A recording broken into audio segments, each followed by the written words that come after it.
The Adventures of Tom Sawyer by Mark Twain. Preface. Most of the adventures recorded in this book really occurred. One or two were experiences of my own, the rest those of boys who were schoolmates of mine. Huck Finn is drawn from life, Tom Sawyer also, but not from an individual. He is a combination of the characteristics of three boys whom I knew, and therefore belongs to the composite order of architecture. The odd superstitions touched upon were all prevalent among children and slaves in the West at the period of this story, that is to say, 30 or 40 years ago. Although my book is intended mainly for the entertainment of boys and girls, I hope it will not be shunned by men and women on that account, for part of my plan has been to try to pleasantly remind adults of what they once were themselves, and of how they felt and thought and talked, and what queer enterprises they sometimes engaged in. The Adventures of Tom Sawyer by Mark Twain. Chapter 1. Tom? No answer. Tom? No answer. What's gone with that boy, I wonder? You, Tom? No answer. The old lady pulled her spectacles down and looked over them about the room. Then she put them up and looked out under them.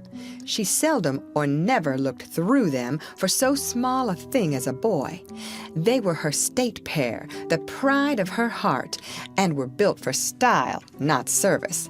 She could have seen through a pair of stove lids just as well. She looked perplexed for a moment, and then said, not fiercely, but still loud enough for the furniture to hear, "Well, I lay if I get hold of you, I'll—" She did not finish, for by this time she was bending down and punching under the bed with the broom, and so she needed breath to punctuate the punches with. She resurrected nothing but the cat.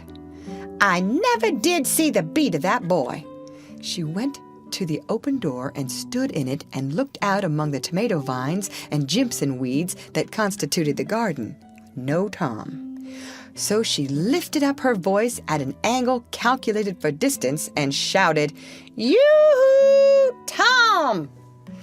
There was a slight noise behind her, and she turned just in time to seize a small boy by the slack of his roundabout and arrest his flight. "There, I might have thought of that closet. What you been doing in there?" "Nothing." "Nothing? Look at your hands, and look at your mouth. What is that truck?" "I don't know, Aunt." "Well, I know. It's jam, that's what it is. 40 times I've said if you didn't let that jam alone, I'd skin you. Hand me that switch." The switch hovered in the air. The peril was desperate. "My, look behind you, Aunt!"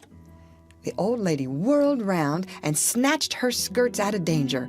The lad fled on the instant, scrambled up the high board fence, and disappeared over it. His Aunt Polly stood surprised a moment, and then broke into a gentle laugh. "Hang the boy, can't I never learn anything? Ain't he played me tricks enough like that for me to be looking out for him by this time? But old fools is the biggest fools there is. Can't learn an old dog new tricks, as the saying is. But my goodness, he never plays them alike 2 days, and how is a body to know what's coming? He 'pears to know just how long he can torment me before I get my dander up, and he knows if he can make out to put me off for a minute or make me laugh, it's all down again, and I can't hit him a lick. I ain't doing my duty by that boy, and that's the Lord's truth, goodness knows.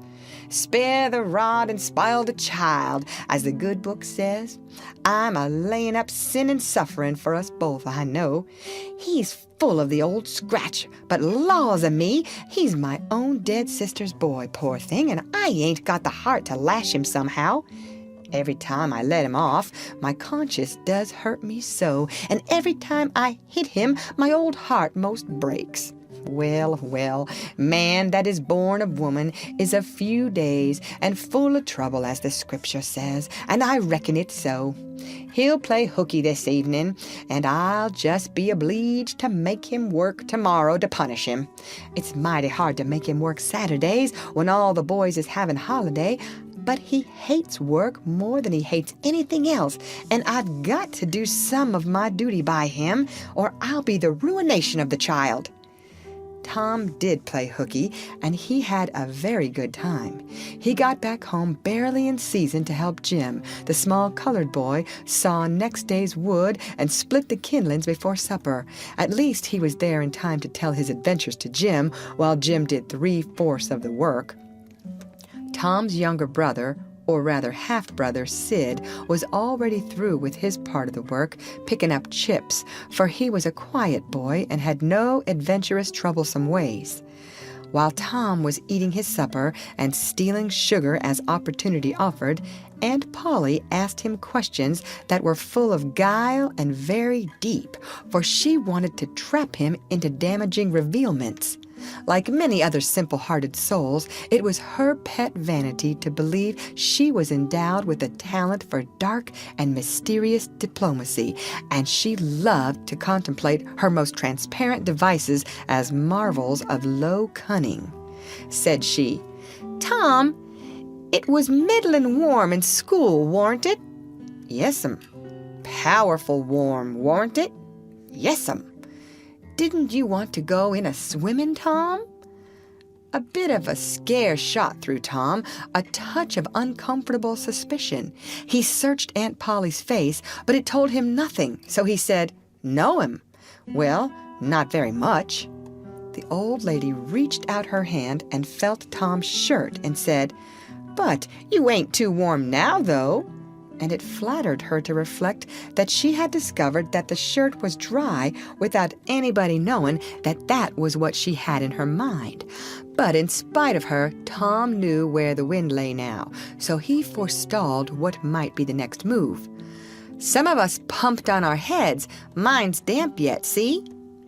Aunt Polly was vexed to think she had overlooked that bit of circumstantial evidence and missed a trick. Then she had a new inspiration. "Tom, you didn't have to undo your shirt collar where I sewed it to pump on your head, did you? Unbutton your jacket." The trouble vanished out of Tom's face. He opened his jacket. His shirt collar was securely sewed. "Bother! Well, go 'long with you. I'd made sure you'd played hooky and been a-swimmin'. But I forgive you, Tom. I reckon you're a kind of a singed cat, as the saying is. Better'n you look this time." She was half sorry her sagacity had miscarried, and half glad that Tom had stumbled into obedient conduct for once. But Sidney said, "Well now, if I didn't think you sewed his collar with white thread, but it's black." "Why, I did sew it with white, Tom." But Tom did not wait for the rest. As he went out at the door, he said, "Siddy, I'll lick you for that." In a safe place, Tom examined 2 large needles, which were thrust into the lapels of his jacket and had thread bound about them. One needle carried white thread and the other black. He said, "She'd never notice if it hadn't been for Sid. Confound it! Sometimes she sews it with white and sometimes she sews it with black. I wish to Jiminy she'd stick to one or the other. I can't keep the run of 'em. But I bet you I lamb Sid for that. I'll learn him." He was not the model boy of the village. He knew the model boy very well, though, and loathed him. Within 2 minutes, or even less, he had forgotten all his troubles, not because his troubles were one whit less heavy and bitter to him than a man's are to a man, but because a new and powerful interest bore them down and drove them out of his mind for the time, just as men's misfortunes are forgotten in the excitement of new enterprises. This new interest was a valued novelty in whistling, which he had just acquired from a Negro, and he was suffering to practice it undisturbed. It consisted in a peculiar bird-like turn, a sort of liquid warble produced by touching the tongue to the roof of the mouth at short intervals in the midst of the music. The reader probably remembers how to do it if he has ever been a boy. Diligence and attention soon gave him the knack of it, and he strode down the street with his mouth full of harmony and his soul full of gratitude. He felt much as an astronomer feels who has discovered a new planet, no doubt. As far as strong, deep, unalloyed pleasure is concerned, the advantage was with the boy, not the astronomer. The summer evenings were long. It was not dark yet. Presently Tom checked his whistle. A stranger was before him, a boy a shade larger than himself. A newcomer of any age or either sex was an impressive curiosity in the poor little shabby village of St. Petersburg. This boy was well-dressed, too, well-dressed on a weekday. This was simply astounding.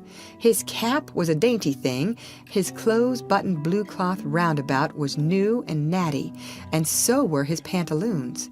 He had shoes on, and it was only Friday. He even wore a necktie, a bright bit of ribbon. He had a citified air about him that ate into Tom's victuals. The more Tom stared at the splendid marvel, the higher he turned up his nose at his finery, and the shabbier and shabbier his own outfit seemed to him to grow. Neither boy spoke. If one moved, the other moved, but only sidewise in a circle. They kept face to face and eye to eye all the time. Finally, Tom said, "I can lick you." "I'd like to see you try it." "Well, I can do it." "No, you can't either." "Yes, I can." "No, you can't." "I can." "You can't." "Can." "Can't." An uncomfortable pause. Then Tom said, "What's your name?" "'Tisn't any of your business, maybe." "Well, I 'low I'll make it my business." "Well, why don't you?" "If you say much, I will." "Much, much, much. There now." "Oh, you think you're mighty smart, don't you? I could lick you with one hand tied behind me if I wanted to." "Well, why don't you do it? You say you can do it." "Well, I will if you fool with me." "Oh, yes, I've seen whole families in the same fix." "Smarty, you think you're some now, don't you?" "Oh, what a hat." "You can lump that hat if you don't like it. I dare you to knock it off, and anybody that'll take a dare will suck eggs." "You're a liar." "You're another." "You're a fighting liar and doesn't take it up." "Aw, take a walk." "Say, if you give me much more of your sass, I'll take and bounce a rock off on your head." "Oh, of course you will." "Well, I will." "Well, why don't you do it then? What do you keep saying you will for?" "Why don't you do it?" "It's because you're afraid." "I ain't afraid." "You are." "I ain't." "You are." Another pause, and more eyeing and sidling around each other. Presently, they were shoulder to shoulder. Tom said, "Get away from here." "Go away yourself." "I won't." "I won't either." So they stood, each with a foot placed at an angle as a brace, and both shoving with might and main, and glowering at each other with hate. But neither could get an advantage. After struggling till both were hot and flushed, each relaxed his strain with watchful caution, and Tom said, "You're a coward and a pup. I'll tell my big brother on you, and he can thrash you with his little finger, and I'll make him do it, too." "What do I care for your big brother? I've got a brother that's bigger than he is, and what's more, he can throw him over that fence, too." "That's a lie."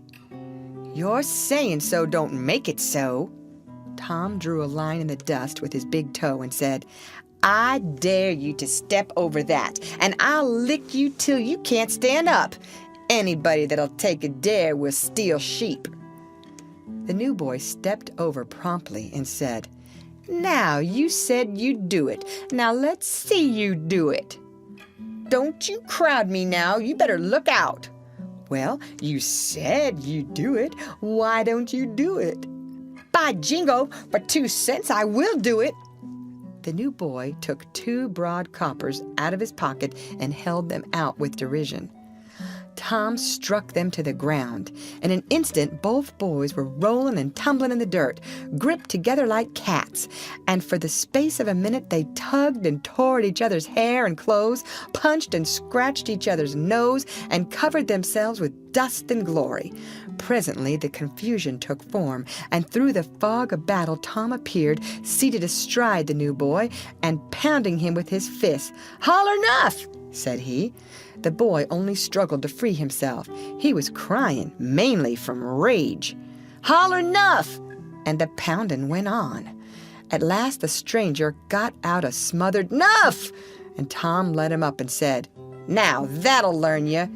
Better look out who you're fooling with next time." The new boy went off brushing the dust from his clothes, sobbing, snuffling, and occasionally looking back and shaking his head and threatening what he would do to Tom the next time he caught him out. To which Tom responded with jeers and started off in high feather, and as soon as his back was turned, the new boy snatched up a stone, threw it, and hit him between the shoulders, and then turned tail and ran like an antelope. Tom chased the traitor home and thus found out where he lived. He then held a position at the gate for some time, daring the enemy to come outside, but the enemy only made faces at him through the window and declined. At last, the enemy's mother appeared and called Tom a bad, vicious, vulgar child and ordered him away. So he went away, but he said he 'lowed to lay for that boy.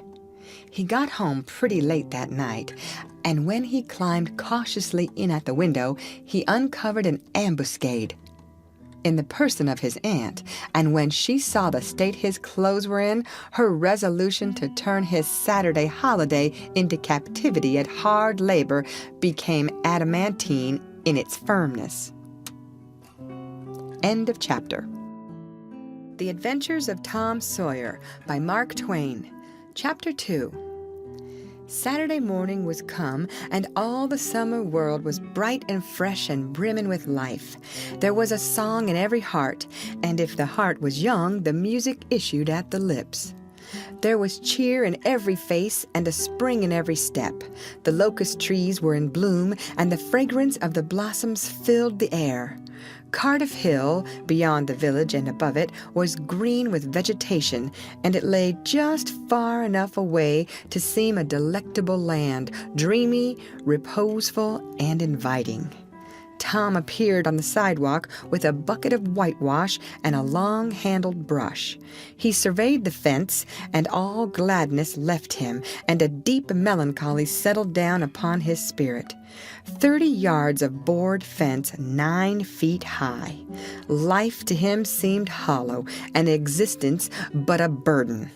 Sighing, he dipped his brush and passed it along the topmost plank, repeated the operation, did it again, compared the insignificant whitewashed streak with the far-reaching continent of unwhitewashed fence, and sat down on a tree box discouraged. Jim came skipping out at the gate with a tin pail and singing Buffalo Gals.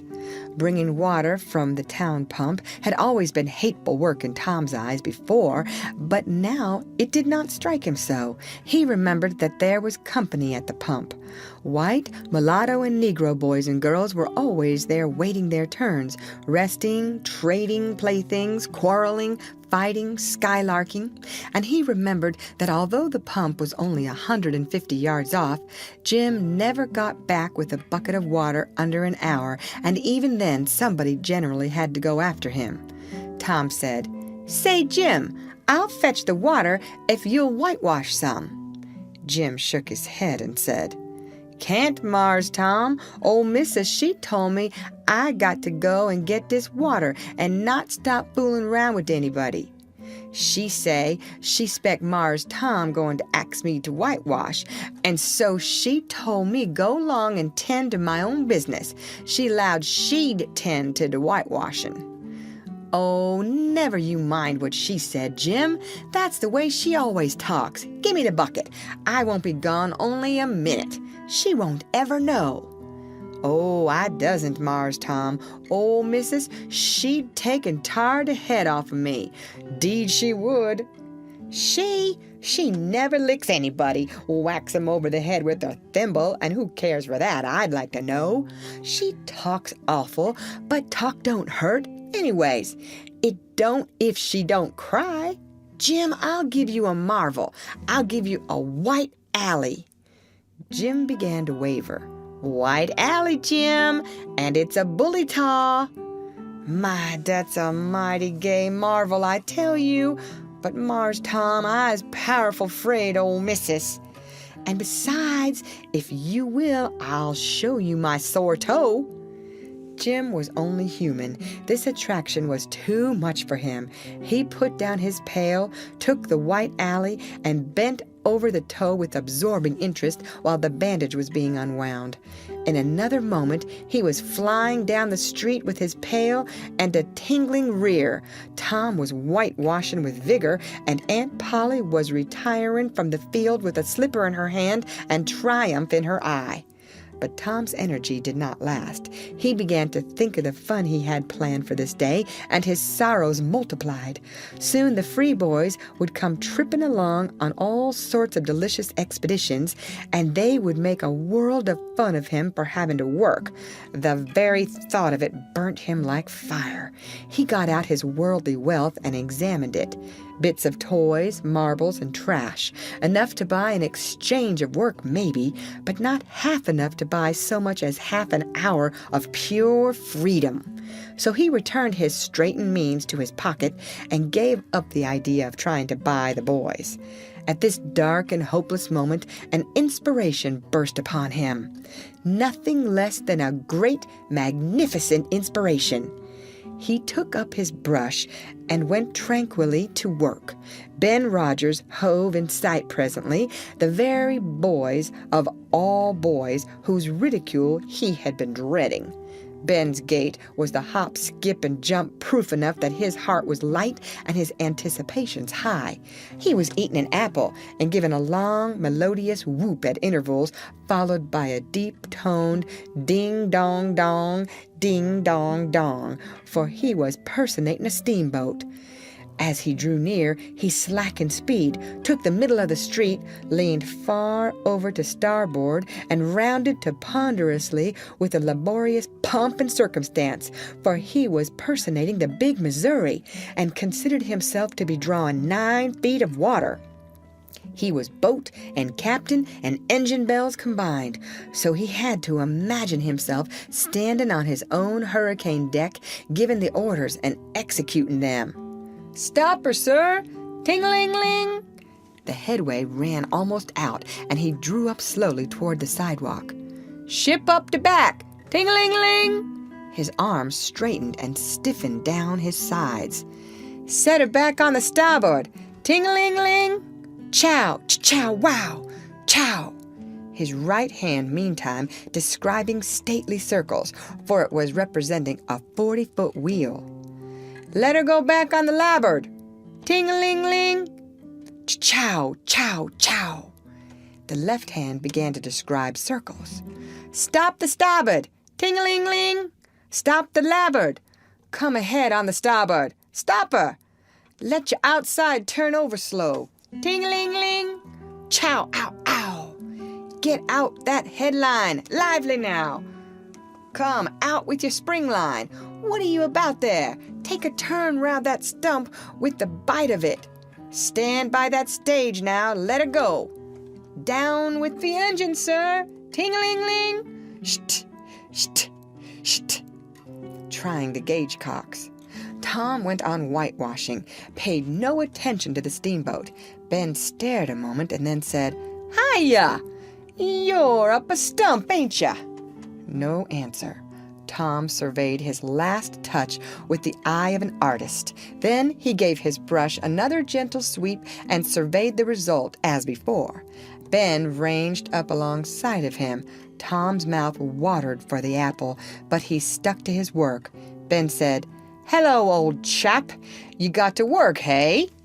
Tom wheeled suddenly and said, "Why, it's you, Ben. I warn't noticin'. Say, I'm going in a swimming, I am. Don't you wish you could? But of course, you'd druther work, wouldn't you? Course you would." Tom contemplated the boy a bit and said, "What do you call work?" "Why, ain't that work?" Tom resumed his whitewashing and answered carelessly, "Well, maybe it is, and maybe it ain't. All I know is it suits Tom Sawyer." "Oh, come now, you don't mean to let on that you like it." The brush continued to move. "Like it? Well, I don't see why I oughtn't to like it. Does a boy get a chance to whitewash a fence every day?" That put the thing in a new light. Ben stopped nibbling his apple. Tom swept his brush daintily back and forth, stepped back to note the effect, added a touch here and there, criticized the effect again, Ben watching every move and getting more and more interested, more and more absorbed. Presently he said, "Say, Tom, let me whitewash a little." Tom considered, was about to consent, but he altered his mind. No, I reckon it wouldn't hardly do, Ben. You see, Aunt Polly's awful particular about this fence, right here on the street, you know. But if it was the back fence, I wouldn't mind, and she wouldn't. Yes, she's awful particular about this fence. It's got to be done very careful. I reckon there ain't one boy in 1,000, maybe 2,000, that can do it the way it's got to be done. No? Is that so? Oh, come. Now let me just try. Only just a little. I'd let you if you was me, Tom. Ben, I'd like to, honest Injun. But Aunt Polly, well, Jim wanted to do it, but she wouldn't let him. Sid wanted to do it, and she wouldn't let Sid. Now, don't you see how I'm fixed? If I was to tackle this fence and anything was to happen to it, oh, shucks, I'll be just as careful. Now let me try. Say, I'll give you the core of my apple. Well, here. No, Ben, now don't. I'm afeard. I'll give you all of it. Tom gave up the brush with reluctance in his face, but alacrity in his heart. And while the late steamer Big Missouri worked and sweated in the sun, the retired artist sat on a barrel in the shade close by, dangling his legs, munched his apple, and planned the slaughter of more innocents. There was no lack of material. Boys happened along every little while. They came to jeer, but remained to whitewash. By the time Ben was fagged out, Tom had traded the next chance to Billy Fisher for a kite in good repair, and when he played out, Johnny Miller bought in for a dead rat and a string to swing it with, and so on, hour after hour. And when the middle of the afternoon came, from being a poor, poverty-stricken boy in the morning, Tom was literally rolling in wealth. He had, besides the things before mentioned, 12 marbles, part of a Jew's harp, a piece of blue bottle glass to look through, a spool cannon, a key that wouldn't unlock anything, a fragment of chalk, a glass stopper of a decanter, a tin soldier, a couple of tadpoles, 6 firecrackers, a kitten with only one eye, a brass doorknob, a dog collar, but no dog, the handle of a knife, 4 pieces of orange peel, and a dilapidated old window sash. He had had a nice, good, idle time all the while, plenty of company, and the fence had 3 coats of whitewash on it. If he hadn't run out of whitewash, he would have bankrupted every boy in the village. Tom said to himself that it was not such a hollow world after all. He had discovered a great law of human action without knowing it, namely that in order to make a man or a boy covet a thing, it is only necessary to make the thing difficult to attain. If he had been a great and wise philosopher, like the writer of this book, he would now have comprehended that work consists of whatever a body is obliged to do, and that play consists of whatever a body is not obliged to do. And this would help him to understand why constructing artificial flowers or performing on a treadmill is work, while rolling 10 pins or climbing Mont Blanc is only amusement. There are wealthy gentlemen in England who drive 4-horse passenger coaches 20 or 30 miles on a daily line in the summer because the privilege costs them considerable money. But if they were offered wages for the service, that would turn it into work, and then they would resign. The boy mused a while over the substantial change which had taken place in his worldly circumstances, and then wended toward headquarters to report. End of chapter. The Adventures of Tom Sawyer by Mark Twain. Chapter 3. Tom presented himself before Aunt Polly, who was sitting by an open window in a pleasant rearward apartment, which was bedroom, breakfast room, dining room, and library combined. The balmy summer air, the restful quiet, the odor of the flowers, and the drowsy murmur of the bees had their effect, and she was nodding over her knitting. For she had no company but the cat, and it was asleep in her lap. Her spectacles were propped up on her gray head for safety. She had thought that of course Tom had deserted long ago, and she wondered at seeing him place himself in her power again in this intrepid way. He said, "Mayn't I go and play now, Aunt?" "What, already? How much have you done?" "It's all done, Aunt." "Tom, don't lie to me. I can't bear it." "I ain't, Aunt. It is all done." Aunt Polly placed small trust in such evidence. She went out to see for herself, and she would have been content to find 20% of Tom's statement true. When she found the entire fence whitewashed, and not only whitewashed, but elaborately coated and recoated, and even a streak added to the ground, her astonishment was almost unspeakable. She said, "Well, I never! There's no getting around it. You can work when you're a mind to, Tom." And then she diluted the compliment by adding, "But it's powerful seldom you're a mind to, I'm bound to say. Well, go 'long and play, but mind you get back sometime in a week or I'll tan you." She was so overcome by the splendor of his achievement that she took him into the closet and selected a choice apple and delivered it to him along with an improving lecture upon the added value and flavor a treat took to itself when it came without sin through virtuous effort. And while she closed with a happy scriptural flourish, he hooked a doughnut. Then he skipped out and saw Sid just starting up the outside stairway that led to the back rooms on the second floor. Clods were handy, and the air was full of them in a twinkling. They raged around Sid like a hailstorm, and before Aunt Polly could collect her surprised faculties and sally to the rescue, 6 or 7 clods had taken personal effect, and Tom was over the fence and gone. There was a gate, but as a general thing, he was too crowded for time to make use of it. His soul was at peace, now that he had settled with Sid for calling attention to his black thread and getting him into trouble. Tom skirted the block and came round into a muddy alley that led by the back of his aunt's cow stable. He presently got safely beyond the reach of capture and punishment and hastened toward the public square of the village, where 2 military companies of boys had met for conflict, according to previous appointment. Tom was general of one of these armies, Joe Harper, a bosom friend, general of the other. These 2 great commanders did not condescend to fight in person, that being better suited to the still smaller fry, but sat together on an eminence and conducted the field operations by orders delivered through aides de camp. Tom's army won a great victory after a long and hard-fought battle.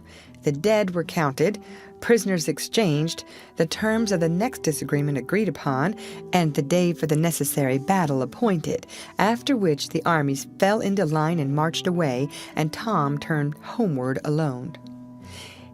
As he was passing by the house where Jeff Thatcher lived, he saw a new girl in the garden, a lovely little blue-eyed creature with yellow hair plaited into 2 long tails, white summer frock, and embroidered pantalettes.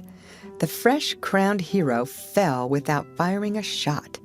A certain Amy Lawrence vanished out of his heart and left not even a memory of herself behind. He had thought he loved her to distraction.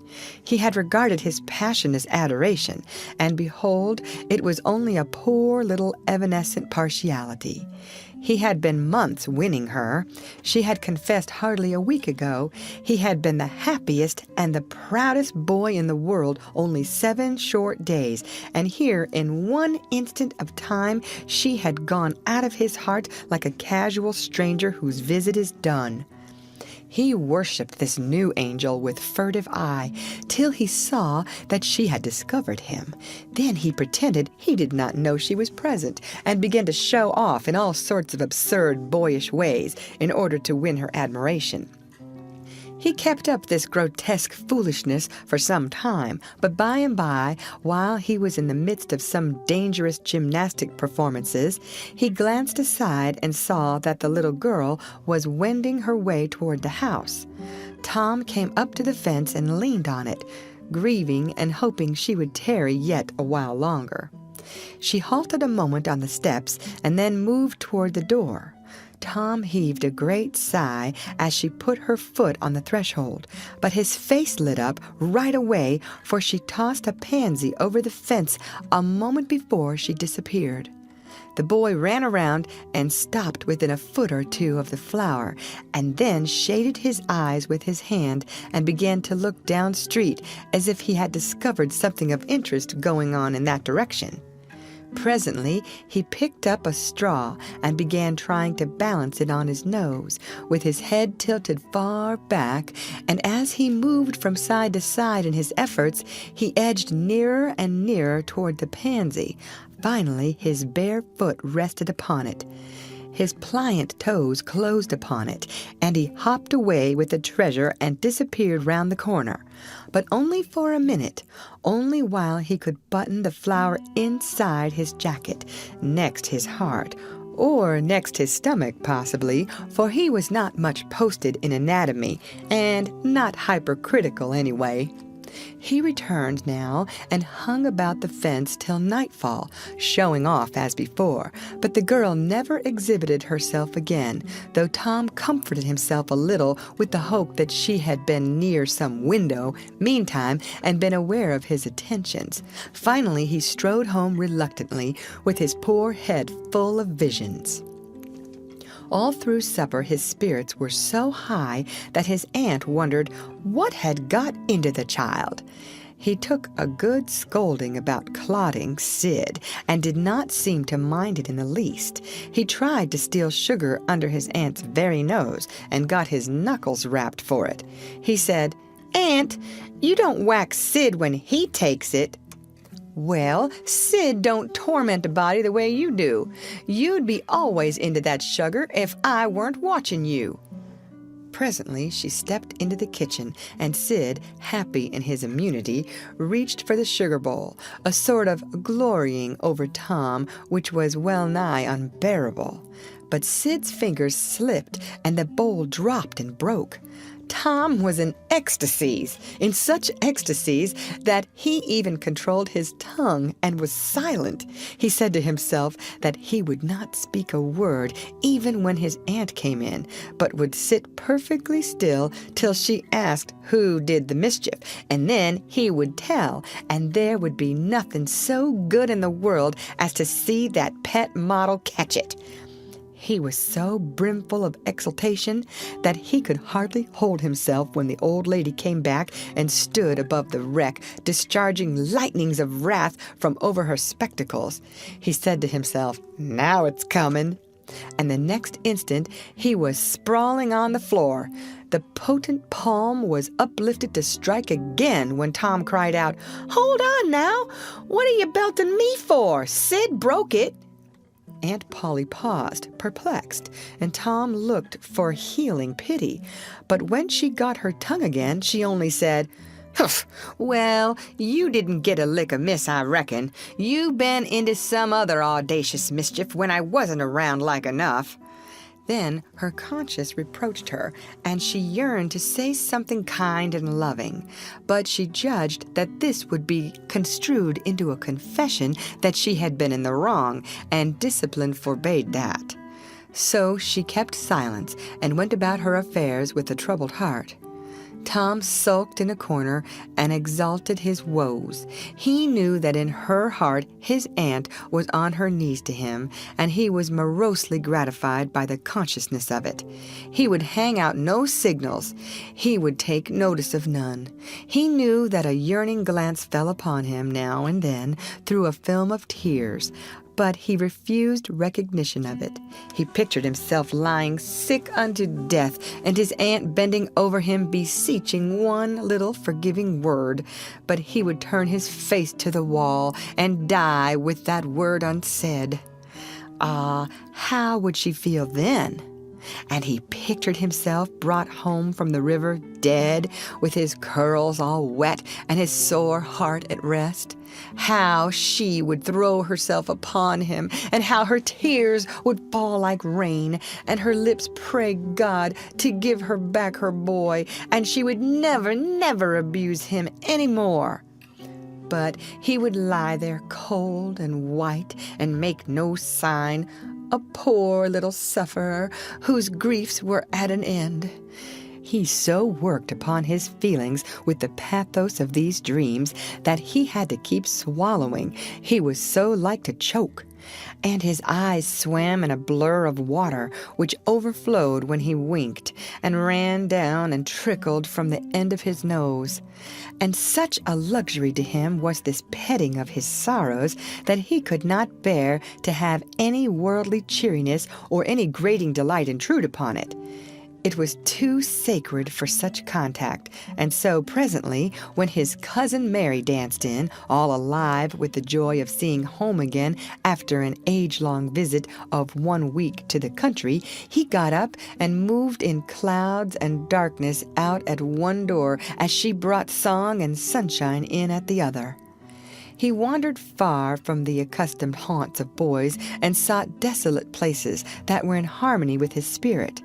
A log raft in the river invited him, and he seated himself on its outer edge and contemplated the dreary vastness of the stream, wishing the while that he could only be drowned all at once and unconsciously without undergoing the uncomfortable routine devised by nature. Then he thought of his flower. He got it out, rumpled and wilted, and it mightily increased his dismal felicity. He wondered if she would pity him if she knew. Would she cry and wish that she had a right to put her arms around his neck and comfort him? Or would she turn coldly away like all the hollow world? This picture brought such an agony of pleasurable suffering that he worked it over and over again in his mind and set it up in new and varied lights till he wore it threadbare. At last he rose up, sighing, and departed in the darkness. About 9:30 or 10 o'clock, he came along the deserted street to where the adored unknown lived. He paused a moment. No sound fell upon his listening ear. A candle was casting a dull glow upon the curtain of a second-story window. Was the sacred presence there? He climbed the fence, threaded his stealthy way through the plants, till he stood under that window. He looked up at it long and with emotion. Then he laid him down on the ground under it, disposing himself upon his back, with his hands clasped upon his breast and holding his poor wilted flower. And thus he would die out in the cold world, with no shelter over his homeless head, no friendly hand to wipe the death damps from his brow, no loving face to bend pityingly over him when the great agony came. And thus she would see him when she looked out upon the glad morning, and oh, would she drop one little tear upon his poor, lifeless form? Would she heave one little sigh to see a bright young life so rudely blighted, so untimely cut down? The window went up. A maid-servant's discordant voice profaned the holy calm, and a deluge of water drenched the prone martyr's remains. The strangling hero sprang up with a relieving snort.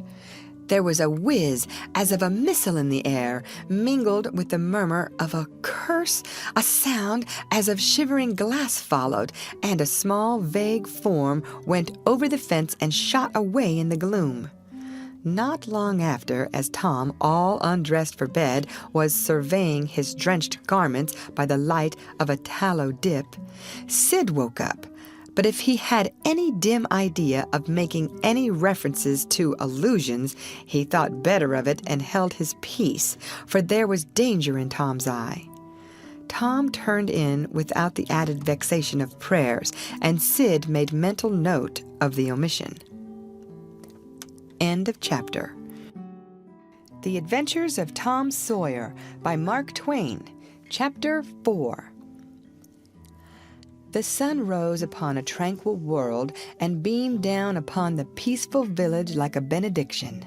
Breakfast over, Aunt Polly had family worship. It began with a prayer built from the ground up of solid courses of scriptural quotations welded together with a thin mortar of originality.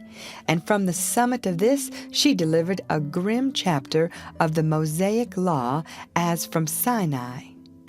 Then Tom girded up his loins, so to speak, and went to work to get his verses.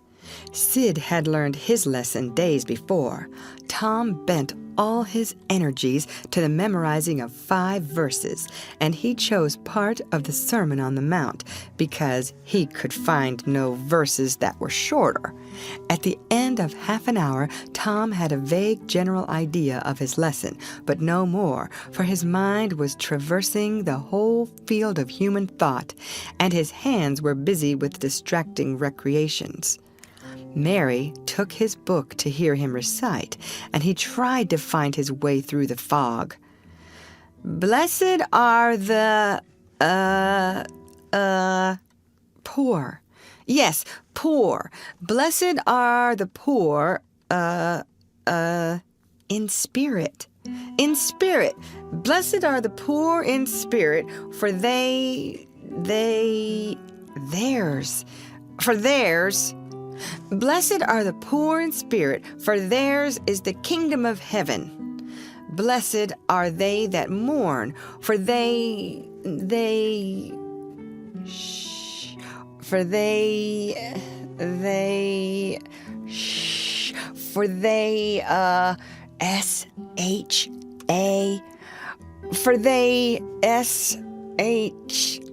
I don't know what it is. Shall, for they shall mourn, blessed are they that shall mourn, for they shall what? Why don't you tell me, Mary? What do you want to be so mean for? Oh, Tom, you poor thick-headed thing. I'm not teasing you. I wouldn't do that. You must go and learn it again. Don't you be discouraged, Tom. You'll manage it, and if you do, I'll give you something ever so nice. There now, that's a good boy. All right. What is it, Mary? Tell me what it is. Never you mind, Tom. You know if I say it's nice, it is nice. You bet you that's so, Mary? All right, I'll tackle it again. And he did tackle it again, and under the double pressure of curiosity and prospective gain, he did it with such spirit that he accomplished a shining success. Mary gave him a brand new Barlow knife worth 12.5 cents, and the convulsion of delight that swept his system shook him to his foundations. True, the knife would not cut anything, but it was a sure enough Barlow, and there was inconceivable grandeur in that, though where the Western boys ever got the idea that such a weapon could possibly be counterfeited to its injury is an imposing mystery and will always remain so, perhaps. Tom contrived to scarify the cupboard with it, and was arranging to begin on the bureau when he was called off to dress for Sunday school. Mary gave him a tin basin of water and a piece of soap, and he went outside the door and set the basin on a little bench there. Then he dipped the soap in the water and laid it down, turned up his sleeves, poured out the water on the ground gently, and then entered the kitchen and began to wipe his face diligently on the towel behind the door. But Mary removed the towel and said, "Now, ain't you ashamed, Tom? You mustn't be so bad. Water won't hurt you." Tom was a trifle disconcerted. The basin was refilled, and this time he stood over it a little while, gathering resolution, took in a big breath, and began. When he entered the kitchen presently, with both eyes shut and groping for the towel with his hands, an honorable testimony of suds and water was dripping from his face. But when he emerged from the towel, he was not yet satisfactory, for the clean territory stopped short at his chin and his jaws like a mask. Below and beyond this line, there was a dark expanse of unirrigated soil that spread downward in front and backward around his neck. Mary took him in hand, and when she was done with him, he was a man and a brother without distinction of color, and his saturated hair was neatly brushed, and its short curls wrought into a dainty and symmetrical general effect.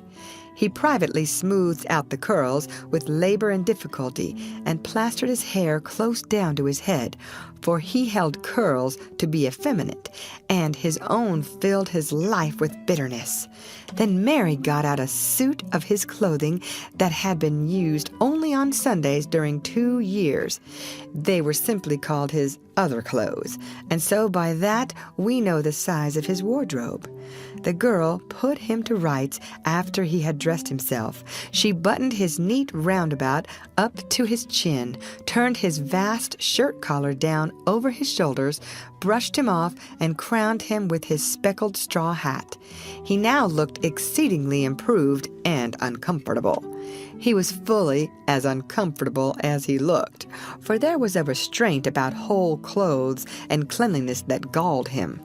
He hoped that Mary would forget his shoes, but the hope was blighted.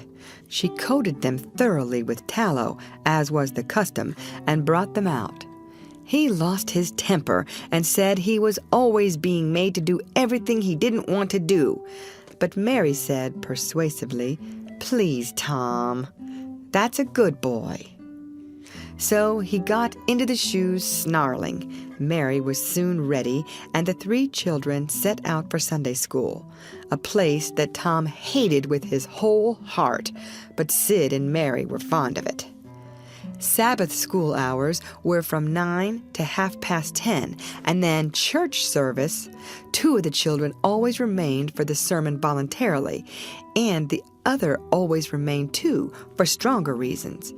The church's high-backed, uncushioned pews would seat about 300 persons. The edifice was but a small, plain affair, with a sort of pine-board tree box on top of it for a steeple. At the door, Tom dropped back a step and accosted a Sunday-dressed comrade. "Say, Billy, got a yeller ticket?" "Yes." "What'll you take for her?" "What'll you give?" "Piece of licorice and a fish hook." "Let's see 'em." Tom exhibited. They were satisfactory, and the property changed hands. When Tom traded a couple of white alleys for 3 red tickets and some small trifle or other for a couple of blue ones, he waylaid other boys as they came and went on buying tickets of various colors 10 or 15 minutes longer. He entered the church now with a swarm of clean and noisy boys and girls, proceeded to his seat, and started a quarrel with the first boy that came handy. The teacher, a grave elderly man, interfered, then turned his back a moment, and Tom pulled a boy's hair in the next bench, and was absorbed in his book when the boy turned around. Stuck a pin in another boy, presently, in order to hear him say "ouch," and got a new reprimand from his teacher. Tom's whole class were of a pattern restless, noisy, and troublesome. When they came to recite their lessons, not one of them knew his verses perfectly, but had to be prompted all along. However, they worried through, and each got his reward in small blue tickets, each with a passage of scripture on it. Each blue ticket was pay for 2 verses of the recitation. 10 blue tickets equaled a red one and could be exchanged for it. 10 red tickets equaled a yellow one. For 10 yellow tickets, the superintendent gave a very plainly bound Bible worth 40 cents in those easy times to the pupil. How many of my readers would have the industry and application to memorize 2,000 verses, even for a Dore Bible? And yet Mary had acquired 2 Bibles in this way. It was the patient work of 2 years, and a boy of German parentage had won 4 or 5. He once recited 3,000 verses without stopping, but the strain upon his mental faculties was too great, and he was little better than an idiot from that day forth. A grievous misfortune for the school, for on great occasions before company, the superintendent, as Tom expressed it, had always made this boy come out and spread himself. Only the older pupils managed to keep their tickets and stick to their tedious work long enough to get a Bible, and so the delivery of one of these prizes was a rare and noteworthy circumstance. The successful pupil was so great and conspicuous for that day that on the spot every scholar's heart was fired with a fresh ambition that often lasted a couple of weeks. It is possible that Tom's mental stomach had never really hungered for one of those prizes, but unquestionably his entire being had for many a day longed for the glory and the eclat that came with it. In due course, the superintendent stood up in front of the pulpit with a closed hymn book in his hand and his forefinger inserted between its leaves, and commanded attention. When a Sunday school superintendent makes his customary little speech, a hymn book in the hand is as necessary as is the inevitable sheet of music in the hand of a singer who stands forward on the platform and sings a solo at a concert. Though why is a mystery, for neither the hymn book nor the sheet of music is ever referred to by the sufferer. This superintendent was a slim creature of 35, with a sandy goatee and short sandy hair. He wore a stiff standing collar whose upper edge almost reached his ears, and whose sharp points curved forward abreast the corners of his mouth. A fence that compelled a straight lookout ahead and a turning of the whole body when a side view was required, his chin was propped on a spreading cravat which was as broad and as long as a banknote and had fringed ends. His boot toes were turned sharply up in the fashion of the day, like sleigh runners, an effect patiently and laboriously produced by the young men by sitting with their toes pressed against a wall for hours together.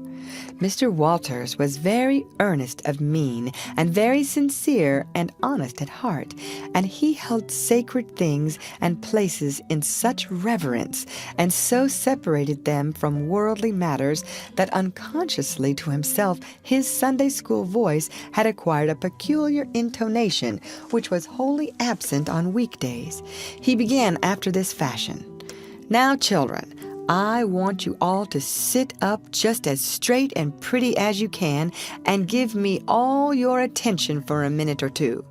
There, that is it. That is the way good little boys and girls should do. I see one little girl who is looking out of the window. I am afraid she thinks I am out there somewhere, perhaps up in one of the trees making a speech to the little birds. I want to tell you how good it makes me feel to see so many bright, clean little faces assembled in a place like this, learning to do right and be good," and so forth and so on. It is not necessary to set down the rest of the oration. It was of a pattern which does not vary, and so it is familiar to us all. The latter third of the speech was marred by the resumption of fights and other recreations among certain of the bad boys, and by fidgetings and whisperings that extended far and wide, washing even to the bases of isolated and incorruptible rocks like Sid and Mary. But now every sound ceased suddenly with the subsidence of Mr. Walter's voice, and the conclusion of the speech was received with a burst of silent gratitude. A good part of the whispering had been occasioned by an event which was more or less rare, the entrance of visitors. Lawyer Thatcher, accompanied by a very feeble and aged man, a fine, portly, middle-aged gentleman with iron-gray hair, and a dignified lady who was doubtless the latter's wife. The lady was leading a child. Tom had been restless and full of chafings and repinings. Conscience-smitten, too, he could not meet Amy Lawrence's eye. He could not brook her loving gaze. But when he saw this small newcomer, his soul was all ablaze with bliss in a moment. The next moment he was showing off with all his might, cuffing boys, pulling hair, making faces, in a word, using every art that seemed likely to fascinate a girl and win her applause. His exultation had but one alloy, the memory of his humiliation in this angel's garden, and that record in sand was fast washing out under the waves of happiness that were sweeping over it now. The visitors were given the highest seat of honor, and as soon as Mr. Walter's speech was finished, he introduced them to the school. The middle-aged man turned out to be a prodigious personage, no less a one than the county judge, altogether the most august creation these children had ever looked upon. And they wondered what kind of material he was made of, and they half wanted to hear him roar, and were half afraid he might, too. He was from Constantinople, 12 miles away, so he had traveled and seen the world. These very eyes had looked upon the country courthouse, which was said to have a tin roof. The awe which these reflections inspired was attested by the impressive silence and the ranks of staring eyes. This was the great Judge Thatcher, brother of their own lawyer. Jeff Thatcher immediately went forward to be familiar with the great man and be envied by the school. It would have been music to his soul to hear the whisperings. "Look at him, Jim. He's a-going up there. Say, look, he's a-going to shake hands with him. He is shaking hands with him. By jings, don't you wish you was Jeff?" Mr. Walters fell to showing off, with all sorts of official bustlings and activities, giving orders, delivering judgments, discharging directions here, there, everywhere that he could find a target. The librarian showed off, running hither and thither with his arms full of books, and making a deal of the splutter and fuss that insect authority delights in. The young lady teachers showed off, bending sweetly over pupils that were lately being boxed, lifting pretty warning fingers at bad little boys and patting good ones lovingly. The young gentlemen teachers showed off with small scoldings and other little displays of authority and fine attention to discipline, and most of the teachers of both sexes found business up at the library, by the pulpit, and it was business that frequently had to be done over again 2 or 3 times, with much seeming vexation. The little girls showed off in various ways, and the little boys showed off with such diligence that the air was thick with paper wads and the murmur of scufflings. And above it all, the great man sat and beamed a majestic, judicial smile upon all the house, and warmed himself in the sun of his own grandeur, for he was showing off too. There was only one thing wanting to make Mr. Walter's ecstasy complete, and that was a chance to deliver a Bible prize and exhibit a prodigy. Several pupils had a few yellow tickets, but none had enough. He had been around among the star pupils inquiring. He would have given worlds now to have that German lad back again with a sound mind.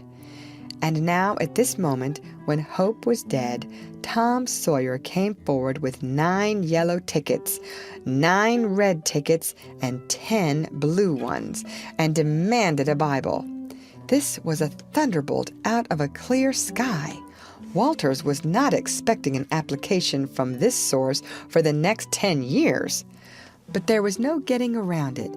Here were the certified checks, and they were good for their face. Tom was therefore elevated to a place with the judge and the other elect, and the great news was announced from headquarters. It was the most stunning surprise of the decade, and so profound was the sensation that it lifted the new hero up to the judicial one's altitude, and the school had 2 marvels to gaze upon in place of one. The boys were all eaten up with envy, but those that suffered the bitterest pangs were those who perceived too late that they themselves had contributed to this hated splendor by trading tickets to Tom for the wealth he had amassed in selling whitewashing privileges. These despised themselves as being the dupes of a wily fraud, a guileful snake in the grass. The prize was delivered to Tom with as much effusion as the superintendent could pump up under the circumstances, but it lacked somewhat of the true gush, for the poor fellow's instinct taught him that there was a mystery here that could not well bear the light, perhaps. It was simply preposterous that this boy had warehoused 2,000 sheaves of scriptural wisdom on his premises. A dozen would strain his capacity without a doubt. Amy Lawrence was proud and glad, and she tried to make Tom see it in her face, but he wouldn't look. She wondered. Then she was just a grain troubled. Next, a dim suspicion came and went, came again. She watched. A furtive glance told her worlds. And then her heart broke, and she was jealous and angry, and the tears came, and she hated everybody. Tom most of all, she thought. Tom was introduced to the judge, but his tongue was tied. His breath would hardly come. His heart quaked, partly because of the awful greatness of the man, but mainly because he was her parent. He would have liked to fall down and worship him if it were in the dark. The judge put his hand on Tom's head and called him a fine little man and asked him what his name was. The boy stammered, gasped, and got it out. Tom. Oh, no, not Tom, it is. Thomas. Ah, that's it. I thought there was more to it, maybe. That's very well. But you've another one, I dare say, and you'll tell it to me, won't you? Tell the gentleman your other name, Thomas, said Walters, and say, sir. You mustn't forget your manners. Thomas Sawyer, sir. That's it. That's a good boy. Fine boy. Fine, manly little fellow. 2,000 verses is a great many. Very, very great many. And you never can be sorry for the trouble you took to learn them, for knowledge is worth more than anything there is in the world. It's what makes great men and good men. You'll be a great man and a good man yourself someday, Thomas, and then you'll look back and say, it's all owing to the precious Sunday school privileges of my boyhood. It's all owing to my dear teachers that taught me to learn. It's all owing to the good superintendent who encouraged me and watched over me and gave me a beautiful Bible, a splendid, elegant Bible to keep and have it all for my own, always. It's all owing to right bringing up. That is what you will say, Thomas, and you wouldn't take any money for those 2,000 verses. No, indeed you wouldn't. And now you wouldn't mind telling me and this lady some of the things you've learned. No, I know you wouldn't, for we are proud of little boys that learn. Now, no doubt you know the names of all the 12 disciples. Won't you tell us the names of the first 2 that were appointed? Tom was tugging at a buttonhole and looking sheepish.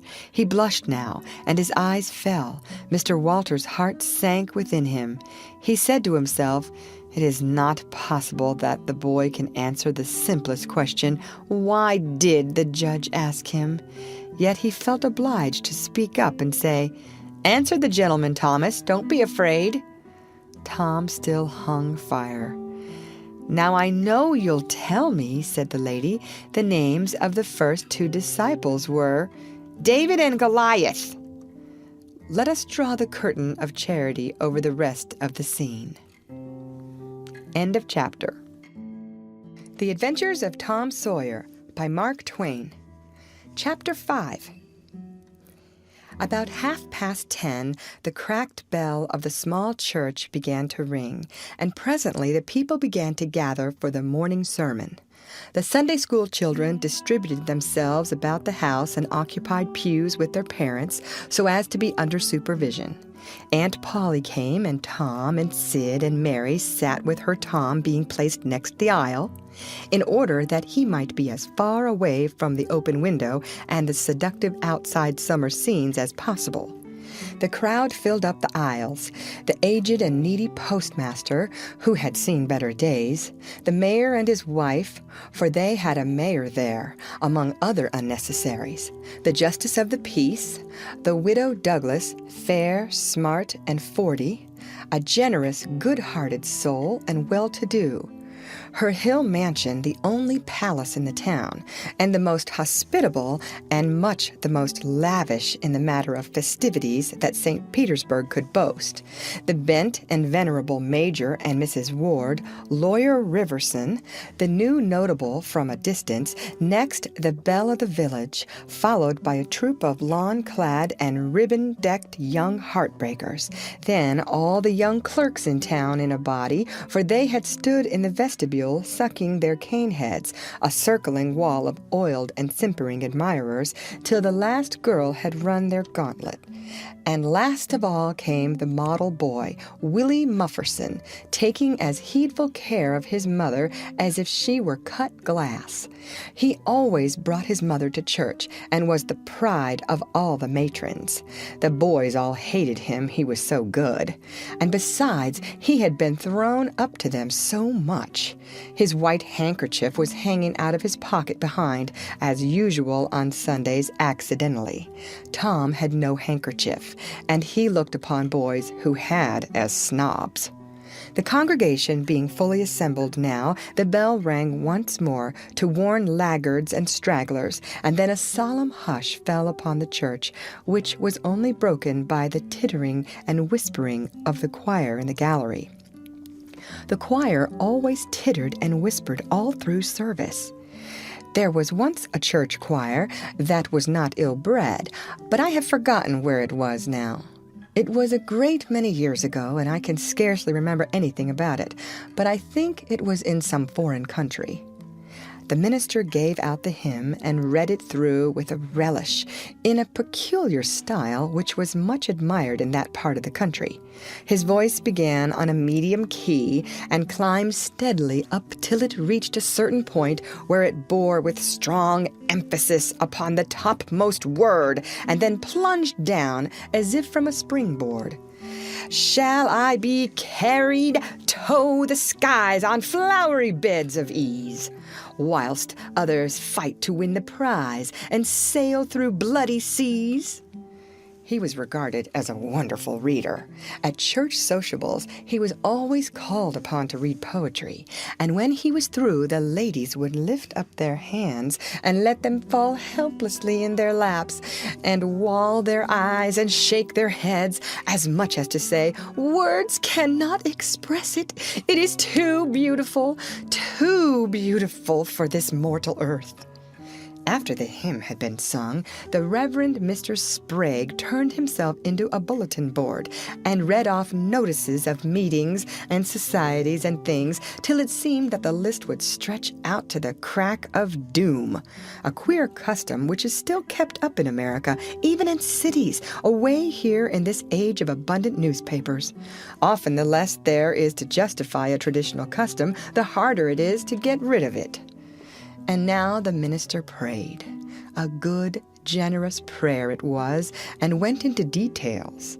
It pleaded for the church and the little children of the church, for the other churches of the village, for the village itself, for the county, for the state officers, for the United States, for the churches of the United States, for Congress, for the president, for the officers of the government, for poor sailors tossed by stormy seas, for the oppressed millions groaning under the heel of European monarchies and Oriental despotisms, for such as have the light and the good tidings, and yet have not eyes to see nor ears to hear withal, for the heathen in the far islands of the sea, and closed with the supplication that the words he was about to speak might find grace and favor, and be as seed sown in fertile ground, yielding in time a grateful harvest of good.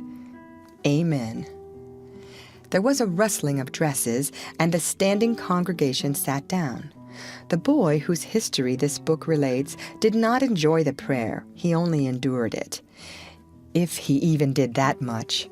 He was restive all through it. He kept tally of the details of the prayer unconsciously, for he was not listening, but he knew the ground of old and the clergyman's regular route over it, and when a little trifle of new matter was interlarded, his ear detected it, and his whole nature resented it. He considered additions unfair and scoundrelly. In the midst of the prayer, a fly had lit on the back of the pew in front of him and tortured his spirit by calmly rubbing its hands together, embracing its head with its arms, and polishing it so vigorously that it seemed to almost part company with the body, and the slender thread of a neck was exposed to view, scraping its wings with its hind legs and smoothing them to its body as if they had been coat-tails, going through its whole toilet as tranquilly as if it knew it was perfectly safe, as indeed it was, for as sorely as Tom's hands itched to grab for it, they did not dare.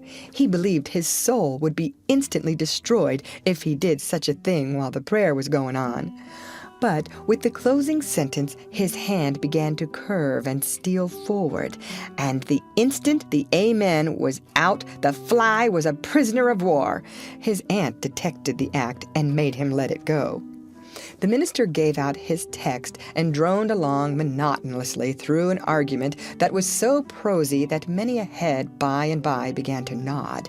And yet it was an argument that dealt in limitless fire and brimstone, and thinned the predestined elect down to a company so small as to be hardly worth the saving. Tom counted the pages of the sermon. After church, he always knew how many pages there had been, but he seldom knew anything else about the discourse.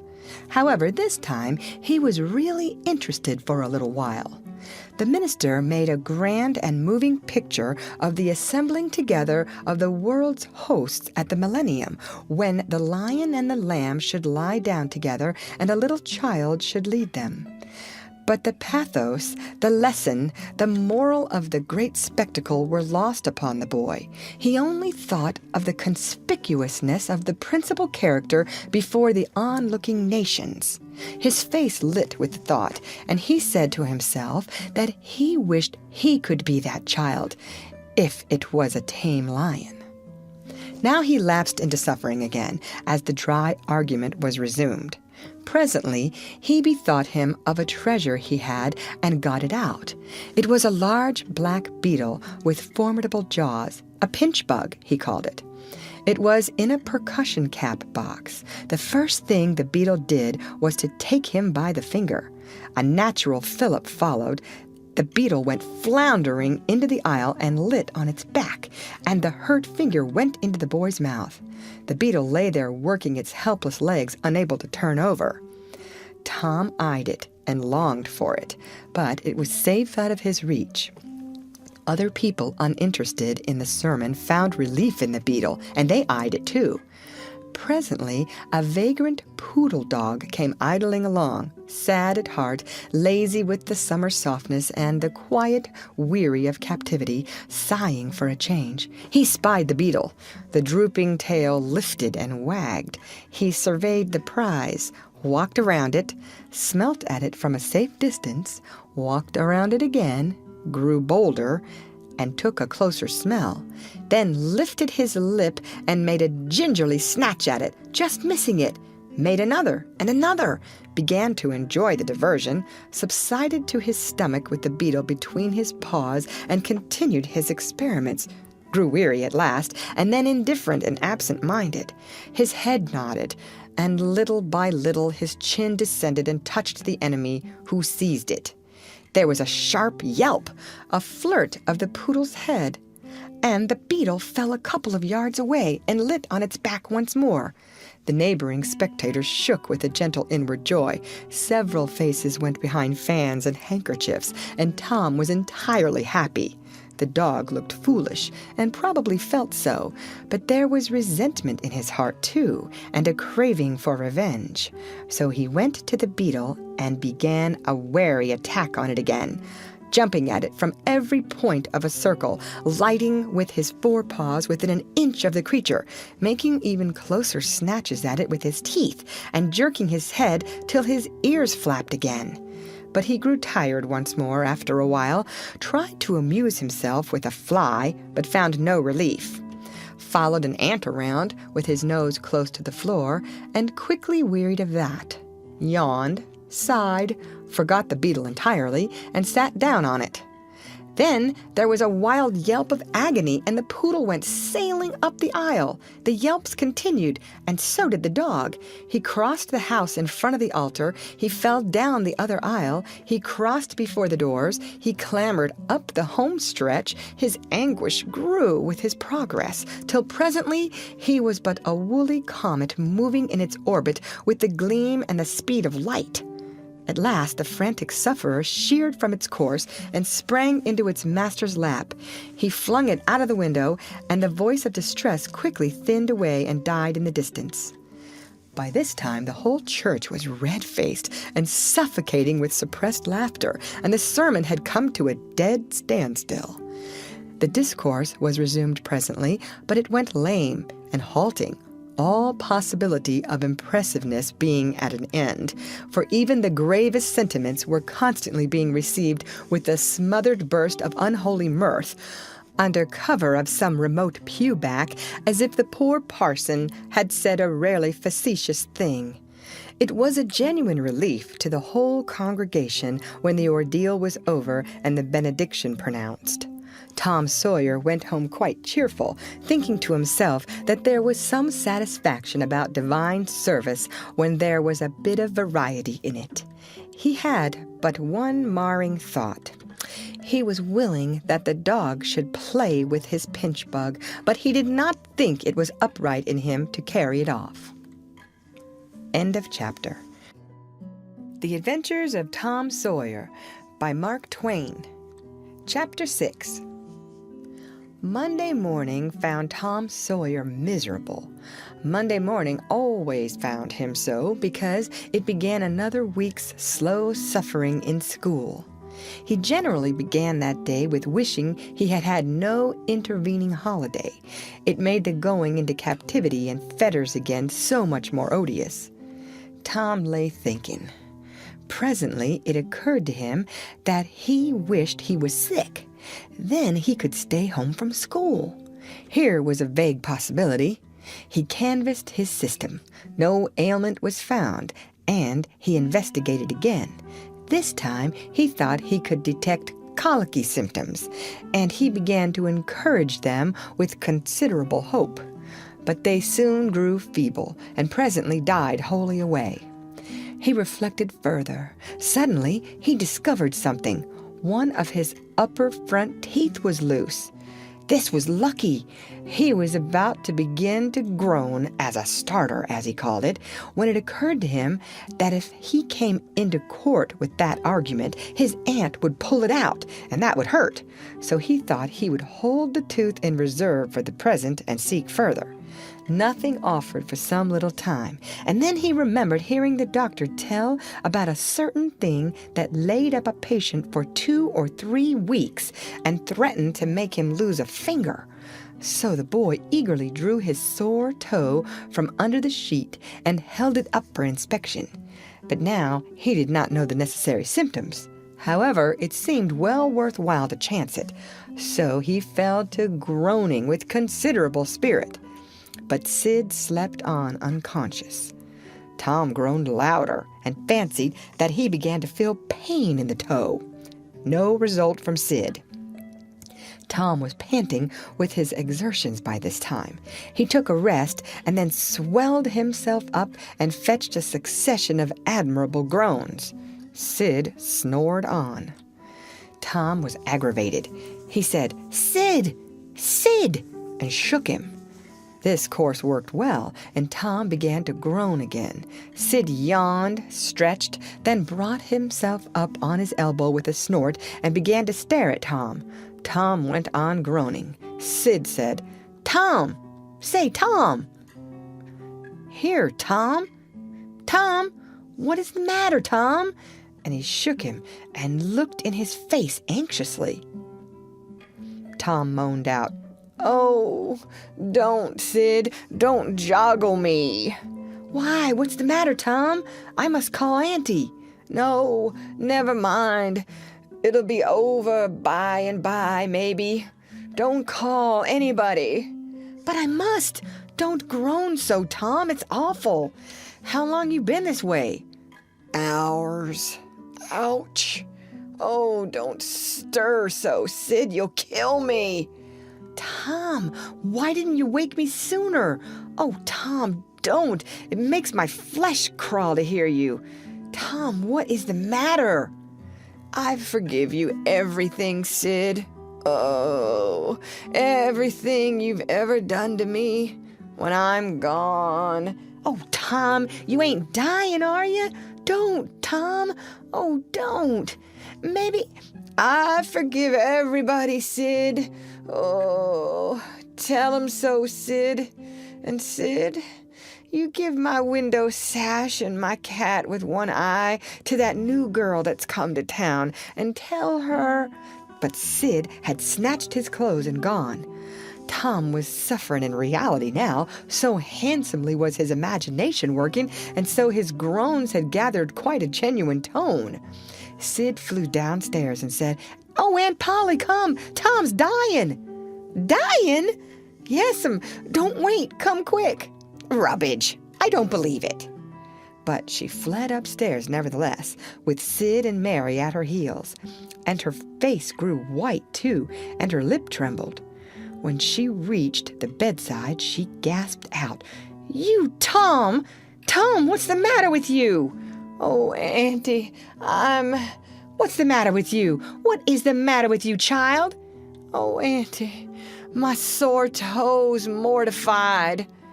The old lady sank down into a chair and laughed a little, then cried a little, then did both together. This restored her, and she said, "Tom, what a turn you did give me. Now you shut up that nonsense and climb out of this." The groans ceased, and the pain vanished from the toe. The boy felt a little foolish, and he said, "Aunt Polly, it seemed mortified, and it hurt so I never minded my tooth at all." "Your tooth, indeed? What's the matter with your tooth?" "One of them's loose, and it aches perfectly awful." There, now, don't begin that groaning again. Open your mouth." "Well, your tooth is loose, but you're not going to die about that. Mary, get me a silk thread and a chunk of fire out of the kitchen." Tom said, "Oh, please, Auntie, don't pull it out. It don't hurt any more. I wish I may never stir if it does." "Please don't, Auntie. I don't want to stay home from school." "Oh, you don't you? So all this row was because you thought you'd get to stay home from school and go a-fishing? Tom, I love you so, and you seem to try every way you can to break my old heart with your outrageousness." By this time, the dental instruments were ready. The old lady made one end of the silk thread fast to Tom's tooth with a loop and tied the other to the bedpost. Then she seized the chunk of fire and suddenly thrust it almost into the boy's face. The tooth hung dangling by the bedpost now. But all trials bring their compensations. As Tom wended to school after breakfast, he was the envy of every boy he met because the gap in his upper row of teeth enabled him to expectorate in a new and admirable way. He gathered quite a following of lads interested in the exhibition, and one that had cut his finger and had been a center of fascination and homage up to this time now found himself suddenly without an adherent and shorn of his glory. His heart was heavy, and he said with a disdain which he did not feel that it wasn't anything to spit like Tom Sawyer, but another boy said, "Sour grapes," and he wandered away a dismantled hero. Shortly, Tom came upon the juvenile pariah of the village, Huckleberry Finn, son of the town drunkard. Huckleberry was cordially hated and dreaded by all the mothers of the town because he was idle and lawless and vulgar and bad, and because all their children admired him so and delighted in his forbidden society and wished they dared to be like him. Tom was like the rest of the respectable boys in that he envied Huckleberry his gaudy outcast condition and was under strict orders not to play with him. So he played with him every time he got a chance. Huckleberry was always dressed in the cast-off clothes of full-grown men, and they were in perennial bloom and fluttering with rags. His hat was a vast ruin with a wide crescent lopped out of its brim. His coat, when he wore one, hung nearly to his heels and had the rearward buttons far down the back, but one suspender supported his trousers. The seat of the trousers bagged low and contained nothing, the fringed legs dragged in the dirt when not rolled up. Huckleberry came and went at his own free will. He slept on doorsteps in fine weather and in empty hogsheads in wet. He did not have to go to school or to church or call any being master or obey anybody. He could go fishing or swimming when and where he chose, and stay as long as it suited him. Nobody forbade him to fight. He could sit up as late as he pleased. He was always the first boy that went barefoot in the spring, and the last to resume leather in the fall. He never had to wash, nor put on clean clothes. He could swear wonderfully. In a word, everything that goes to make life precious that boy had. So thought every harassed, hampered, respectable boy in St. Petersburg. Tom hailed the romantic outcast. "Hello, Huckleberry." "Hello yourself, and see how you like it." "What's that you got?" "Dead cat." "Let me see him, Huck." "My, he's pretty stiff. Where'd you get him?" "Bought him off of a boy." "What did you give?" "I give a blue ticket and a bladder that I got at the slaughterhouse." "Where'd you get the blue ticket?" "Bought it off in Ben Rogers 2 weeks ago for a hoopstick." "Say, what is dead cats good for, Huck?" "Good for? Cure warts with." "No, is that so?" "I know something that's better." "I bet you don't." "What is it?" "Why, spunk water." "Spunk water? I wouldn't give a dern for spunk water." "You wouldn't you?" "Did you ever try it?" "No, I hain't, but Bob Tanner did." "Who told you so?" "Why, he told Jeff Thatcher, and Jeff told Johnny Baker, and Johnny told Jim Hollis, and Jim told Ben Rogers, and Ben told a nigger, and the nigger told me. There now." "Well, what of it? They'll all lie. Leastways all but the nigger. I don't know him. But I never see a nigger that wouldn't lie." "Shucks. Now you tell me how Bob Tanner done it, Huck." "Why, he took and dipped his hand in a rotten stump where the rainwater was." "In the daytime?" "Certainly."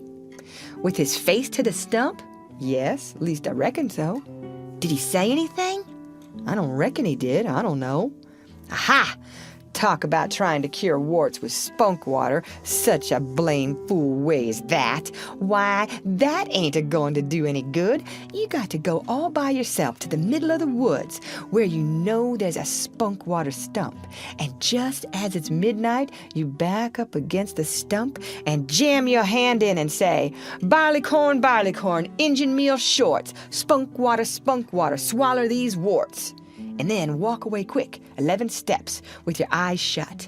And then turn around 3 times and walk home without speaking to anybody, because if you speak, the charm's busted.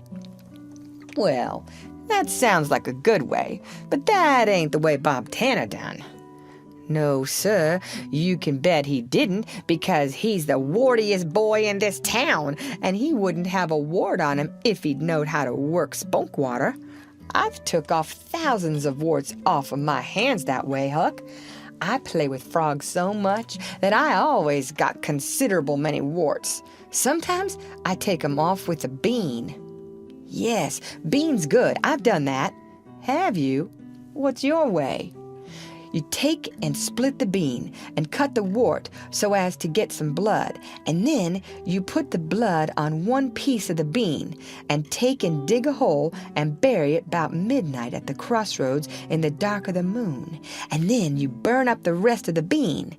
You see that piece that's got the blood on it will keep drawing and drawing, trying to fetch the other piece to it, and so that helps the blood to draw the wart, and pretty soon off she comes. Yes, that's it. Huck, that's it. Though, when you're burying it, if you say, down bean, off wart, come no more to bother me, it's better. That's the way Joe Harper does, and he's been nearly to Coonville and most everywheres. But say, how do you cure 'em with dead cats? Why, you take your cat and you go and get in the graveyard long about midnight, when somebody that was wicked has been buried. And when it's midnight, a devil will come, or maybe 2 or 3, but you can't see him. You can only hear something like the wind, or maybe hear him talk. And when they're taking that feller away, you heave your cat after him and say, devil follow corpse, cat follow devil, warts follow cat, I'm done with ye. That'll fetch any wart. Sounds right. Did you ever try it, Huck? No, but old Mother Hopkins told me. Well, I reckon it's so then, because they say she's a witch. Say? Why, Tom, I know she is. She witched Pap. Pap says so his own self.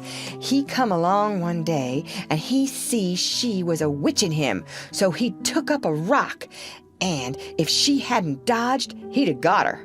Well, that very night, he rolled off in a shed where he was a-layin' drunk and broke his arm.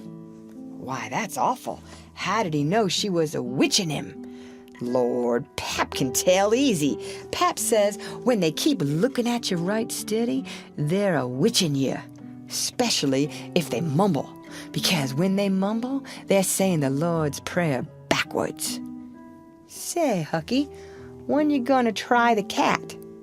Tonight. I reckon they'll come after old Hoss Williams tonight. But they buried him Saturday. Didn't they get him Saturday night? Why, how you talk. How could their charms work till midnight? And then it's Sunday. Devils don't slosh around much of a Sunday, I don't reckon. I never thought of that. That's so. Let me go with you. Of course. If you ain't afeard. Afeard? 'Tain't likely. Will you meow? Yes, and you meow back if you get a chance. Last time, you kept me a-meowing around till old Hayes went to throwing rocks at me and says, "Darn that cat!" And so I hove a brick through his window. But don't you tell. I won't. I couldn't meow that night because Auntie was watching me, but I'll meow this time. Say, what's that? Nothing but a tick. Where'd you get him? Out in the woods. What do you take for him? I don't know. I don't want to sell him. All right. It's a mighty small tick anyway. Oh, anybody can run a tick down. That don't belong to them. I'm satisfied with it. It's a good enough tick for me. Sure, there's ticks aplenty. I could have 1,000 of 'em if I wanted to. Well, why don't you? Because you know mighty well you can't. This is a pretty early tick, I reckon. It's the first one I've seen this year. Say, Huck, I'll give you my tooth for him. Let's see it. Tom got out a bit of paper and carefully unrolled it. Huckleberry viewed it wistfully. The temptation was very strong. At last he said, "Is it genuine?" Tom lifted his lip and showed the vacancy. "Well, all right," said Huckleberry. "It's a trade." Tom enclosed the tick in the percussion cap box that had lately been the pinch bug's prison, and the boys separated, each feeling wealthier than before. When Tom reached the little isolated frame schoolhouse, he strode in briskly, with the manner of one who had come with all honest speed. He hung his hat on a peg and flung himself into his seat with businesslike alacrity. The master, throned on high in his great splint-bottom armchair, was dozing, lulled by the drowsy hum of study. The interruption roused him. "Thomas Sawyer!" Tom knew that when his name was pronounced in full, it meant trouble. "Sir? Come up here." "Now, sir, why are you late again as usual?" Tom was about to take refuge in a lie when he saw two long tails of yellow hair hanging down a back that he recognized by the electric symphony of love, and by that form was the only vacant place on the girls' side of the schoolhouse. He instantly said, "I stopped to talk with Huckleberry Finn." The master's pulse stood still, and he stared helplessly. The buzz of study ceased. The pupils wondered if this foolhardy boy had lost his mind. The master said, You did what?" "Stopped to talk with Huckleberry Finn." There was no mistaking the words. "Thomas Sawyer, this is the most astounding confession I have ever listened to. No mere pharaoh will answer for this offense. Take off your jacket." The master's arm performed until it was tired, and the stock of switches notably diminished. Then the order followed. "Now, sir, go and sit with the girls, and let this be a warning to you." The titter that rippled around the room appeared to abash the boy, but in reality that result was caused rather more by his worshipful awe of his unknown idol and the dread pleasure that lay in his high good fortune. He sat down upon the end of the pine bench, and the girl hitched herself away from him with a toss of her head. Nudges and winks and whispers traversed the room, but Tom sat still, with his arms upon the long, low desk before him, and seemed to study his book. By and by attention ceased from him, and the accustomed school murmur rose upon the dull air once more. Presently the boy began to steal furtive glances at the girl. She observed it, made a mouth at him, and gave him the back of her head for the space of a minute. When she cautiously faced round again, a peach lay before her. She thrust it away. Tom gently put it back. She thrust it away again, but with less animosity. Tom patiently returned it to its place. Then she let it remain. Tom scrawled on his slate, "Please take it. I got more." The girl glanced at the words, but made no sign. Now the boy began to draw something on the slate, hiding his work with his left hand. For a time the girl refused to notice, but her human curiosity presently began to manifest itself by hardly perceptible signs. The boy worked on apparently unconscious. The girl made a sort of non-committal attempt to see, but the boy did not betray that he was aware of it. At last she gave in and hesitatingly whispered, "Let me see it." Tom partly uncovered a dismal caricature of a house with two gable ends to it and a corkscrew of smoke issuing from the chimney. Then the girl's interest began to fasten itself upon the work, and she forgot everything else. When it was finished, she gazed a moment, then whispered, "It's nice. Make a man." The artist erected a man in the front yard that resembled a derrick. He could have stepped over the house, but the girl was not hypercritical. She was satisfied with the monster and whispered, "It's a beautiful man. Now make me coming along." Tom drew an hourglass with a full moon and straw limbs to it and armed the spreading fingers with a portentous fan. The girl said, "It's ever so nice. I wish I could draw." "It's easy," whispered Tom. "I'll learn you." "Oh, will you? When?" "At noon. Do you go home to dinner?" "I'll stay if you will." "Good. That's a whack. What's your name?" "Becky Thatcher. What's yours?" "Oh, I know. It's Thomas Sawyer." "That's the name they lick me by. I'm Tom when I'm good. You call me Tom, will you?" "Yes." Now Tom began to scrawl something on the slate, hiding the words from the girl. But she was not backward this time. She begged to see. Tom said, "Oh, it ain't anything." "Yes, it is." "No, it ain't. You don't want to see." "Yes, I do. Indeed, I do. Please let me." "You'll tell." "No, I won't. Deed and double deed won't." "You won't tell anybody at all? Ever, as long as you live?" "No, I won't ever tell anybody. Now let me." "Oh, you don't want to see." "Now that you treat me so, I will see." And she put her small hand upon his, and a little scuffle ensued, Tom pretending to resist in earnest, but letting his hand slip by degrees till these words were revealed: "I love you." "Oh, you bad thing!" And she hit his hand a smart rap, but reddened and looked pleased nevertheless.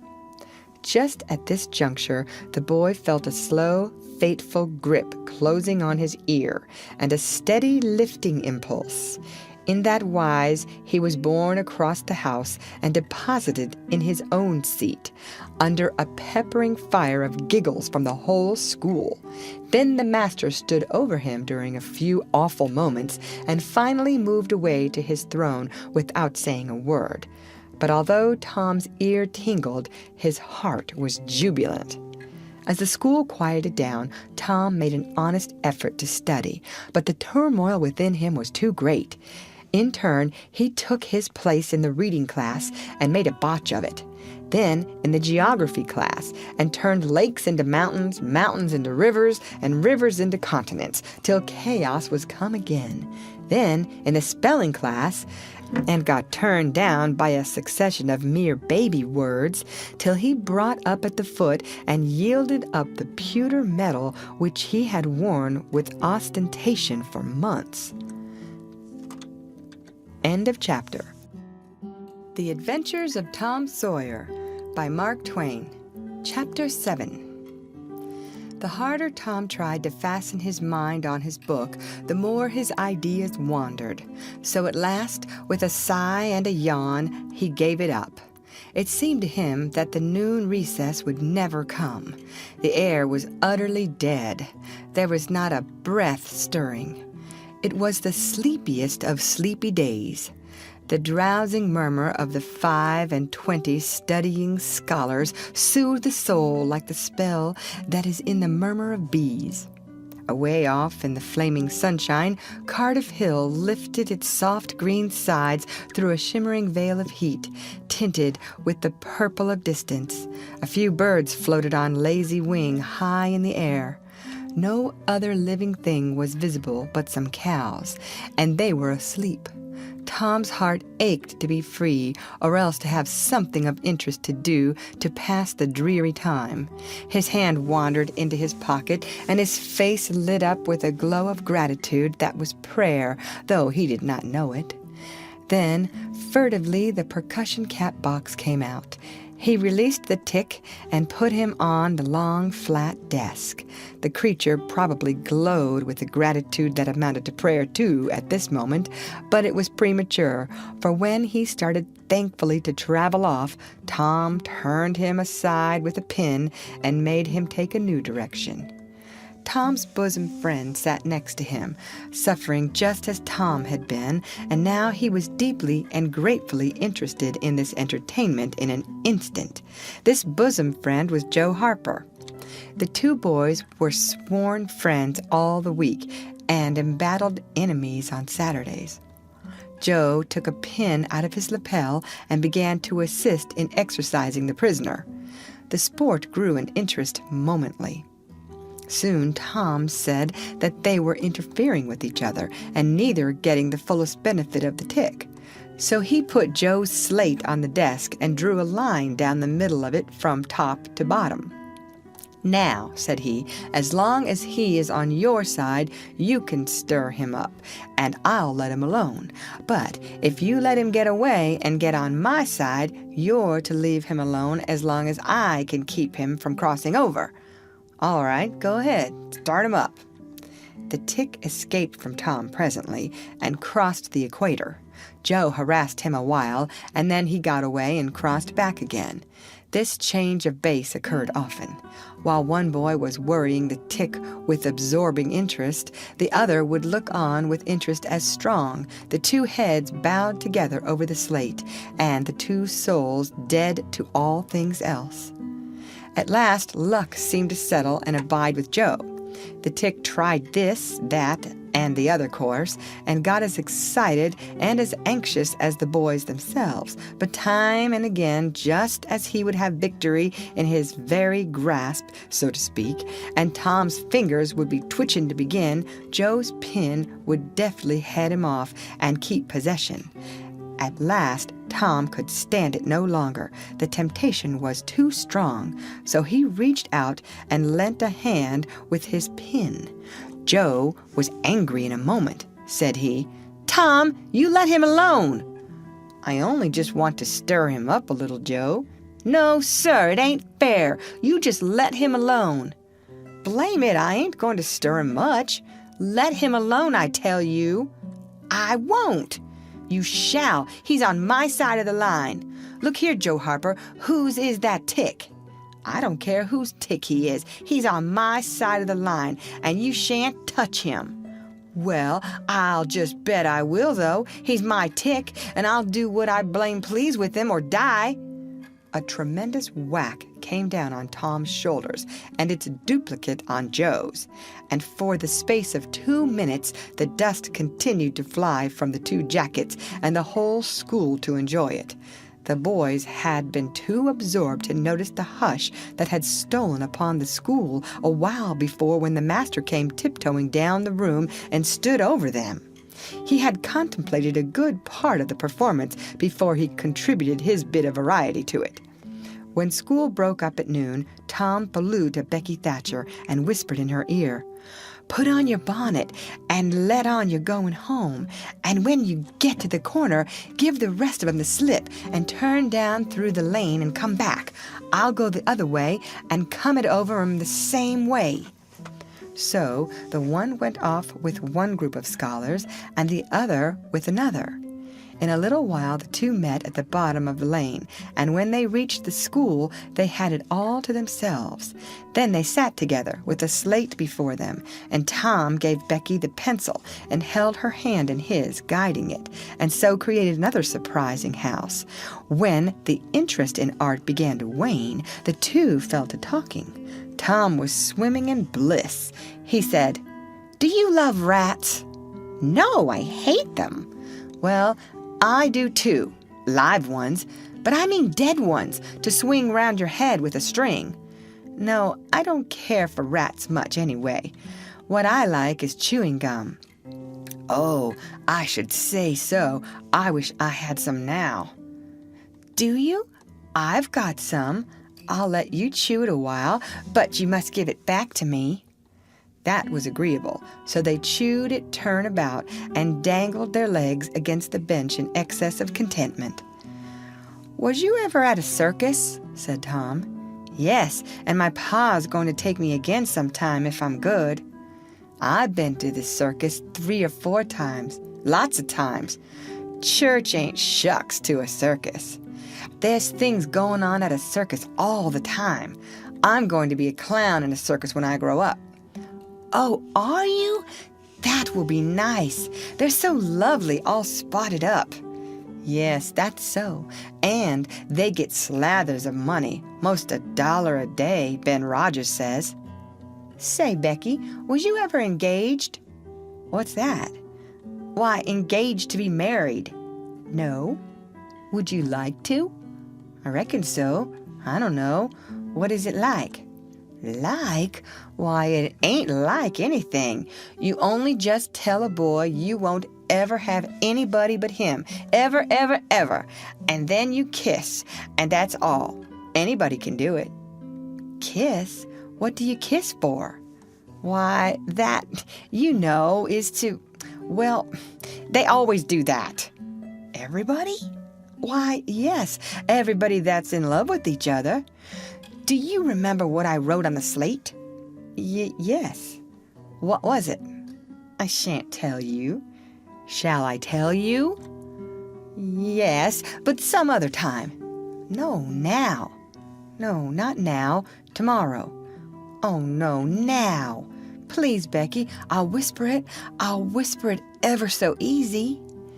Becky hesitating, Tom took silence for consent and passed his arm about her waist and whispered the tale ever so softly with his mouth close to her ear, and then he added, "Now you whisper it to me just the same."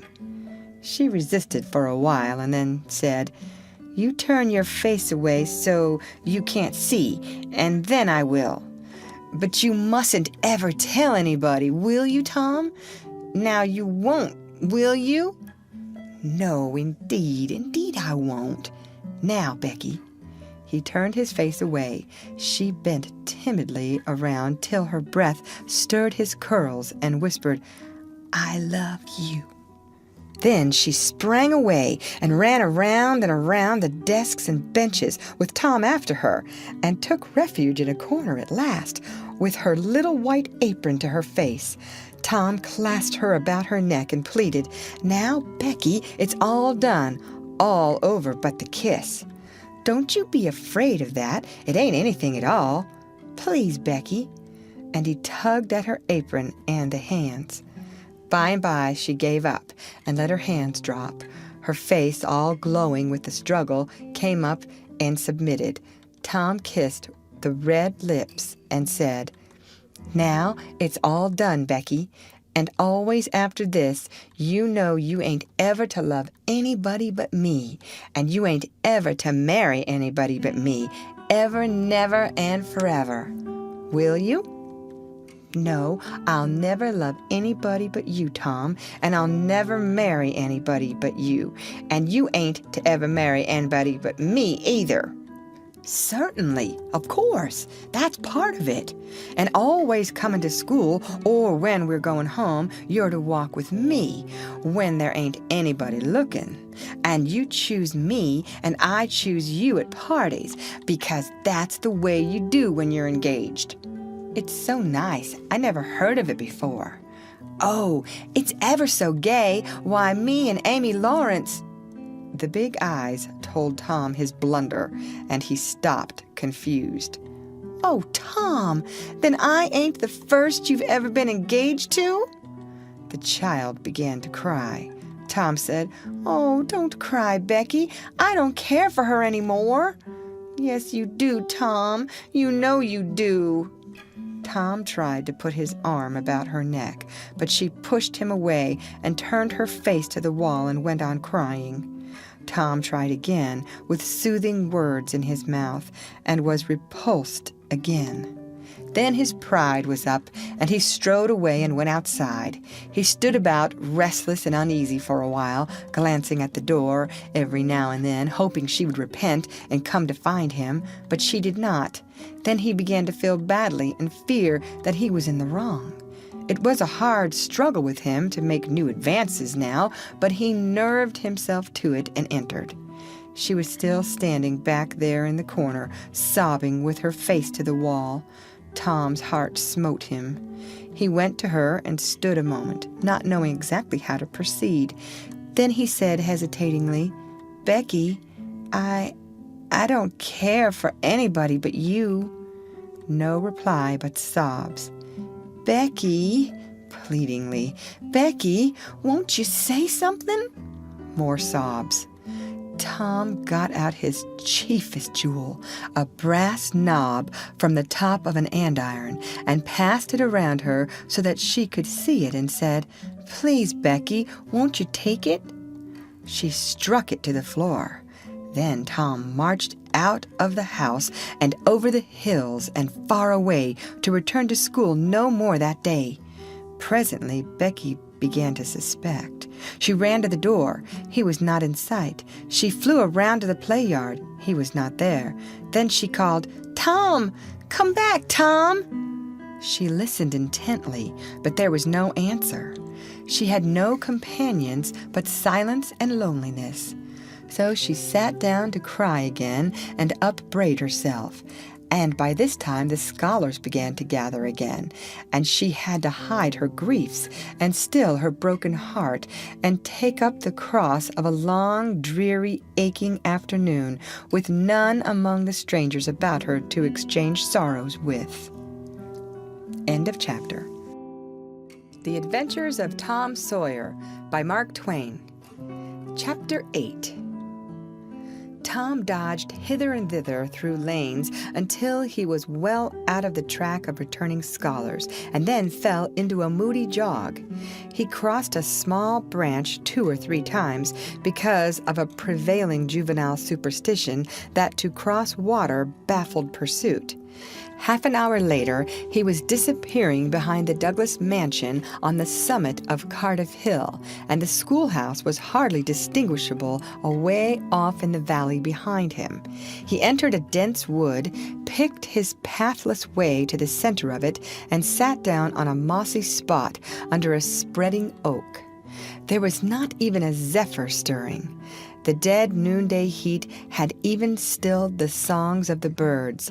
Nature lay in a trance that was broken by no sound but the occasional far-off hammering of a woodpecker. And this seemed to render the pervading silence and sense of loneliness the more profound. The boy's soul was steeped in melancholy. His feelings were in happy accord with his surroundings. He sat long with his elbows on his knees and his chin in his hands, meditating. It seemed to him that life was but a trouble at best, and he more than half envied Jimmy Hodges, so lately released. It must be very peaceful, he thought, to lie and slumber and dream forever and ever, with the wind whispering through the trees and caressing the grass and the flowers over the grave, and nothing to bother and grieve about ever any more. If he only had a clean Sunday school record, he could be willing to go and be done with it all. Now, as to this girl, what had he done? Nothing. He had meant the best in the world and been treated like a dog, like a very dog. She would be sorry some day, maybe when it was too late. Ah, if he could only die temporarily! But the elastic heart of youth cannot be compressed into one constrained shape long at a time. Tom presently began to drift insensibly back into the concerns of this life again. What if he turned his back now and disappeared mysteriously? What if he went away, ever so far away, into unknown countries beyond the seas and never came back any more? How would she feel then? The idea of being a clown recurred to him now, only to fill him with disgust, for frivolity and jokes and spotted tights were an offense when they intruded themselves upon a spirit that was exalted into the vague August realm of the romantic. No, he would be a soldier and return after long years, all war-worn and illustrious.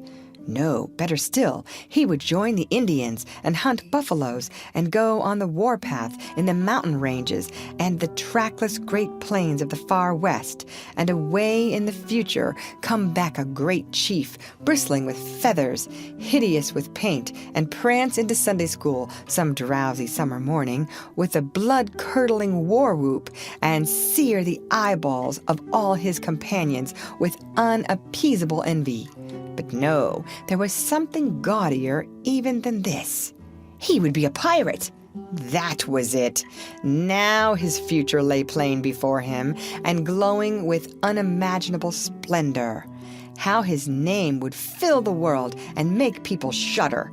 How gloriously he would go plowing the dancing seas in his long, low, black-hulled racer, the spirit of the storm, with his grisly flag flying at the fore.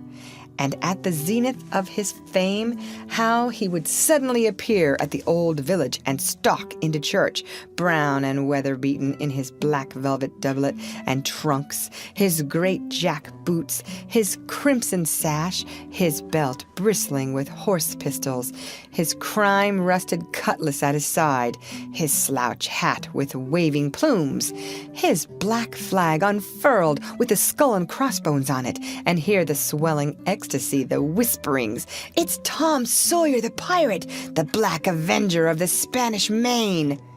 Yes, it was settled. His career was determined. He would run away from home and enter upon it. He would start the very next morning. Therefore, he must now begin to get ready. He would collect his resources together. He went to a rotten log near at hand and began to dig under one end of it with his Barlow knife. He soon struck wood that sounded hollow. He put his hand there and uttered this incantation impressively. "What hasn't come here, come. What's here, stay here." Then he scraped away the dirt and exposed a pine shingle. He took it up and disclosed a shapely little treasure house whose bottom and sides were of shingles. In it lay a marble. Tom's astonishment was boundless. He scratched his head with a perplexed air and said, "Well, that beats anything." Then he tossed the marble away pettishly and stood cogitating. The truth was that a superstition of his had failed here, which he and all his comrades had always looked upon as infallible. If you buried a marble with certain necessary incantations and left it alone a fortnight, and then opened the place with the incantation he had just used, you would find that all the marbles you had ever lost had gathered themselves together there, meantime, no matter how widely they had been separated. But now this thing had actually and unquestionably failed. Tom's whole structure of faith was shaken to its foundations. He had many a time heard of this thing succeeding, but never of its failing before. It did not occur to him that he had tried it several times before himself, but could never find the hiding places afterward. He puzzled over the matter some time and finally decided that some witch had interfered and broken the charm. He thought he would satisfy himself on that point, so he searched around till he found a small shady spot with a little funnel-shaped depression in it. He laid himself down and put his mouth close to this depression and called, "Doodlebug, Doodlebug, tell me what I want to know. Doodlebug, Doodlebug, tell me what I want to know." The sand began to work, and presently a small black bug appeared for a second, and then darted under again in a fright. "He doesn't tell! So it was a witch that done it! I just knowed it!" He well knew the futility of trying to contend against witches, so he gave up discouraged. But it occurred to him that he might as well have the marble he had just thrown away, and therefore he went and made a patient search for it. But he could not find it. Now he went back to his treasure house and carefully placed himself just as he had been standing when he tossed the marble away. Then he took another marble from his pocket and tossed it in the same way, saying, "Brother, go find your brother." He watched where it stopped and went there and looked, but it must have fallen short or gone too far, so he tried twice more. The last repetition was successful. The two marbles lay within a foot of each other. Just here the blast of a toy tin trumpet came faintly down the green aisles of the forest. Tom flung off his jacket and trousers, turned a suspender into a belt, raked away some brush behind the rotten log, disclosing a rude bow and arrow, a lath sword, and a tin trumpet, and in a moment had seized these things and bounded away, bare-legged, with fluttering shirt. He presently halted under a great elm, blew an answering blast, and then began to tiptoe and look warily out this way and that. He said cautiously to an imaginary company, "Hold, my merry men! Keep hid till I blow!" Now appeared Joe Harper, as airily clad and elaborately armed as Tom. Tom called, "Hold! Who comes here into Sherwood Forest without my pass?" "Guy of Gisborne wants no man's pass. Who art thou that dares to hold such language?" said Tom, prompting, for they talked by the book from memory. "Who art thou that dares to hold such language?" "I, indeed, I am Robin Hood, as thy caitiff carcass soon shall know." "Then art thou indeed that famous outlaw? Right gladly will I dispute with thee the passes of the merry wood. Have at thee!" They took their lath swords, dumped their other traps on the ground, struck a fencing attitude foot to foot, and began a grave, careful combat, 2 up and 2 down. Presently Tom said, "Now, if you've got the hang, go it lively." So they went it lively, panting and perspiring with the work. By and by Tom shouted, "Fall! Fall! Why don't you fall?" "I shan't. Why don't you fall yourself? You're getting the worst of it." "Why, that ain't anything. I can't fall. That ain't the way it is in the book. The book says, 'Then with one back-handed stroke he slew poor Guy of Gisborne.' You're to turn around and let me hit you in the back." There was no getting around the authorities, so Joe turned, received the whack, and fell. "Now," said Joe, getting up, "you got to let me kill you." "That's fair." "Why, I can't do that. It ain't in the book." "Well, it's blamed mean, that's all." "Well, say, Joe, you can be Friar Tuck or Much the Miller's son and lamb me with a quarterstaff. Or I'll be the sheriff of Nottingham and you be Robin Hood a little while and kill me." This was satisfactory, and so these adventures were carried out.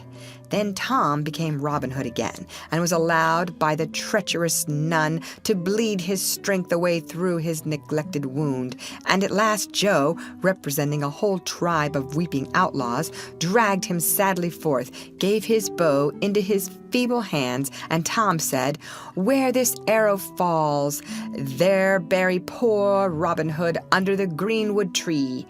Then he shot the arrow and fell back and would have died, but he lit on a nettle and sprang up too gaily for a corpse. The boys dressed themselves, hid their accoutrements, and went off grieving that there were no outlaws any more, and wondering what modern civilization could claim to have done to compensate for their loss. They said they would rather be outlaws a year in Sherwood Forest than President of the United States forever. End of chapter. The Adventures of Tom Sawyer by Mark Twain. Chapter 9. At 9:30 that night, Tom and Sid were sent to bed as usual. They said their prayers, and Sid was soon asleep. Tom lay awake and waited in restless impatience.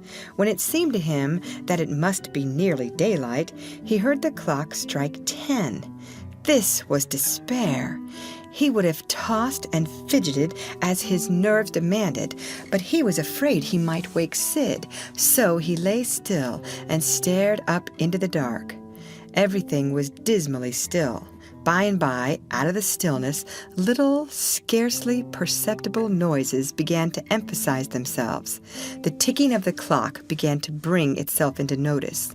Old beams began to crack mysteriously. The stairs creaked faintly. Evidently, spirits were abroad. A measured, muffled snore issued from Aunt Polly's chamber, and now the tiresome chirping of a cricket that no human ingenuity could locate began. Next, the ghastly ticking of a death watch in the wall at the bed's head made Tom shudder. It meant that somebody's days were numbered. Then the howl of a far-off dog rose on the night air and was answered by a fainter howl from a remoter distance. Tom was in an agony. At last he was satisfied that time had ceased and eternity begun. He began to doze in spite of himself. The clock chimed 11, but he did not hear it. And then there came, mingling with his half-formed dreams, a most melancholy caterwauling. The raising of a neighboring window disturbed him, a cry of "Scat, you devil!" and the crash of an empty bottle against the back of his aunt's woodshed brought him wide awake, and a single minute later he was dressed and out of the window and creeping along the roof of the L on all fours. He meowed with caution once or twice as he went, then jumped to the roof of the woodshed and thence to the ground. Huckleberry Finn was there with his dead cat. The boys moved off and disappeared in the gloom. At the end of half an hour, they were wading through the tall grass of the graveyard. It was a graveyard of the old-fashioned Western kind. It was on a hill, about 1.5 miles from the village. It had a crazy board fence around it, which leaned inward in places and outward the rest of the time, but stood upright nowhere. Grass and weeds grew rank over the whole cemetery. All the old graves were sunken in. There was not a tombstone on the place. Round-topped, worm-eaten boards staggered over the graves, leaning for support and finding none. "Sacred to the memory of so-and-so" had been painted on them once, but it could no longer have been read on the most of them now, even if there had been light. A faint wind moaned through the trees, and Tom feared it might be the spirits of the dead complaining at being disturbed. The boys talked little and only under their breath, for the time and the place and the pervading solemnity and silence oppressed their spirits. They found the sharp new heap they were seeking and ensconced themselves within the protection of 3 great elms that grew in a bunch within a few feet of the grave. Then they waited in silence for what seemed a long time. The hooting of a distant owl was all the sound that troubled the dead stillness. Tom's reflections grew oppressive. He must force some talk, so he said in a whisper, "Hucky, do you believe the dead people like it for us to be here?" Huckleberry whispered, "I wished I knowed. It's awful solemn like, ain't it?" "I bet it is." There was a considerable pause while the boys canvassed this matter inwardly. Then Tom whispered, "Say, Hucky, do you reckon Hoss Williams hears us talking?" "Of course he does. Least his spirit does." Tom, after a pause, "I wish I'd said Mr. Williams, but I never meant any harm. Everybody calls him Hoss. A body can't be too particular how they talk about these year dead people, Tom." This was a damper, and conversation died again. Presently, Tom seized his comrade's arm and said, "Shh!" "What is it, Tom?"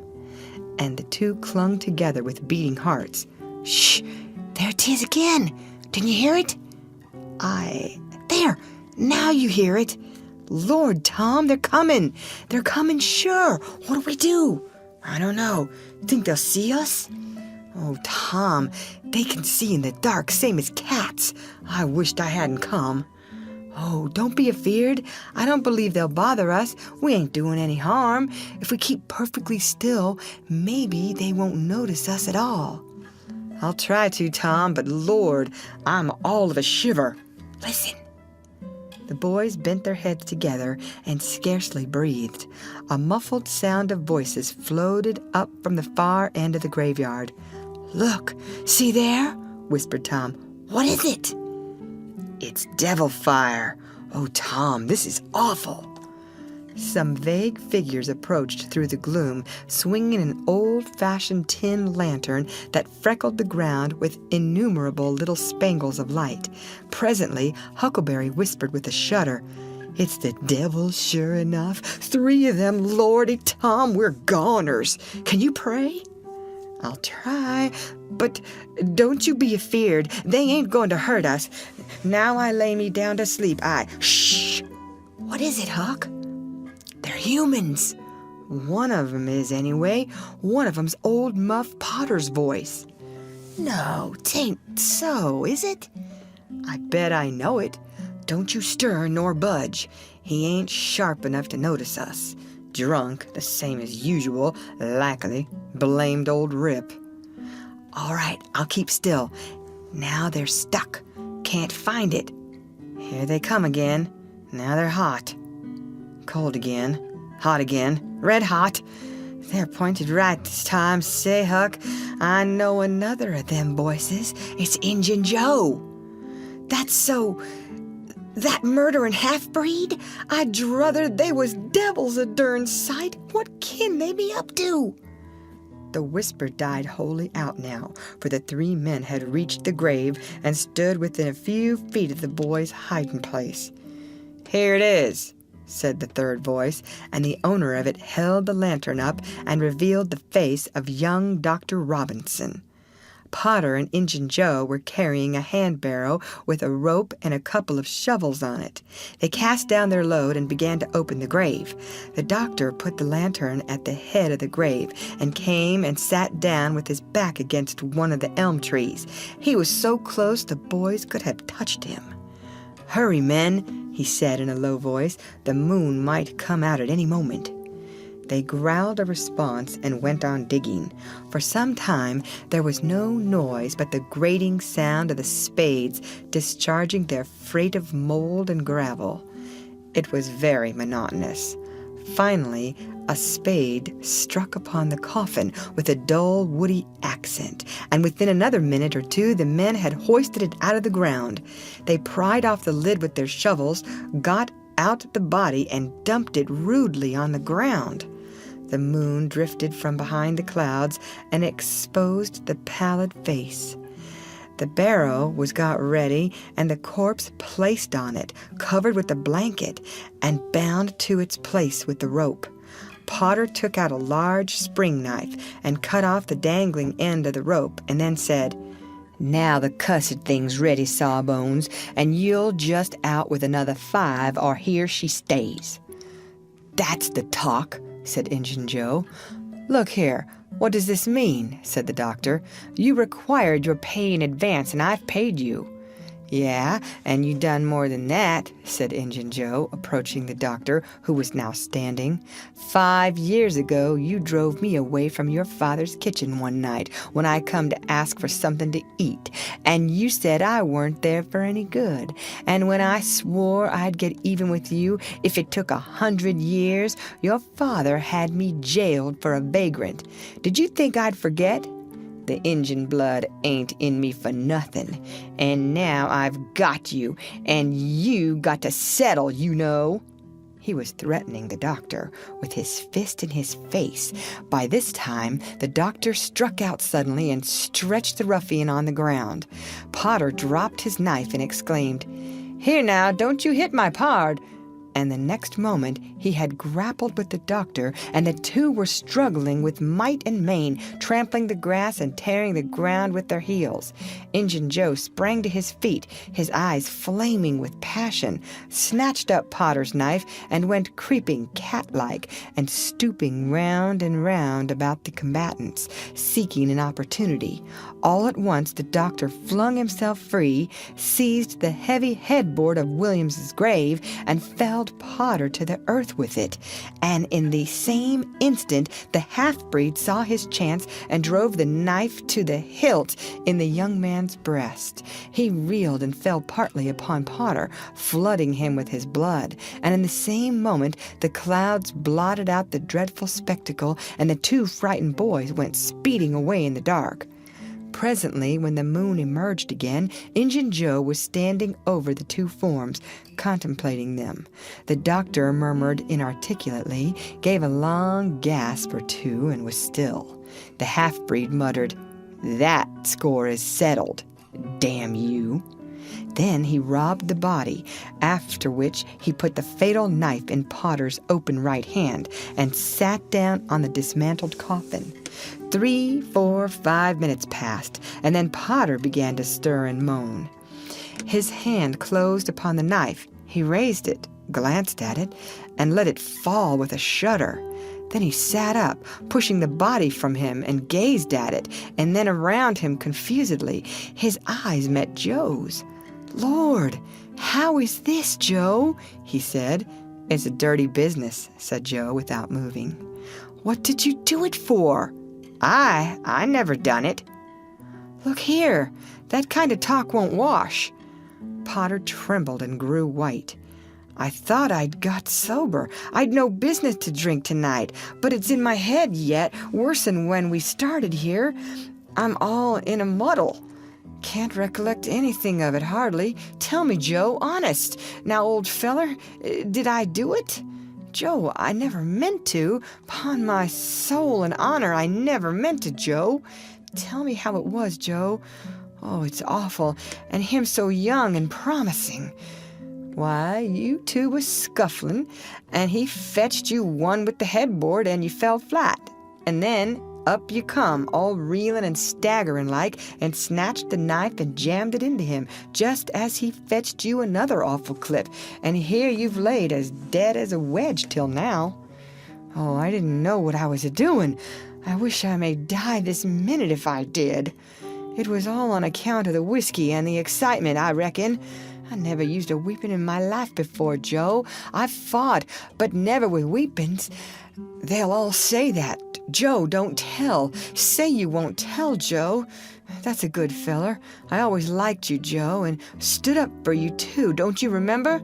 You won't tell, will you, Joe?" And the poor creature dropped on his knees before the stolid murderer and clasped his appealing hands. "No, you've always been fair and square with me, Muff Potter, and I won't go back on you. There now, that's as fair as a man can say." "Oh, Joe, you're an angel. I'll bless you for this the longest day I live." And Potter began to cry. "Come now, that's enough of that. This ain't any time for blubbering. You be off yonder way, and I'll go this. Move now, and don't leave any tracks behind you." Potter started on a trot that quickly increased to a run. The half-breed stood looking after him. He muttered, "If he's as much stunned with the lick and fuddled with the rum as he had the look of being, he won't think of the knife till he's gone so far he'll be afraid to come back after it to such a place by himself. Chicken heart." 2 or 3 minutes later, the murdered man, the blanketed corpse, the lidless coffin, and the open grave were under no inspection but the moon's. The stillness was complete again, too. End of chapter. The Adventures of Tom Sawyer by Mark Twain. Chapter 10. The two boys flew on and on toward the village, speechless with horror. They glanced backward over their shoulders from time to time, apprehensively, as if they feared they might be followed. Every stump that started up their path seemed a man and an enemy and made them catch their breath, and as they sped by some outlying cottages that lay near the village, the barking of the aroused watchdogs seemed to give wings to their feet. "If we can only get to the old tannery before we break down," whispered Tom in short catches between breaths. "I can't stand it much longer." Huckleberry's hard pantings were his only reply, and the boys fixed their eyes on the goal of their hopes and bent to their work to win it. They gained steadily on it, and at last, breast to breast, they burst through the open door and fell grateful and exhausted in the sheltering shadows beyond. By and by, their pulses slowed down, and Tom whispered, "Huckleberry, what do you reckon'll come of this?" "If Dr. Robinson dies, I reckon hanging'll come of it." "Do you, though?" "Why, I know it, Tom." Tom thought a while, then he said, "Who'll tell? We?" "What are you talking about? Suppose something happened and Injun Joe didn't hang. Why, he'd kill us some time or other, just as dead sure as we're a-layin' here." "That's just what I was thinking to myself, Huck. If anybody tells, let Muff Potter do it. If he's fool enough, he's generally drunk enough." Tom said nothing, went on thinking. Presently he whispered, "Huck, Muff Potter don't know it. How can he tell?" "What's the reason he don't know it?" because he just got that whack when Injun Joe done it. Do you reckon he could see anything? Do you reckon he knowed anything? By hokey, that's so, Tom. And besides, look here, maybe that whack done for him. No, 'tain't likely, Tom. He had liquor in him. I could see that. And besides, he always has. Well, when Pap's full, you might take and belt him over the head with a church, and you couldn't faze him. He says so, his own self. So it's the same with Muff Potter, of course. But if a man was dead sober, I reckon maybe that whack might fetch him. I don't know. After another reflective silence, Tom said, "Hucky, you sure you can keep Mum?" "Tom, we got to keep Mum. You know that. That Injun devil wouldn't make any more of drowning us than a couple of cats. If we was to squeak about this and they didn't hang him. Now look here, Tom. Let's take and swear to one another. That's what we got to do. Swear to keep Mum." "I'm agreed. It's the best thing. Would you just hold hands and swear that we—" No, that wouldn't do for this. That's good enough for little rubbishy common things, especially with gals, 'cause they go back on you anyway and blab if they get in a huff, but there ought to be writing about a big thing like this, and blood. Tom's whole being applauded this idea. It was deep and dark and awful. The hour, the circumstances, the surroundings were in keeping with it. He picked up a clean pine shingle that lay in the moonlight, took a little fragment of red keel out of his pocket, got the moon on his work, and painfully scrawled these lines, emphasizing each slow-down stroke by clamping his tongue between his teeth and letting up the pressure on the upstrokes. Huck Finn and Tom Sawyer swears they will keep mum about this, and they wish they may drop down dead in their tracks if they ever tell and rot. Huckleberry was filled with admiration of Tom's facility in writing, and the sublimity of his language. He at once took a pin from his lapel and was going to prick his flesh, but Tom said, "Hold on, don't do that. A pin's brass. It might have verdigris on it." "What's verdigris?" "It's poison. That's what it is. You just swaller some of it once, you'll see."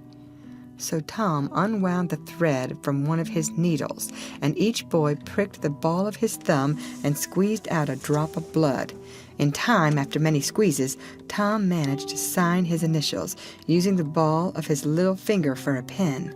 Then he showed Huckleberry how to make an H and an F, and the oath was complete. They buried the shingle close to the wall with some dismal ceremonies and incantations, and the fetters that bound their tongues were considered to be locked and the key thrown away. A figure crept stealthily through a break in the other end of the ruined building now, but they did not notice it. "Tom," whispered Huckleberry, "does this keep us from ever telling always?" "Of course it does. It don't make any difference what happens. We got to keep Mum. We drop down dead. Don't you know that?" "Yes, I reckon that's so." They continued to whisper for some little time. Presently, a dog set up a long, lugubrious howl just outside, within 10 feet of them. The boys clasped each other suddenly in an agony of fright. "Which of us does he mean?" gasped Huckleberry. "I don't know. Peep through the crack, quick." "No, you, Tom." I can't do it, Huck." "Please, Tom, there 'tis again." "Oh, Lordy, I'm thankful," whispered Tom. "I know his voice. It's Bull Harbison." "Oh, that's good. I tell you, Tom, I was most scared to death. I'd have bet anything it was a stray dog." The dog howled again. The boy's heart sank once more. "Oh, my, that ain't no Bull Harbison," whispered Huckleberry. "Do, Tom." Tom, quaking with fear, yielded and put his eye to the crack. His whisper was hardly audible when he said, "Oh, Huck, it's a stray dog." "Quick, Tom, quick. Who does he mean?" "Huck, he must mean us both. We're right together." "Oh, Tom, I reckon we're goners. I reckon there ain't no mistake about where I'll go to. I've been so wicked." Dad, fetch it. This comes of playing hooky and doing everything a feller's told not to do. I might have been good like Sid if I'd have tried, but no, I wouldn't, of course. But if ever I get off this time, I'll just waller in Sunday schools. And Tom began to snuffle a little. You bad, and Huckleberry began to snuffle too. Confound it, Tom Sawyer, you're just old pie alongside of what I am. Oh, lordy, lordy, lordy, I wished I only had half your chance. Tom choked off and whispered, Look, Hucky, look, he's got his back to us. Hucky looked with joy in his heart. Well, he has, by jingoes. Did he before? Yes, he did, but I, like a fool, never thought. Oh, this is bully, you know. Now who can he mean? The howling stopped. Tom pricked up his ears. Shh, what's that? He whispered. Sounds like hogs grunting. No, it's somebody snoring, Tom. That is it. Whereabouts is it, Huck? I believe it's down at t'other end. Sounds so anyway. Pap used to sleep there sometimes, 'long with the hogs, but laws bless you, he just lifts things when he snores. Besides, I reckon he ain't ever coming back to this town anymore. The spirit of adventure rose in the boys' souls once more. Hucky, do you dast to go if I lead? I don't like too much, Tom, supposing it's Injun Joe. Tom quailed, but presently the temptation rose up strong again, and the boys agreed to try, with the understanding that they would take to their heels if the snoring stopped. So they went tiptoeing stealthily down, the one behind the other. When they had got to within 5 steps of the snorer, Tom stepped on a stick, and it broke with a sharp snap. The man moaned, writhed a little, and his face came into the moonlight. It was Muff Potter. The boys' hearts had stood still, and their hopes too, when the man moved, but their fears passed away now. They tiptoed out through the broken weatherboarding and stopped at a little distance to exchange a parting word. That long, lugubrious howl rose on the night air again. They turned and saw the strange dog standing within a few feet of where Potter was lying and facing Potter with his nose pointing heavenward. "Oh, Jiminy, it's him!" exclaimed both boys in a breath. "Say, Tom, they say a stray dog come howling around Johnny Miller's house about midnight as much as 2 weeks ago, and a whippoorwill come in and lit on the banisters and sung the very same evening, and there ain't anybody dead there yet."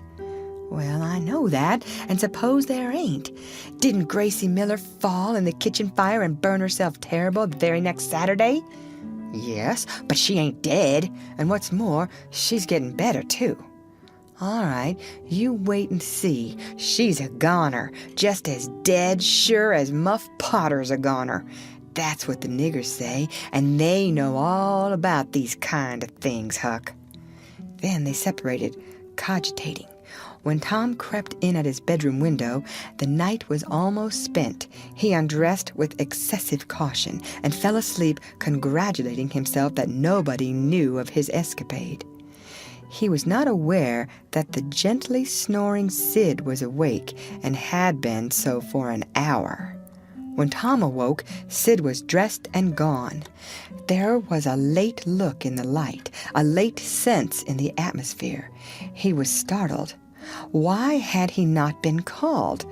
Persecuted till he was up as usual? The thought filled him with bodings. Within 5 minutes he was dressed and downstairs, feeling sore and drowsy. The family were still at table, but they had finished breakfast. There was no voice of rebuke, but there were averted eyes. There was a silence and an air of solemnity that struck a chill to the culprit's heart. He sat down and tried to seem gay, but it was uphill work. It roused no smile, no response, and he lapsed into silence and let his heart sink down to the depths. after breakfast his aunt took him aside, and Tom almost brightened in the hope that he was going to be flogged. But it was not so. His aunt wept over him and asked him how he could go and break her old heart so, and finally told him to go on and ruin himself and bring her gray hairs with sorrow to the grave, for it was no use for her to try any more. This was worse than 1,000 whippings, and Tom's heart was sorer now than his body. He cried, he pleaded for forgiveness, promised to reform over and over again, and then received his dismissal, feeling that he had won but an imperfect forgiveness and established but a feeble confidence. He left the presence too miserable to even feel revengeful toward Sid, and so the latter's prompt retreat through the back gate was unnecessary. He moped to school, gloomy and sad, and took his flogging along with Joe Harper for playing hooky the day before, with the air of one whose heart was busy with heavier woes and wholly dead to trifles. Then he betook himself to his seat, rested his elbows on his desk and his jaws in his hands, and stared at the wall with the stony stare of suffering that has reached the limit and can no further go. His elbow was pressing against some hard substance. After a long time, he slowly and sadly changed his position and took up this object with a sigh. It was in a paper. He unrolled it. A long, lingering, colossal sigh followed, and his heart broke. It was his brass andiron knob. This final feather broke the camel's back. End of chapter. The Adventures of Tom Sawyer by Mark Twain. Chapter 11. Close upon the hour of noon, the whole village was suddenly electrified with the ghastly news. No need of the as-yet undreamed-of telegraph. The tale flew from man to man, from group to group, from house to house, with little less than telegraphic speed. Of course, the schoolmaster gave holiday for that afternoon. The town would have thought strangely of him if he had not. A gory knife had been found close to the murdered man, and it had been recognized by somebody as belonging to Muff Potter, so the story ran. And it was said that a belated citizen had come upon Potter washing himself in the branch about 1 or 2 o'clock in the morning, and that Potter had at once sneaked off suspicious circumstances, especially the washing, which was not a habit with Potter. It was also said that the town had been ransacked for this murderer. The public are not slow in the matter of sifting evidence and arriving at a verdict, but that he could not be found. Horsemen had departed down all the roads in every direction, and the sheriff was confident that he would be captured before night. All the town was drifting toward the graveyard. Tom's heartbreak vanished, and he joined the procession, not because he would not 1,000 times rather go anywhere else, but because an awful, unaccountable fascination drew him on. Arrived at the dreadful place, he wormed his small body through the crowd and saw the dismal spectacle. It seemed to him an age since he was there before. Somebody pinched his arm. He turned, and his eyes met Huckleberry's. Then both looked elsewhere at once and wondered if anybody had noticed anything in their mutual glance. But everybody was talking and intent upon the grisly spectacle before them. "Poor fellow! Poor young fellow! This ought to be a lesson to grave robbers. Muff Potter'll hang for this if they catch him." This was the drift of remark, and the minister said, "It was a judgment. His hand is here." Now Tom shivered from head to heel, for his eye fell upon the stolid face of Injun Joe. At this moment the crowd began to sway and struggle, and voices shouted, "It's him! It's him! He's coming himself!" "Who? Who?" from 20 voices. "Muff Potter!" "Hallo! He's stopped! Look out! He's turning! Don't let him get away!" People in the branches of the trees over Tom's head said he wasn't trying to get away. He only looked doubtful and perplexed. "Infernal impudence," said a bystander. "Wanted to come and take a quiet look at his work, I reckon. Didn't expect any company." The crowd fell apart now, and the sheriff came through, ostentatiously leading Potter by the arm. The poor fellow's face was haggard, and his eyes showed the fear that was upon him. When he stood before the murdered man, he shook as with a palsy, and he put his face in his hands and burst into tears. "I didn't do it, friends," he sobbed. "'Pon my word and honor, I never done it." "Who's accused you?" shouted a voice. This shot seemed to carry home. Potter lifted his face and looked around him with a pathetic hopelessness in his eyes. He saw Injun Joe and exclaimed, "Oh, Injun Joe, you promised me you'd never—" "Is that your knife?" And it was thrust before him by the sheriff. Potter would have fallen if they had not caught him and eased him to the ground. Then he said, "Something told me if I didn't come back and get—" He shuddered, then waved his nerveless hand with a vanquished gesture and said, "Tell him, Joe, tell him it ain't any use any more." Then Huckleberry and Tom stood dumb and staring and heard the stony-hearted liar reel off his serene statement. They expected every moment that the clear sky would deliver God's lightnings upon his head, and wondering to see how long the stroke was delayed. And when he had finished, and still stood alive and whole, their wavering impulse to break their oath and save the poor betrayed prisoner's life faded and vanished away, for plainly this miscreant had sold himself to Satan, and it would be fatal to meddle with the property of such a power as that. "Why didn't you leave? What did you want to come here for?" somebody said. "I couldn't help it. I couldn't help it," Potter moaned. "I wanted to run away, but I couldn't seem to come anywhere but here." And he fell to sobbing again. Injun Joe repeated his statement just as calmly a few minutes afterwards on the inquest under oath, and the boys, seeing that the lightnings were still withheld, were confirmed in their belief that Joe had sold himself to the devil. He was now become, to them, the most balefully interesting object they had ever looked upon, and they could not take their fascinated eyes from his face. They inwardly resolved to watch him nights when opportunity should offer, in the hope of getting a glimpse of his dread master. Injun Joe helped to raise the body of the murdered man and put it in a wagon for removal, and it was whispered through the shuddering crowd that the wound bled a little.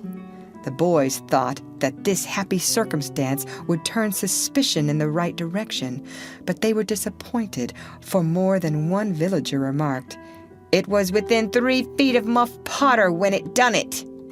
Tom's fearful secret and gnawing conscience disturbed his sleep for as much as a week after this, and at breakfast one morning Sid said, "Tom, you pitch around and talk in your sleep so much that you keep me awake half the time." Tom blanched and dropped his eyes. "It's a bad sign," said Aunt Polly gravely. "What you got on your mind, Tom?" "Nothing that I know of." But the boy's hand shook so that he spilled his coffee. "And you do talk such stuff," Sid said. "Last night you said, 'It's blood, that's what it is.' You said that over and over. And you said, 'Don't torment me so, I'll tell.' Tell what? What is it you'll tell?" Everything was swimming before Tom. There was no telling what might have happened now, but luckily the concern passed out of Aunt Polly's face, and she came to Tom's relief without knowing it. She said, "Sure, it's that dreadful murder. I dream about it most every night myself. Sometimes I dream it's me that done it." Mary said she had been affected much the same way. Sid seemed satisfied. Tom got out of the presence as quick as he plausibly could, and after that he complained of toothache for a week and tied up his jaws every night. He never knew that Sid lay nightly watching and frequently slipped the bandage free and then leaned on his elbow listening a good while at a time and afterwards slipped the bandage back to its place again. Tom's distress of mind wore off gradually and the toothache grew irksome and was discarded. If Sid really managed to make anything out of Tom's disjointed mutterings, he kept it to himself. It seemed to Tom that his schoolmates never would get done holding inquests on dead cats and thus keeping his trouble present to his mind. Sid noticed that Tom never was coroner at one of these inquiries, though it had been his habit to take the lead in all new enterprises. He noticed, too, that Tom never acted as a witness, and that was strange. And Sid did not overlook the fact that Tom even showed a marked aversion to these inquests and always avoided them when he could. Sid marveled, but said nothing. However, even inquests went out of vogue at last and ceased to torture Tom's conscience.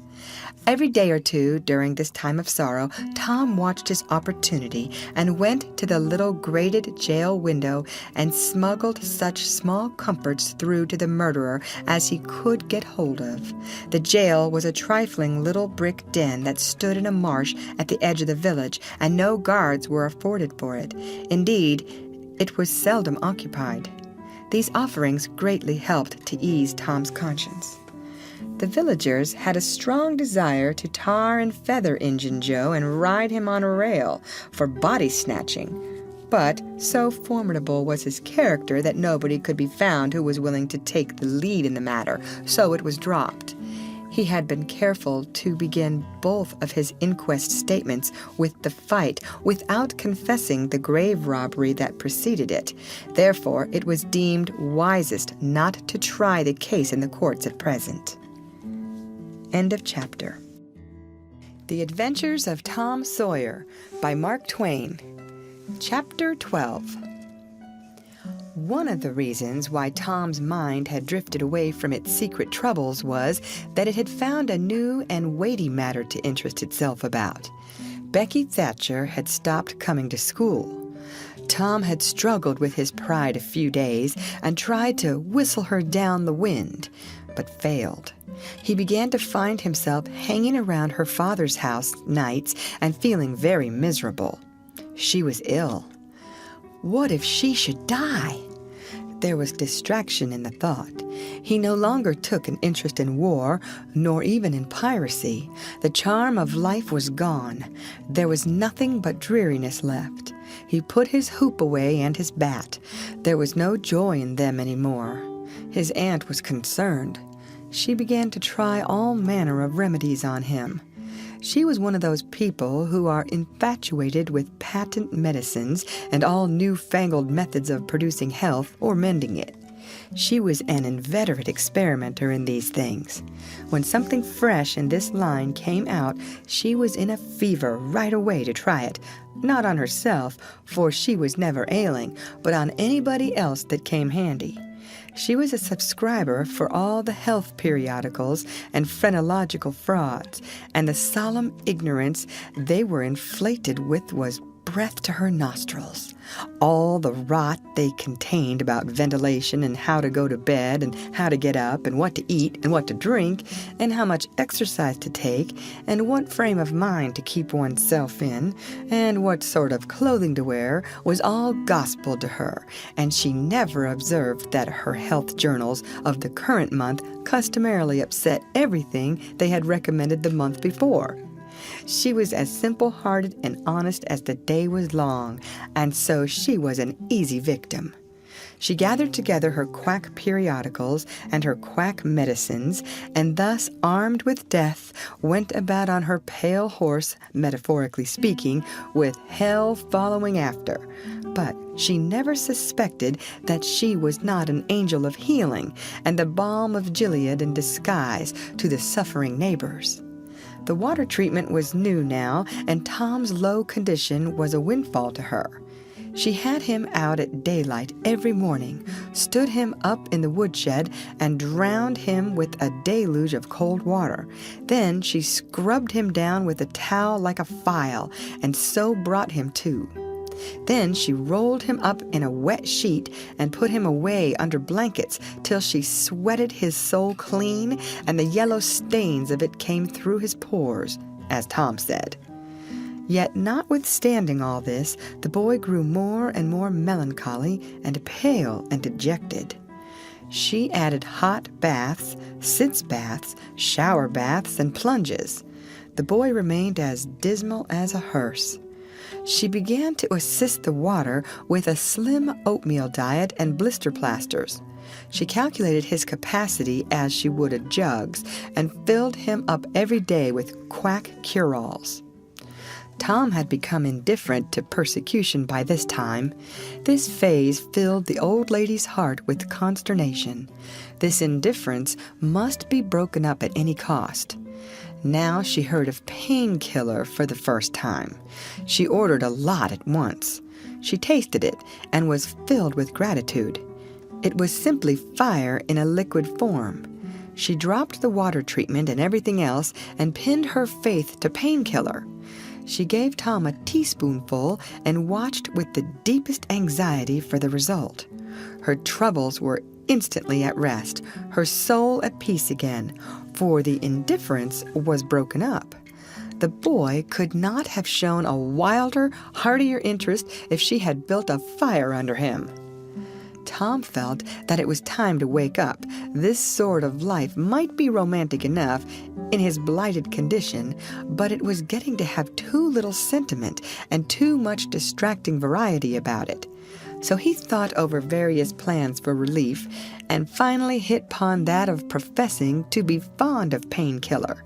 He asked for it so often that he became a nuisance, and his aunt ended by telling him to help himself and quit bothering her. If it had been Sid, she would have had no misgivings to alloy her delight, but since it was Tom, she watched the bottle clandestinely. She found that the medicine did really diminish, but it did not occur to her that the boy was mending the health of a crack in the sitting room floor with it. One day, Tom was in the act of dosing the crack when his aunt's yellow cat came along, purring, eyeing the teaspoon avariciously, and begging for a taste. Tom said, "Don't ask for it unless you want it, Peter." But Peter signified that he did want it. "You better make sure." Peter was sure. "Now you've asked for it, and I'll give it to you because there ain't anything mean about me. But if you find you don't like it, you mustn't blame anybody but your own self." Peter was agreeable, so Tom pried his mouth open and poured down the painkiller. Peter sprang a couple of yards in the air and then delivered a war whoop and set off round and round the room, banging against furniture, upsetting flower pots, and making general havoc. Next, he rose on his hind feet and pranced around in a frenzy of enjoyment, with his head over his shoulder and his voice proclaiming his unappeasable happiness. Then he went tearing around the house again, spreading chaos and destruction in his path. Aunt Polly entered in time to see him throw a few double somersets, deliver a final mighty hurrah, and sail through the open window, carrying the rest of the flower pots with him. The old lady stood petrified with astonishment, peering over her glasses. Tom lay on the floor, expiring with laughter. "Tom, what on earth ails that cat?" "I don't know, Aunt," gasped the boy. "Why, I never see anything like it. What did make him act so?" "'Deed, I don't know, Aunt Polly. Cats always act so when they're having a good time." "They do they?" There was something in the tone that made Tom apprehensive. "Yes'm, that is, I believe they do." "You do?" "Yes'm." The old lady was bending down, Tom watching with interest emphasized by anxiety. Too late he divined her drift. The handle of the telltale teaspoon was visible under the bed valance. Aunt Polly took it, held it up.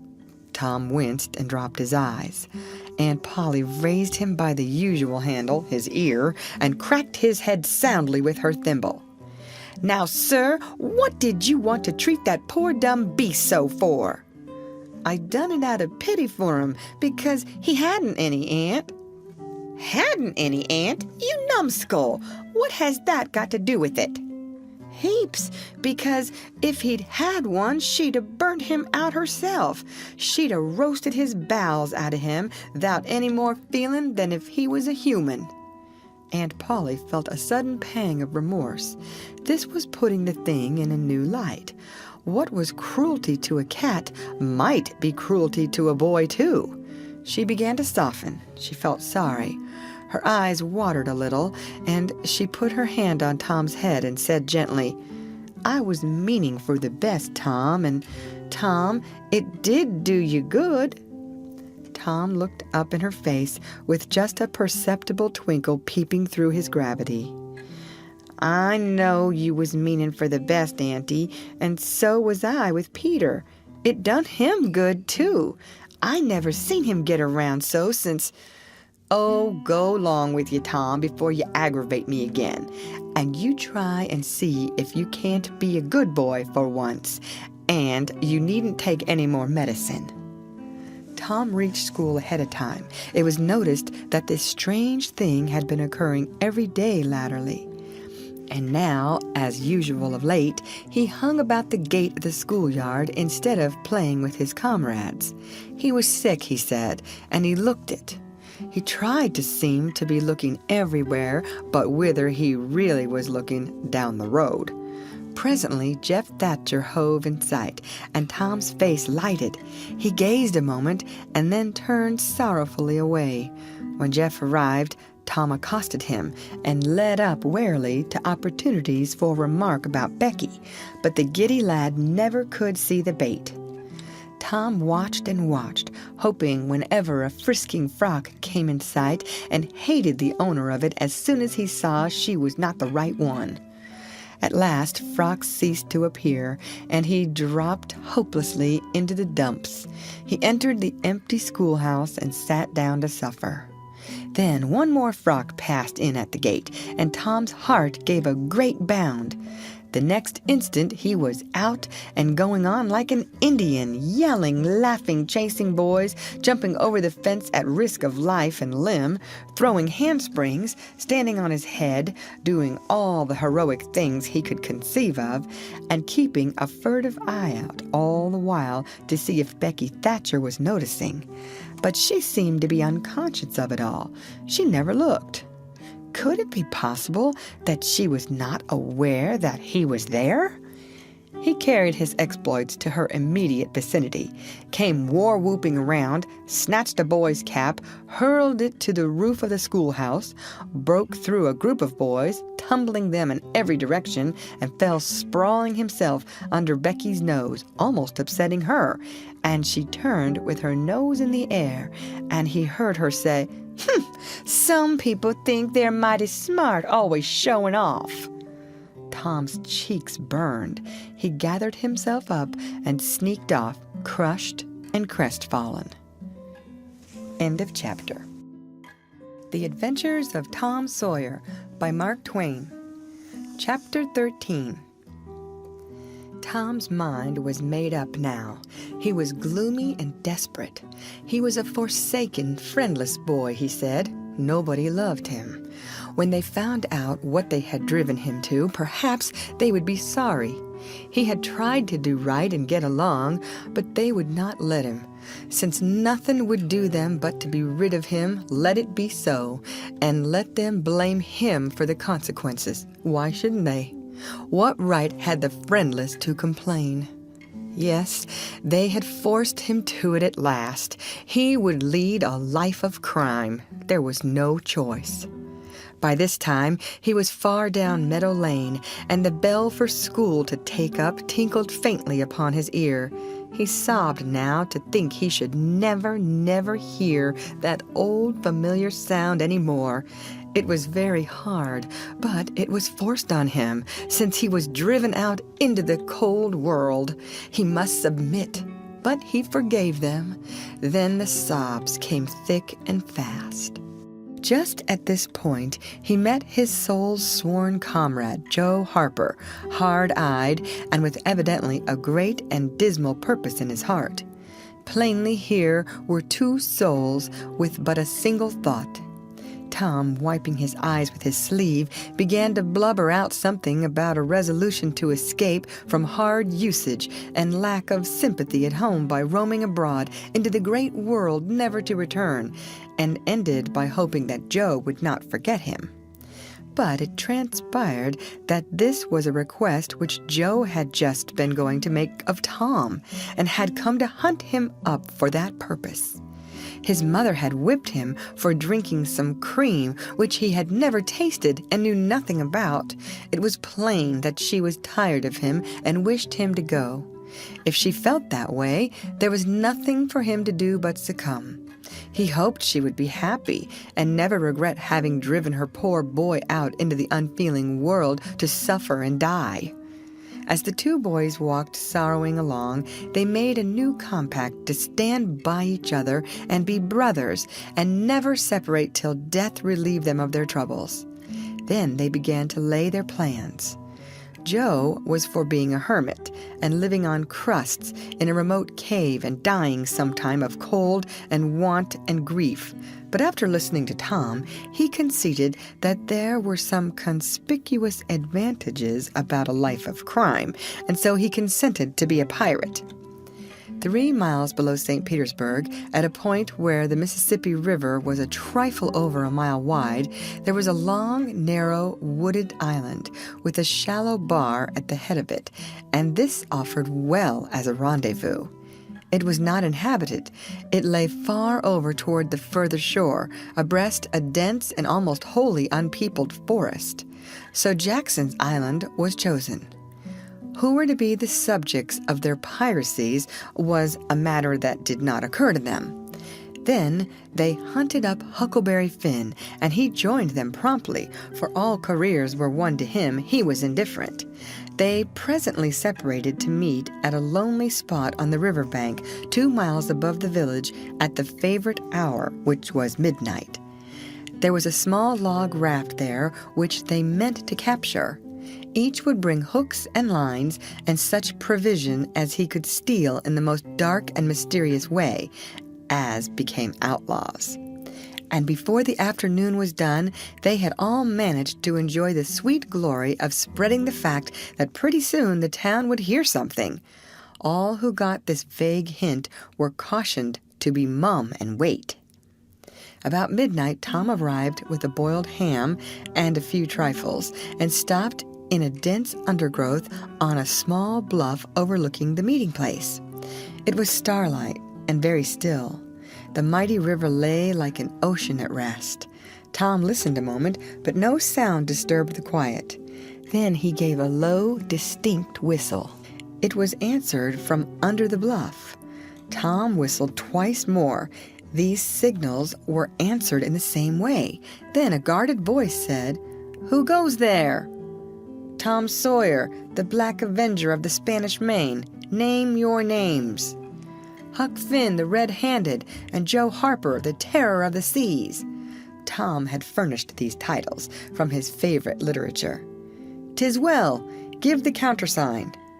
2 hoarse whispers delivered the same awful word simultaneously to the brooding night. "Blood!"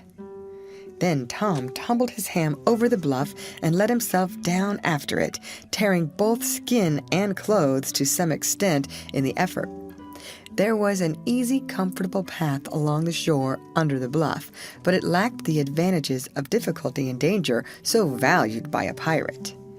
The Terror of the Seas had brought a side of bacon and had about worn himself out with getting it there. Finn, the Red-Handed, had stolen a skillet and a quantity of half-cured leaf tobacco, and had also brought a few corn-cobs to make pipes with. But none of the pirates smoked or chewed but himself. The Black Avenger of the Spanish Main said it would never do to start without some fire. That was a wise thought. Matches were hardly known there in that day. They saw a fire smoldering upon a great raft 100 yards above, and they went stealthily thither and helped themselves to a chunk. They made an imposing adventure of it, saying "hist" every now and then, and suddenly halting with finger on lip, moving with hands on imaginary dagger hilts, and giving orders in dismal whispers that if the foe stirred, to let him have it to the hilt, because dead men tell no tales. They knew well enough that the raftsmen were all down at the village, laying in stores or having a spree, but still that was no excuse for their conducting this thing in an unpiratical way.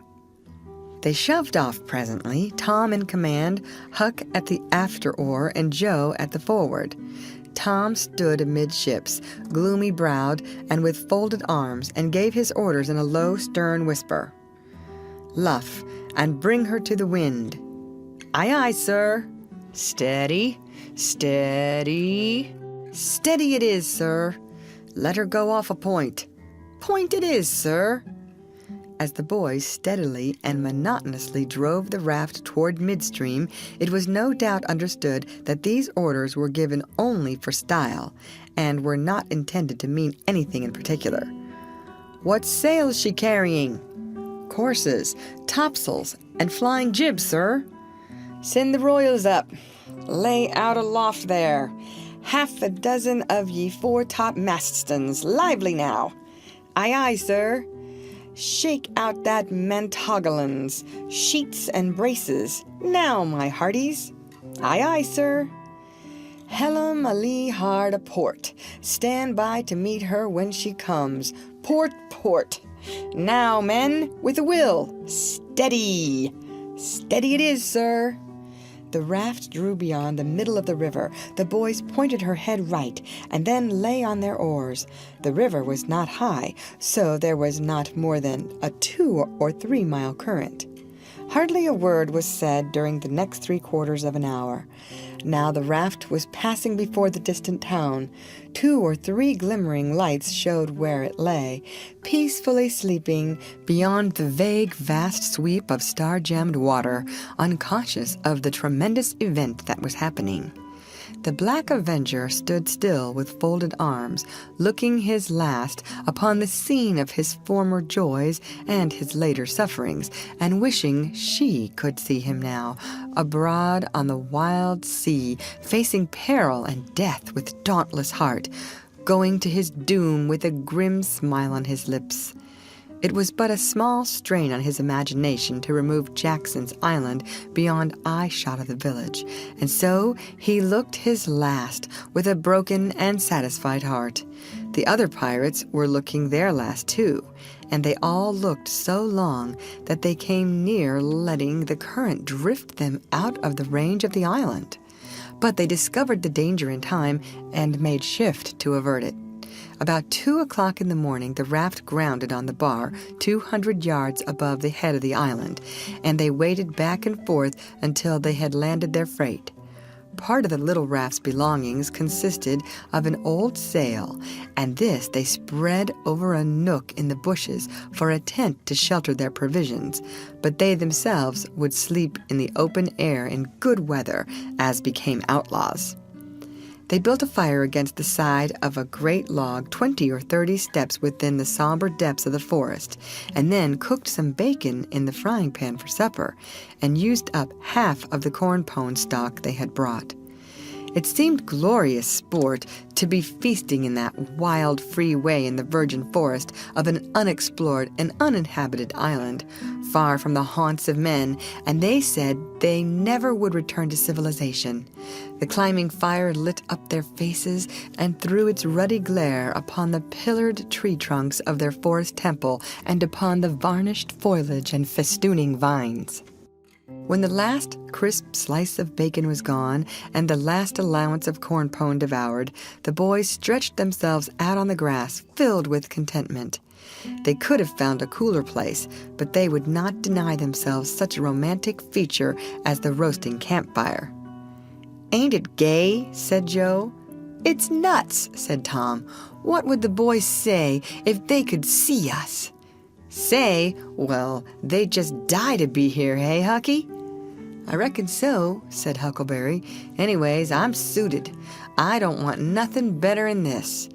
I don't ever get enough to eat, generally, and here they can't come and pick at a feller and bullyrag him so." "It's just the life for me," said Tom. "You don't have to get up mornings, and you don't have to go to school and wash and all that blame foolishness. You see, a pirate don't have to do anything, Joe, when he's ashore, but a hermit, he has to be praying considerable, and then he don't have any fun anyway, all by himself that way." "Oh, yes, that's so," said Joe, "but I hadn't thought much about it, you know. I'd a good deal rather be a pirate now that I've tried it." "You see," said Tom, "people don't go much on hermits nowadays like they used to in old times, but a pirate's always respected, and a hermit's got to sleep on the hardest place he can find, and put sackcloth and ashes on his head, and stand out in the rain, and—" "What does he put sackcloth and ashes on his head for?" inquired Huck. "I don't know, but they've got to do it. Hermits always do." "You'd have to do that if you was a hermit." "Derned if I would," said Huck. "Well, what would you do?" "I don't know, but I wouldn't do that." "Why, Huck, you'd have to. How'd you get around it?" "Why, I just wouldn't stand it. I'd run away." "Run away? Well, you would be a nice old slouch of a hermit. You'd be a disgrace." The red-handed made no response, being better employed. He had finished gouging out a cob, and now he fitted a weed stem to it, loaded it with tobacco, and was pressing a coal to the charge and blowing a cloud of fragrant smoke. He was in the full bloom of luxurious contentment. The other pirates envied him this majestic vice, and secretly resolved to acquire it shortly. Presently, Huck said, "What does pirates have to do?" Tom said, "Oh, they have just a bully time, take ships and burn them, and get the money and bury it in awful places in their island where there's ghosts and things to watch it, and kill everybody in the ships and make 'em walk a plank." "And they carry the women to the island," said Joe. "They don't kill the women." "No," assented Tom, "they don't kill the women. They're too noble, and the women's always beautiful, too." "And don't they wear the bulliest clothes?" "Oh, no, all gold and silver and diamonds," said Joe with enthusiasm. "Who?" said Huck. "Why, the pirates." Huck scanned his own clothing forlornly. "I reckon I ain't dressed fittin' for a pirate," said he, with a regretful pathos in his voice, "but I ain't got none but these." But the other boys told him the fine clothes would come fast enough after they should have begun their adventures. They made him understand that his poor rags would do to begin with, though it was customary for wealthy pirates to start with the proper wardrobe. Gradually, their talk died out, and drowsiness began to steal upon the eyelids of the little waifs. The pipe dropped from the fingers of the red-handed, and he slept the sleep of the conscience-free and the weary. The terror of the seas and the black avenger of the Spanish Main had more difficulty in getting to sleep. They said their prayers inwardly, and lying down, since there was nobody there with authority to make them kneel and recite aloud. In truth, they had a mind not to say them at all, but they were afraid to proceed to such lengths as that, lest they might call down a sudden and special thunderbolt from heaven. Then at once they reached and hovered upon the imminent verge of sleep, but an intruder came now that would not down. It was conscience. They began to feel a vague fear that they had been doing wrong to run away, and next they thought of the stolen meat, and then the real torture came. They tried to argue it away by reminding conscience that they had purloined sweetmeats and apple scores of times, but conscience was not to be appeased by such thin plausibilities. It seemed to them in the end that there was no getting around the stubborn fact that taking sweetmeats was only hooking, while taking bacon and hams and such valuables was plain simple stealing, and there was a command against that in the Bible. So they inwardly resolved that so long as they remained in the business, their piracies should not again be sullied with the crime of stealing. Then the conscience granted a truce, and these curiously inconsistent pirates fell peacefully to sleep. End of chapter. The Adventures of Tom Sawyer by Mark Twain. Chapter 14. When Tom awoke in the morning, he wondered where he was. He sat up and rubbed his eyes and looked around. Then he comprehended. It was the cool gray dawn, and there was a delicious sense of repose and peace in the deep, pervading calm and silence of the woods. Not a leaf stirred, not a sound obtruded upon great nature's meditation. Beaded dewdrops stood upon the leaves and grasses. A white layer of ashes covered the fire, and a thin blue breath of smoke rose straight into the air. Joe and Huck still slept. Now, far away in the woods, a bird called. Another answered. Presently, the hammering of a woodpecker was heard. Gradually, the cool, dim gray of the morning whitened, and as gradually sounds multiplied and life manifested itself. The marvel of nature shaking off sleep and going to work unfolded itself to the musing boy. A little green worm came crawling over a dewy leaf, lifting 2/3 of his body into the air from time to time and sniffing around, then proceeding again, for he was measuring, Tom said. And when the worm approached him of its own accord, he sat as still as a stone, with his hopes rising and falling by turns as the creature still came toward him or seemed inclined to go elsewhere. And when at last it considered a painful moment with its curved body in the air, and then came decisively down upon Tom's leg and began a journey over him, his whole heart was glad, for that meant that he was going to have a new suit of clothes, without the shadow of a doubt, a gaudy piratical uniform. Now a procession of ants appeared, from nowhere in particular, and went about their labors.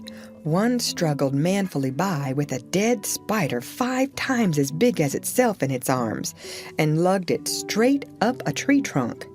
A brown-spotted ladybug climbed the dizzy height of a grass blade, and Tom bent down close to it and said, "Ladybug, ladybug, fly away home. Your house is on fire, your children's alone."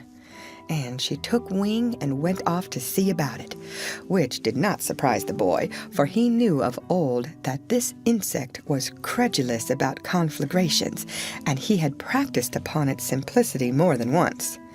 A tumblebug came next, heaving sturdily at its ball, and Tom touched the creature to see it shut its legs against its body and pretend to be dead. The birds were fairly rioting by this time. A catbird, the northern mocker, lit in a tree over Tom's head and trilled out her imitations of her neighbors in a rapture of enjoyment. Then a shrill jay swept down, a flash of blue flame, and stopped on a twig almost within the boy's reach, cocked his head to one side, and eyed the strangers with a consuming curiosity. A gray squirrel and a big fellow of the fox kind came scurrying along, sitting up at intervals to inspect and chatter at the boys, for the wild things had probably never seen a human being before and scarcely knew whether to be afraid or not. All nature was wide awake and stirring now. Long lances of sunlight pierced down through the dense foliage far and near, and a few butterflies came fluttering upon the scene. Tom stirred up the other pirates, and they all clattered away with a shout, and in a minute or two were stripped and chasing after and tumbling over each other in the shallow, limpid water of the white sandbar. They felt no longing for the little village sleeping in the distance beyond the majestic waste of water. A vagrant current or a slight rise in the river had carried off their raft, but this only gratified them, since its going was something like burning the bridge between them and civilization. They came back to camp wonderfully refreshed, glad-hearted, and ravenous, and they soon had the campfire blazing up again. Huck found a spring of clear, cold water close by, and the boys made cups of broad oak or hickory leaves, and felt that water, sweetened with such a wildwood charm as that, would be a good enough substitute for coffee. While Joe was slicing bacon for breakfast, Tom and Huck asked him to hold on a minute. They stepped to a promising nook in the riverbank and threw in their lines. Almost immediately they had reward. Joe had not had time to get impatient before they were back again with some handsome bass, a couple of sun perch, and a small catfish, provisions enough for quite a family. They fried the fish with the bacon and were astonished, for no fish had ever seemed so delicious before. They did not know that the quicker a freshwater fish is on the fire after he is caught, the better he is. And they reflected little upon what a sauce, open-air sleeping, open-air exercise, bathing, and large ingredient of hunger make, too. They lay around in the shade after breakfast while Huck had a smoke, and then went off through the woods on an exploring expedition. They tramped gaily along over decaying logs, through tangled underbrush, among solemn monarchs of the forest, hung from their crowns to the ground with a drooping regalia of grapevines. Now and then they came upon snug nooks carpeted with grass and jeweled with flowers. They found plenty of things to be delighted with, but nothing to be astonished at. They discovered that the island was about 3 miles long and 1/4 of a mile wide, and that the shore it lay closest to was only separated from it by a narrow channel hardly 200 yards wide. They took a swim about every hour, so it was close upon the middle of the afternoon when they got back to camp. They were too hungry to stop to fish, but they fared sumptuously upon cold ham, and then threw themselves down in the shade to talk. But the talk soon began to drag, and then died. The stillness, the solemnity that brooded in the woods, and the sense of loneliness began to tell upon the spirits of the boys. They fell to thinking. A sort of undefined longing crept upon them. This took dim shape presently. It was budding homesickness. Even Finn the red-handed was dreaming of his doorsteps and empty hogsheads. But they were all ashamed of their weakness, and none was brave enough to speak his thought. For some time now the boys had been dully conscious of a peculiar sound in the distance, just as one sometimes is of the ticking of a clock, which he takes no distinct note of. But now this mysterious sound became more pronounced, and forced a recognition. The boys started, glanced at each other, and then each assumed a listening attitude. There was a long silence, profound and unbroken. Then a deep, sullen boom came floating down out of the distance. "What is it?" exclaimed Joe under his breath. "I wonder," said Tom in a whisper. "'Tain't thunder," said Huckleberry in an odd tone, "because thunder—" "Hark!" said Tom. "Listen! Don't talk." They waited a time that seemed an age, and then the same muffled boom troubled the solemn hush. "Let's go and see." They sprang to their feet and hurried to the shore toward the town. They parted the bushes on the bank and peered out over the water. The little steam ferry boat was about a mile below the village, drifting with the current. Her broad deck seemed crowded with people. There were a great many skiffs rowing about or floating with the stream in the neighborhood of the ferry boat, but the boys could not determine what the men in them were doing. Presently, a great jet of white smoke burst from the ferry boat's side, and as it expanded and rose in a lazy cloud, that same dull throb of sound was borne to the listeners again. "I know now," exclaimed Tom. "Somebody's drownded." "That's it," said Huck. "They done that last summer when Bill Turner got drownded. They shoot a cannon over the water, and that makes him come up to the top. Yes, and they take loaves of bread and put quicksilver in 'em and set 'em afloat, and wherever there's anybody that's drownded, they'll float right there and stop." "Yes, I've heard about that," said Joe. "I wonder what makes the bread do that." "Oh, it ain't the bread so much," said Tom. "I reckon it's mostly what they say over it before they start it out." "But they don't say anything over it," said Huck. "I've seen 'em, and they don't." "Well, that's funny," said Tom, "but maybe they say it to themselves. Of course they do. Anybody might know that." The other boys agreed that there was reason in what Tom said, because an ignorant lump of bread, uninstructed by an incantation, could not be expected to act very intelligently when set upon an errand of such gravity. "By jings, I wish I was over there now," said Joe. "I do too," said Huck.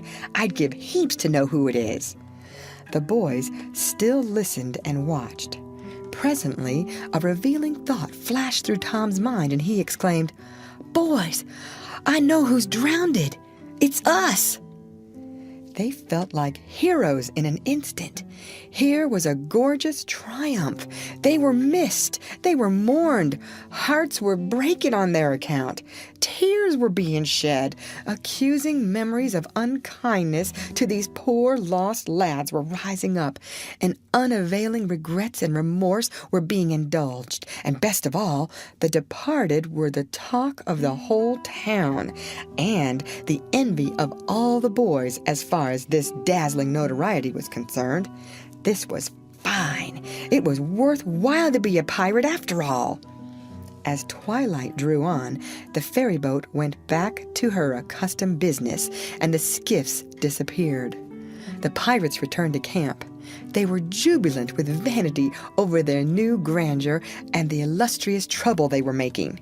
They caught fish, cooked supper, and ate it, and then fell to guessing at what the village was thinking and saying about them, and the pictures they drew of the public distress on their account were gratifying to look upon from their point of view. But when the shadows of night closed them in, they gradually ceased to talk and sat gazing into the fire, with their minds evidently wandering elsewhere. The excitement was gone now, and Tom and Joe could not keep back thoughts of certain persons at home who were not enjoying this fine frolic as much as they were. Misgivings came. They grew troubled and unhappy. A sigh or two escaped unawares.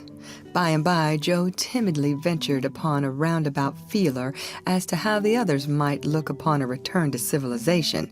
Not right now, but... Tom withered him with derision. Huck, being uncommitted as yet, joined in with Tom, and the waverer quickly explained and was glad to get out of the scrape with as little taint of chicken-hearted homesickness clinging to his garments as he could. Mutiny was effectually laid to rest for the moment. As the night deepened, Huck began to nod and presently to snore. Joe followed next. Tom lay upon his elbow motionless for some time, watching the two intently. At last he got up cautiously on his knees and went searching among the grass and the flickering reflections flung by the campfire. He picked up and inspected several large semi-cylinders of the thin white bark of a sycamore, and finally chose two which seemed to suit him. Then he knelt by the fire and painfully wrote something upon each of these with his red keel. One he rolled up and put in his jacket pocket, and the other he put in Joe's hat and removed it to a little distance from the owner. And he also put into the hat certain schoolboy treasures of almost inestimable value, among them a lump of chalk, an India rubber ball, 3 fish hooks, and one of that kind of marbles known as a sure-'nough crystal. Then he tiptoed his way cautiously among the trees till he felt that he was out of hearing, and straightway broke into a keen run in the direction of the sandbar. End of chapter. The Adventures of Tom Sawyer by Mark Twain. Chapter 15. A few minutes later, Tom was in the shoal water of the bar, wading toward the Illinois shore.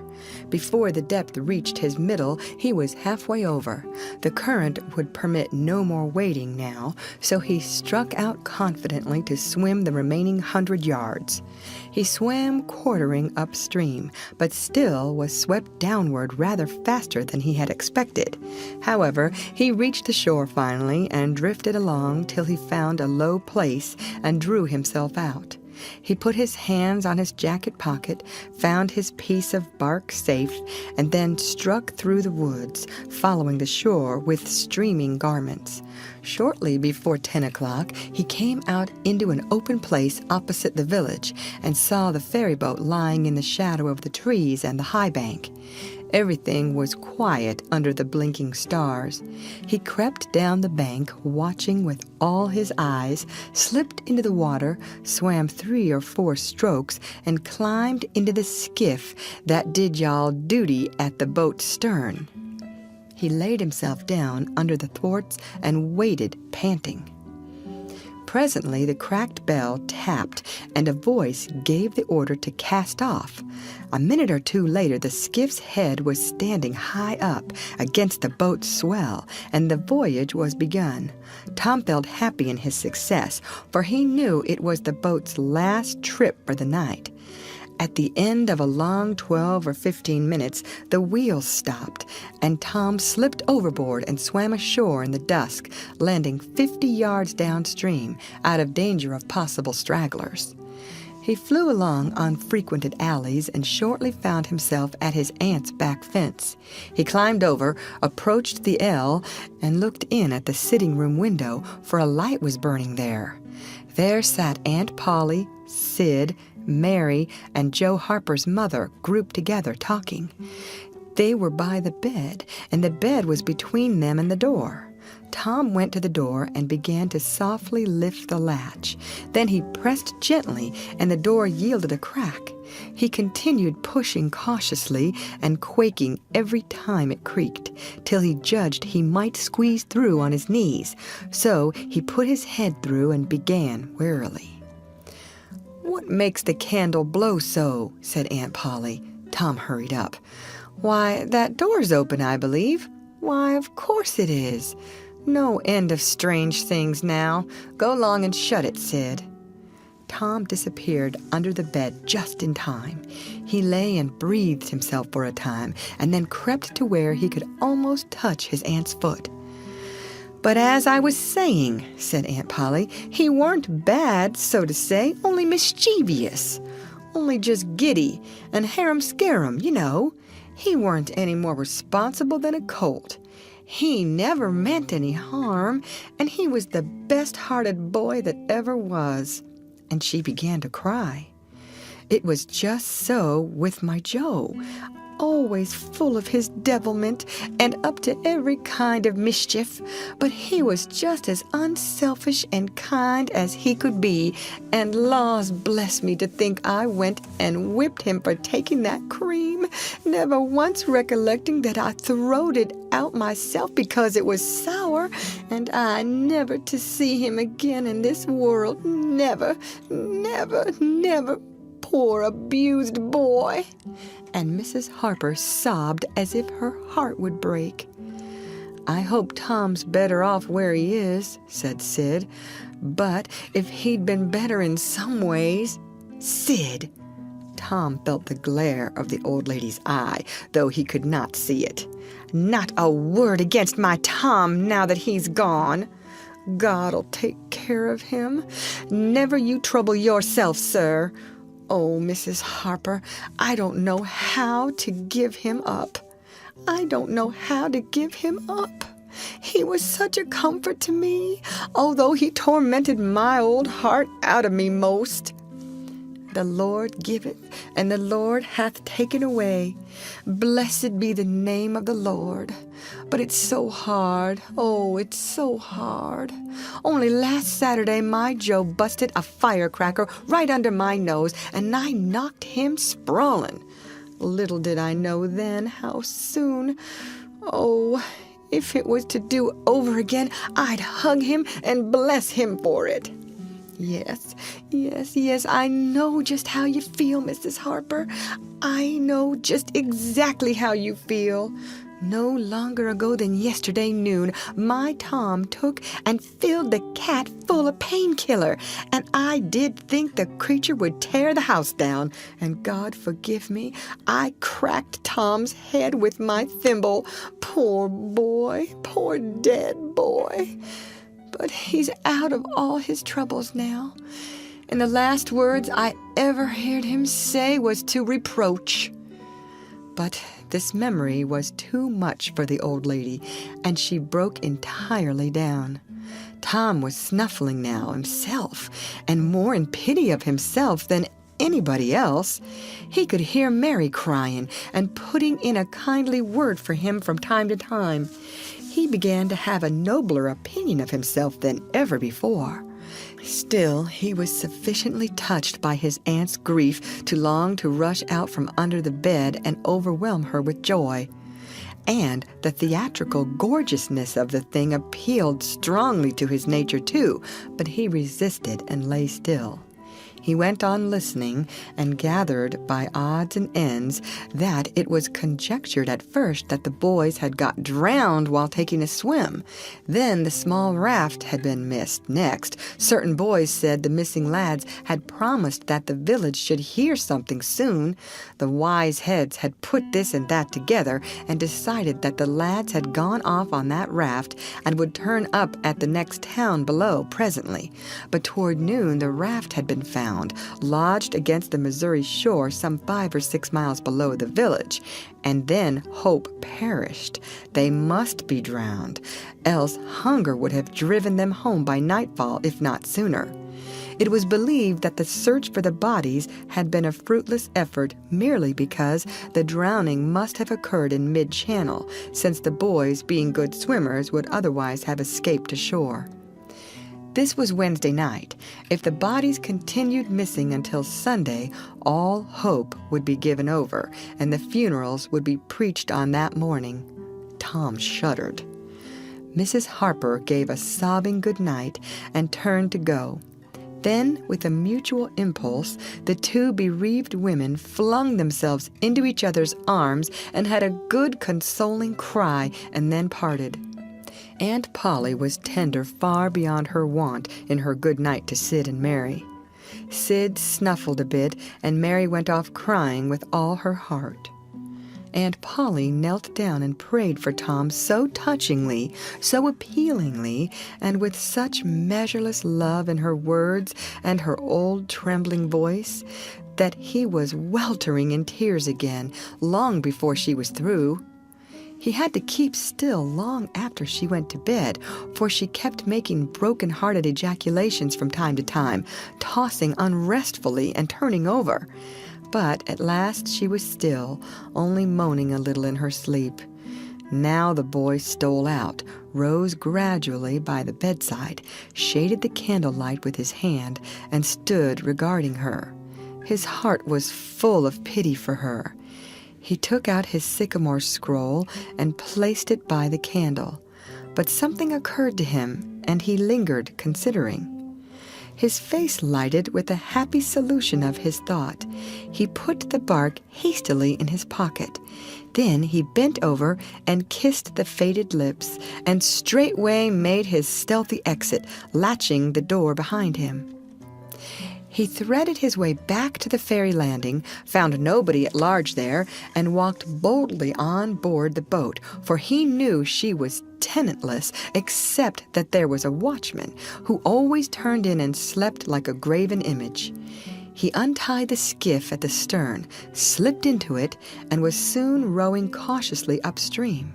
When he had pulled a mile above the village, he started quartering across and bent himself stoutly to his work. He hit the landing on the other side neatly, for this was a familiar bit of work to him. He was moved to capture the skiff, arguing that it might be considered a ship and therefore legitimate prey for a pirate. But he knew a thorough search would be made for it, and that might end in revelations. So he stepped ashore and entered the woods. He sat down and took a long rest, torturing himself meanwhile to keep awake, and then started warily down the home stretch. The night was far spent. It was broad daylight before he found himself fairly abreast the island bar. He rested again until the sun was well up and gliding the great river with its splendor, and then he plunged into the stream. A little later he paused, dripping upon the threshold of the camp, and heard Joe say, No, Tom's true blue, Huck, and he'll come back. He won't desert. He knows that would be a disgrace to a pirate, and Tom's too proud for that sort of thing. He's up to something or other. Now I wonder what. Well, the things is ours anyway, ain't they?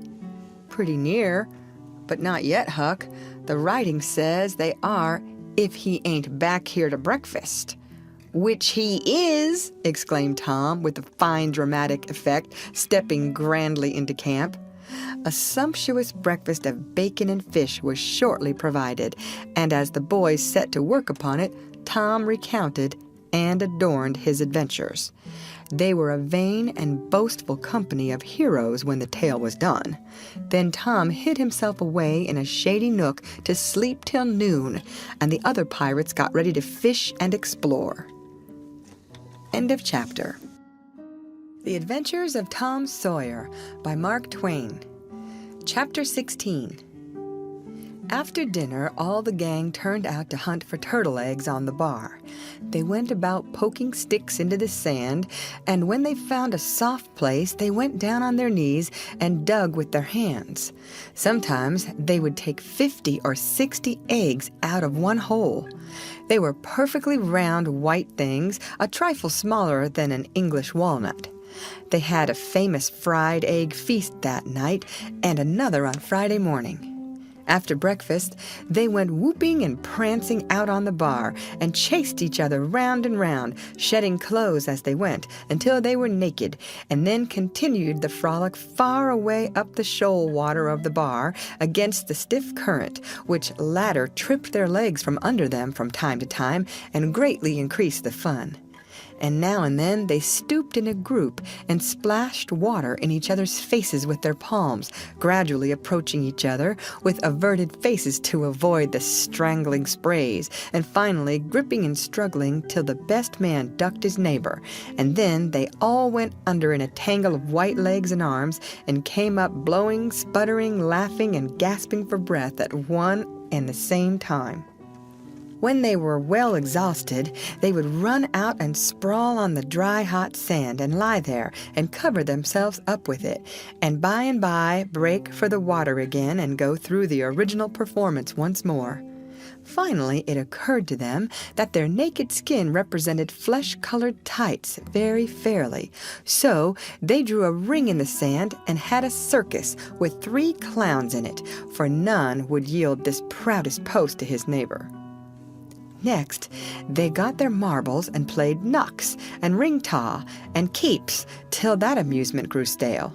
Then Joe and Huck had another swim, but Tom would not venture because he found that in kicking off his trousers, he had kicked his string of rattlesnake rattles off his ankle, and he wondered how he had escaped cramp so long without the protection of this mysterious charm. He did not venture again until he had found it, and by that time the other boys were tired and ready to rest. They gradually wandered apart, dropped into the dumps, and fell to gazing longingly across the wide river to where the village lay drowsing in the sun. Tom found himself riding Becky in the sand with his big toe. He scratched it out and was angry with himself for his weakness. But he rode it again nevertheless. He could not help it. He erased it once more and then took himself out of temptation by driving the other boys together and joining them. But Joe's spirits had gone down almost beyond resurrection. He was so homesick that he could hardly endure the misery of it. The tears lay very near the surface. Huck was melancholy too. Tom was downhearted, but tried hard not to show it. He had a secret which he was not ready to tell yet, but if this mutinous depression was not broken up soon, he would have to bring it out. He said, with a great show of cheerfulness, "I bet there's been pirates on this island before, boys. We'll explore it again. They've hid treasures here somewhere. How'd you feel to light on a rotten chest full of gold and silver, hey?" But it roused only faint enthusiasm, which faded out with no reply. Tom tried 1 or 2 other seductions, but they failed too. It was discouraging work. Joe sat poking up in the sand with a stick and looking very gloomy. Finally he said, "Oh, boys, let's give it up. I want to go home. It's so lonesome." "Oh, no, Joe, you'll feel better by and by," said Tom. "Just think of the fishing that's here." "I don't care for fishing. I want to go home." "But, Joe, there ain't such another swimming place anywhere." "Swimming's no good. I don't seem to care for it somehow. When there ain't anybody to say I shan't go in, I mean to go home." "Aw, shucks. Baby, you want to see your mother, I reckon." "Yes, I do want to see my mother, and you would too if you had one. I ain't any more baby than you are." And Joe snuffled a little. "Well, we'll let the cry-baby go home to his mother, won't we, Huck? Poor thing, does it want to see its mother? And so it shall. You like it here, don't you, Huck? We'll stay, won't we?" Huck said yes, without any heart in it. "I'll never speak to you again as long as I live," said Joe, rising. "There now," and he moved moodily away and began to dress himself. "Who cares?" said Tom. "Nobody wants you to. Go 'long home and get laughed at. Oh, you're a nice pirate. Huck and me ain't crybabies. We'll stay, won't we, Huck? Let him go if he wants to. I reckon we can get along without him, p'raps." But Tom was uneasy, nevertheless, and was alarmed to see Joe go sullenly on with his dressing. And then it was discomforting to see Huck eyeing Joe's preparation so wistfully and keeping up such an ominous silence. Presently, without a parting word, Joe began to wade off toward the Illinois shore. Tom's heart began to sink. He glanced at Huck. Huck could not bear the look and dropped his eyes. Then he said, "I want to go too, Tom. It was getting so lonesome anyway, and now it'll be worse. Let's us go too, Tom." "I won't. You can all go if you want to. I mean to stay." "Tom, I better go." "Well, go 'long. Who's hindering you?" Huck began to pick up his scattered clothes. He said, "Tom, I wished you'd come too. Now you think it over. We'll wait for you when you get to shore." "Well, you'll wait a blame long time, that's all." Huck started sorrowfully away, and Tom stood looking after him, with a strong desire tugging at his heart to yield his pride and go along too. He hoped the boys would stop, but they still waded slowly on. It suddenly dawned on Tom that it was become very lonely and still. He made one final struggle with his pride, and then darted after his comrades, yelling, "Wait! Wait! I want to tell you something!" They presently stopped and turned around. When he got to where they were, he began unfolding his secret, and they listened moodily till, at last, they saw the point he was driving at, and then they set up a war whoop of applause, and said it was splendid, and said if he had told them at first, they wouldn't have started away. He made a plausible excuse, but his real reason had been the fear that not even the secret would keep them with him any very great length of time, and so he had meant to hold it in reserve as a last seduction.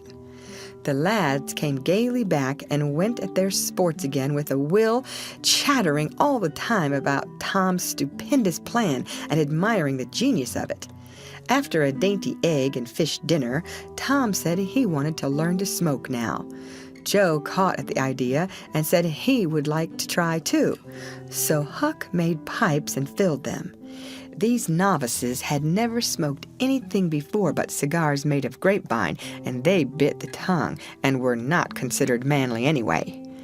Now they stretched themselves out on their elbows and began to puff charily and with slender confidence.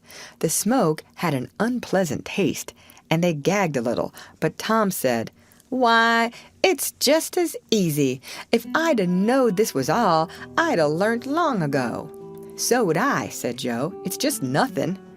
"Why, many a time I've looked at people smoking and thought, well, I wish I could do that, but I never thought I could," said Tom. "That's just the way with me, hain't it, Huck? You've heard me talk just that way, haven't you, Huck? I'll leave it to Huck if I haven't." "Yes, heaps of times," said Huck. "Well, I have too," said Tom. "Oh, hundreds of times. Once down by the slaughterhouse. Don't you remember, Huck? Bob Tanner was there, and Johnny Miller, and Jeff Thatcher, when I said it. Don't you remember, Huck, about me saying that?" "Yes, that's so," said Huck. "That was the day after I lost a white alley. No, 'twas the day before." "There, I told you so," said Tom. "Huck recollects it." "I believe I could smoke this pipe all day," said Joe. "I don't feel sick." "Neither do I," said Tom. "I could smoke it all day. But I bet you Jeff Thatcher couldn't." "Jeff Thatcher? Why, he'd keel over just with 2 draws. Just let him try it once. He'd see." "I bet he would. And Johnny Miller, I wish you could see Johnny Miller tackle it once." "Oh, don't I?" said Joe. "Why, I bet you Johnny Miller couldn't any more do this than nothing. Just one little snifter would fetch him." "'Deed it would, Joe. Say, I wish the boys could see us now." "So do I." "Say, boys, don't say anything about it, and sometime when they're around, I'll come up to you and say, 'Joe, got a pipe? I want to smoke.' And you'll say, kinda careless-like, as if it weren't anything, you'll say, 'Yes, I got my old pipe and another one, but my tobacco ain't very good.' And I'll say, 'Oh, that's all right, if it's strong enough.' And then you'll out with the pipes, and we'll light up just as calm, and then just see 'em look. By jings, that'll be gay, Tom. I wish it was now." "So do I. And when we tell 'em we learned when we was off pirating, won't they wish they'd been along?" "Oh, I reckon not. I'll just bet they will." So the talk ran on, but presently it began to flag a trifle and grow disjointed. The silences widened. The expectoration marvelously increased. Every pore inside the boys' cheeks became a spouting fountain. They could scarcely bail out the cellars under their tongues fast enough to prevent an inundation. Little overflowings down their throats occurred in spite of all they could do, and sudden retchings followed every time. Both boys were looking very pale and miserable now. Joe's pipe dropped from his nerveless fingers. Tom's followed. Both fountains were going furiously, and both pumps bailing with might and main. Joe said feebly, "I've lost my knife. I reckon I better go and find it." Tom said with quivering lips and halting utterance, "I'll help you. You go over that way, and I'll hunt around by the spring." "No, you needn't come, Huck. We can find it." So Huck sat down again and waited an hour. Then he found it lonesome and went to find his comrades. They were wide apart in the woods, both very pale, both fast asleep. But something informed him that if they had had any trouble, they had got rid of it. They were not talkative at supper that night. They had a humble look, and when Huck prepared his pipe after the meal and was going to prepare theirs, they said no. They were not feeling very well. Something they ate at dinner had disagreed with them. About midnight, Joe awoke and called the boys. There was a brooding oppressiveness in the air that seemed to bode something. The boys huddled themselves together and sought the friendly companionship of the fire, though the dull, dead heat of the breathless atmosphere was stifling. They sat still, intent and waiting. The solemn hush continued. Beyond the light of the fire, everything was swallowed up in the blackness of darkness. Presently, there came a quivering glow that vaguely revealed the foliage for a moment, and then vanished. By and by another came, a little stronger, then another. Then a faint moan came sighing through the branches of the forest, and the boys felt a fleeting breath upon their cheeks, and shuddered with the fancy that the spirit of the night had gone by. There was a pause. Now a weird flash turned night into day and showed every little grass blade, separate and distinct, that grew about their feet. And it showed 3 white, startled faces, too. A deep peal of thunder went rolling and tumbling down the heavens and lost itself in sullen rumblings in the distance. A sweep of chilly air passed by, rustling all the leaves and snowing the flaky ashes broadcast about the fire. Another fierce glare lit up the forest, and an instant crash followed that seemed to rend the treetops right over the boys' heads. They clung together in terror in the thick gloom that followed. A few big raindrops fell pattering upon the leaves. "Quick, boys, go for the tent!" exclaimed Tom.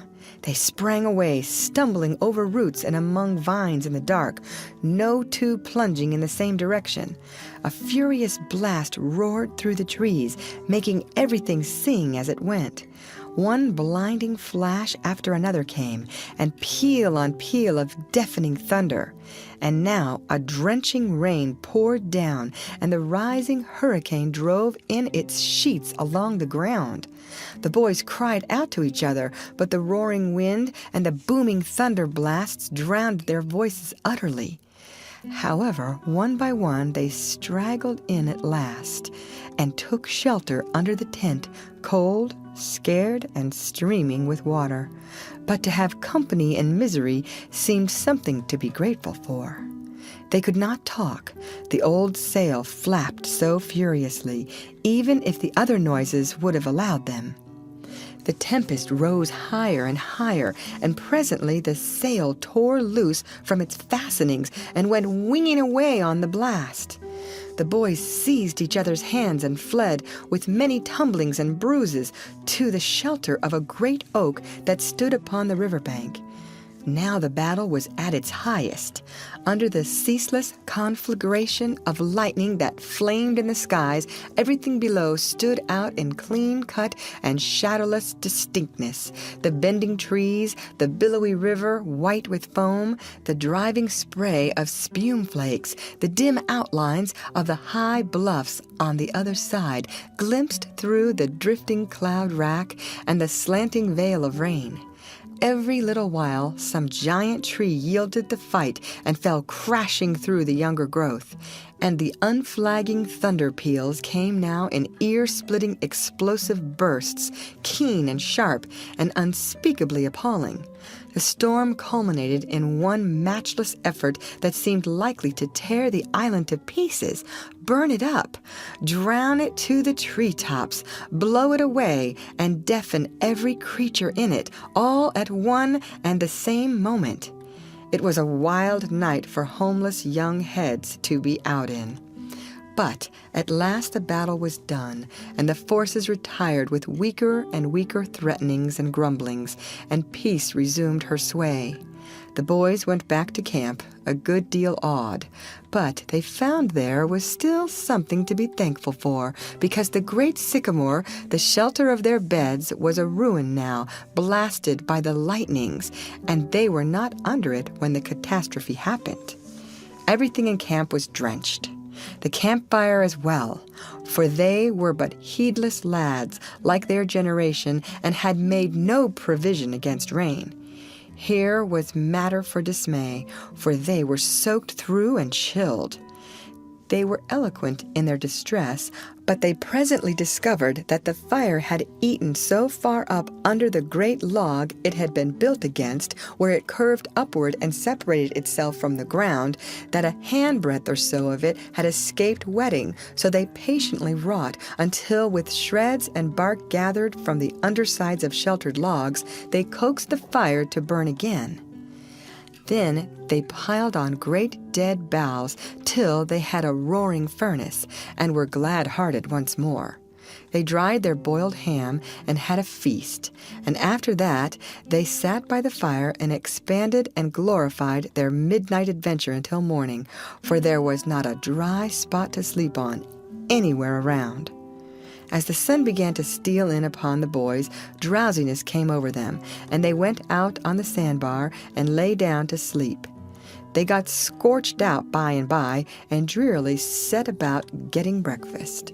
After the meal they felt rusty and stiff-jointed, and a little homesick once more. Tom saw the signs, and fell to cheering up the pirates as well as he could. But they cared nothing for marbles or circus or swimming or anything. He reminded them of the imposing secret and raised a ray of cheer. While it lasted, he got them interested in a new device. This was to knock off being pirates for a while and be Indians for a change. They were attracted by this idea, so it was not long before they were stripped and striped from head to heel with black mud like so many zebras, all of them chiefs, of course, and then they went tearing through the woods to attack an English settlement. By and by, they separated into 3 hostile tribes and darted upon each other from ambush with dreadful war whoops and killed and scalped each other by thousands. It was a gory day. Consequently, it was an extremely satisfactory one. They assembled in camp toward supper time, hungry and happy, but now a difficulty arose. Hostile Indians could not break the bread of hospitality together without first making peace, and this was a simple impossibility without smoking a pipe of peace. There was no other process that ever they had heard of. 2 of the savages almost wished they had remained pirates. However, there was no other way, so with such show of cheerfulness as they could muster, they called for the pipe, and took their whiff as it passed in due form, and behold, they were glad they had gone into savagery, for they had gained something. They found that they could now smoke a little without having to go and hunt for a lost knife. They did not get sick enough to be seriously uncomfortable. They were not likely to fool away this high promise for lack of effort. No, they practiced cautiously after supper with right fair success, and so they spent a jubilant evening.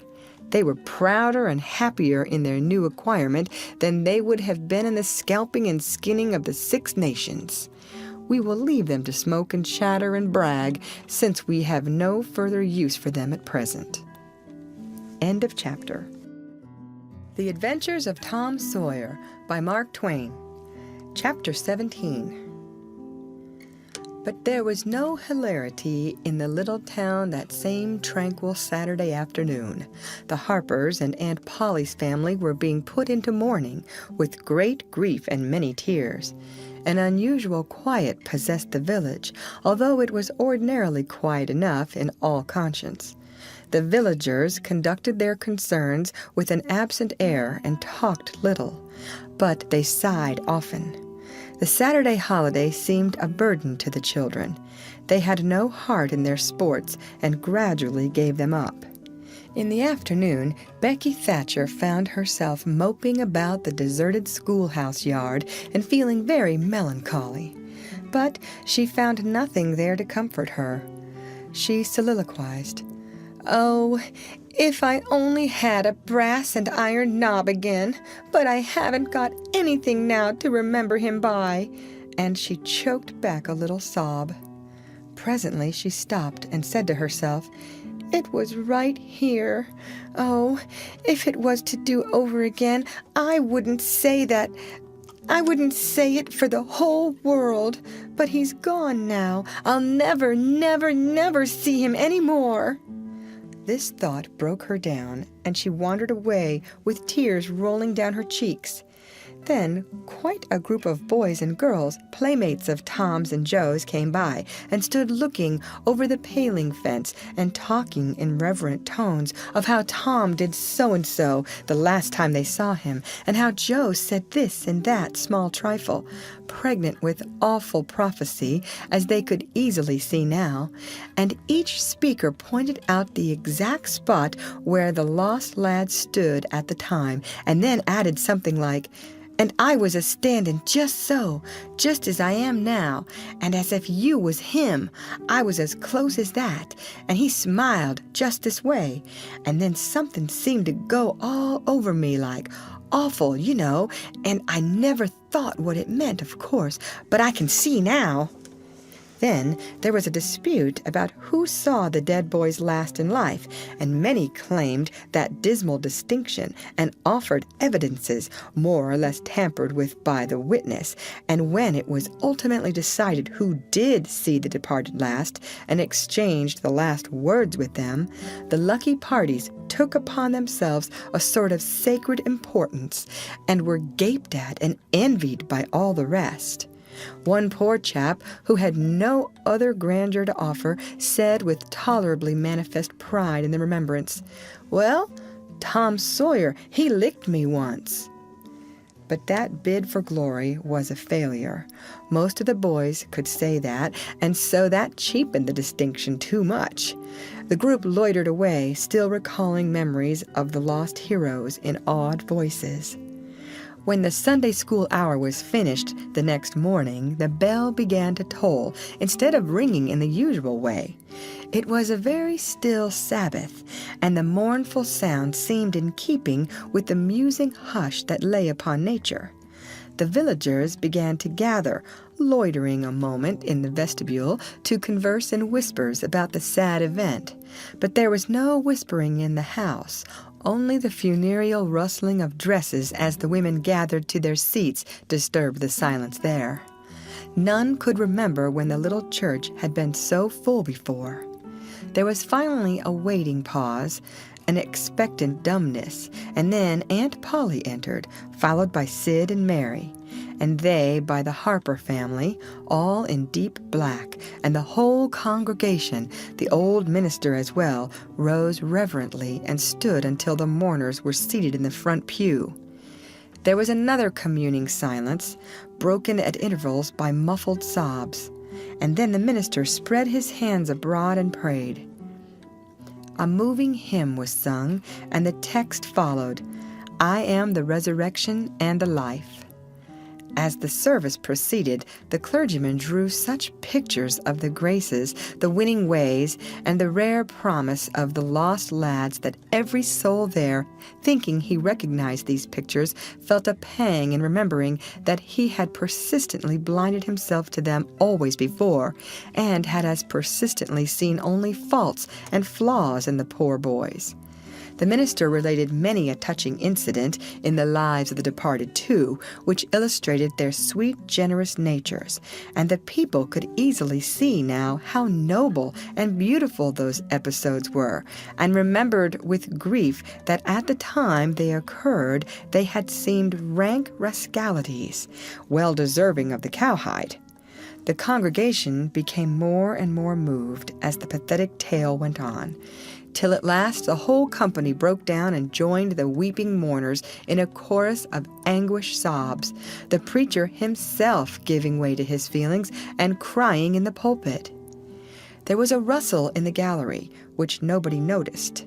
A moment later, the church door creaked. The minister raised his streaming eyes above his handkerchief and stood transfixed. First, one and then another pair of eyes followed the minister's, and then, almost with one impulse, the congregation rose and stared while the three dead boys came marching up the aisle, Tom in the lead, Joe next, and Huck, a ruin of drooping rags, sneaking sheepishly in the rear. They had been hid in the unused gallery, listening to their own funeral sermon. Aunt Polly, Mary, and the Harpers threw themselves upon their restored ones, smothered them with kisses, and poured out thanksgivings, while poor Huck stood abashed and uncomfortable, not knowing exactly what to do or where to hide from so many unwelcoming eyes. He wavered and started to slink away, but Tom seized him and said, "Aunt Polly, it ain't fair. Somebody's got to be glad to see Huck." "And so they shall. I'm glad to see him, poor motherless thing."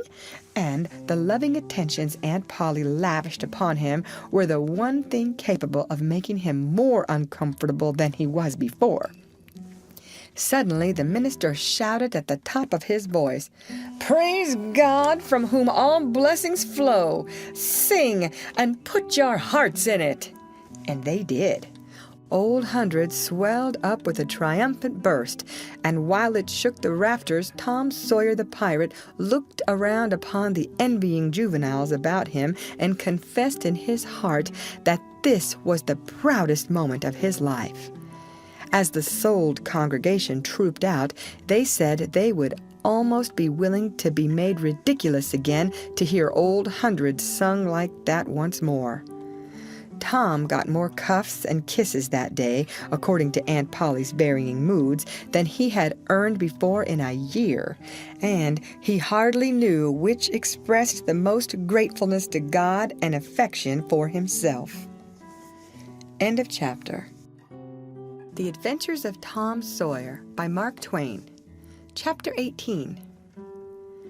That was Tom's great secret, the scheme to return home with his brother pirates and attend their own funerals. They had paddled over to the Missouri shore on a log at dusk on Saturday, landing 5 or 6 miles below the village. They had slept in the woods at the edge of the town till nearly daylight, and had then crept through back lanes and alleys and finished their sleep in the gallery of the church among a chaos of invalided benches. At breakfast Monday morning, Aunt Polly and Mary were very loving to Tom and very attentive to his wants. There was an unusual amount of talk. In the course of it, Aunt Polly said, "Well, I don't say it wasn't a fine joke, Tom, to keep everybody suffering most a week so you boys had a good time, but it is a pity you could be so hard-hearted as to let me suffer so. If you could come over on a log to go to your funeral, you could have come over and give me a hint some way that you weren't dead, but only run off." "Yes, you could have done that, Tom," said Mary, "and I believe you would if you had thought of it." "Would you, Tom?" said Aunt Polly, her face lighting wistfully. "Say now, would you, if you'd have thought of it?" Well, I don't know. 'Twould have spoiled everything." "Tom, I hoped you loved me that much," said Aunt Polly with a grieved tone that discomforted the boy. "It would have been something if you'd cared enough to think of it, even if you didn't do it." "Now, Auntie, that ain't any harm," pleaded Mary. "It's only Tom's giddy way. He is always in such a rush that he never thinks of anything." "More's the pity. Sid would have thought, and Sid would have come and done it too. Tom, you'll look back some day when it's too late and wished you'd cared a little more for me when it would have cost you so little." "Now, Auntie, you know I do care for you," said Tom. "I'd know it better if you'd acted more like it." "I wish now I'd thought," said Tom with a repentant tone. "But I dreamt about you anyway. That's something, ain't it?" "It ain't much. A cat does that much, but it's better than nothing. What did you dream?" "Why, Wednesday night I dreamt that you was sitting over there by the bed, and Sid was sitting by the woodbox, and Mary next to him." "Well, so we did. So we always do. I'm glad your dreams could take even that much trouble about us." "And I dreamt that Joe Harper's mother was here." "Why, she was here. Did you dream any more?"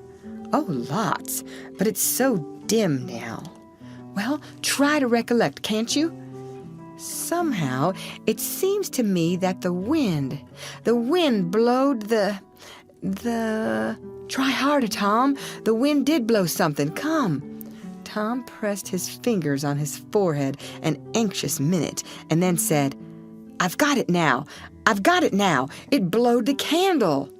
"Mercy on us! Go on, Tom, go on." "And it seems to me that you said, why, I believe that door. Go on, Tom." "Just let me study a moment, just a moment. Oh, yes, you said you believed the door was open." "As I'm sitting here, I did. Didn't I, Mary? Go on." And then, well, I won't be certain, but it seems like as if you made Sid go and, well, what did I make him do, Tom? What did I make him do?" You made him shut it." "Well, for the land's sake, I never heard the beat of that in all my days. Don't tell me there ain't anything in dreams anymore. Serene Harper shall know of this before I'm an hour older. I'd like to see her get around this with her rubbish about superstition. Go on, Tom." Oh, it's all getting just as bright as day now. Next, you said I warn't bad, only mischievous and harum-scarum, and not any more responsible than I think it was a colt or something. And so it was. Well, goodness gracious. Go on, Tom. And then you began to cry. So I did. Not the first time neither. And then Mrs. Harper, she began to cry and said Joe was just the same, and she wished she hadn't whipped him for taking cream when she throwed it out her own self. Tom, the Spirit was upon you. You was a prophesizing. That's what you was doing. Land alive. Go on, Tom. Then Sid, he said, I don't think I said anything, said Sid. Yes, you did, Sid, said Mary. Shut your heads and let Tom go on. What did he say, Tom? He said, I think he said he hoped I was better off where I was gone to.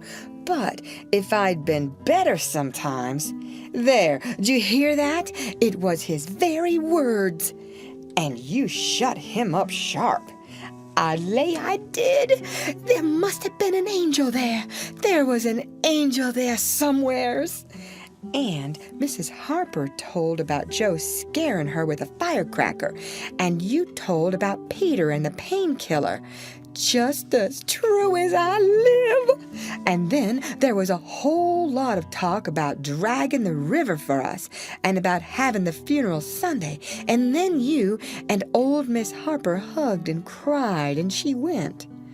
It happened just so. It happened just so. As sure as I'm a-sitting in these very tracks. Tom, you couldn't have told it more like if you'd a-seen it.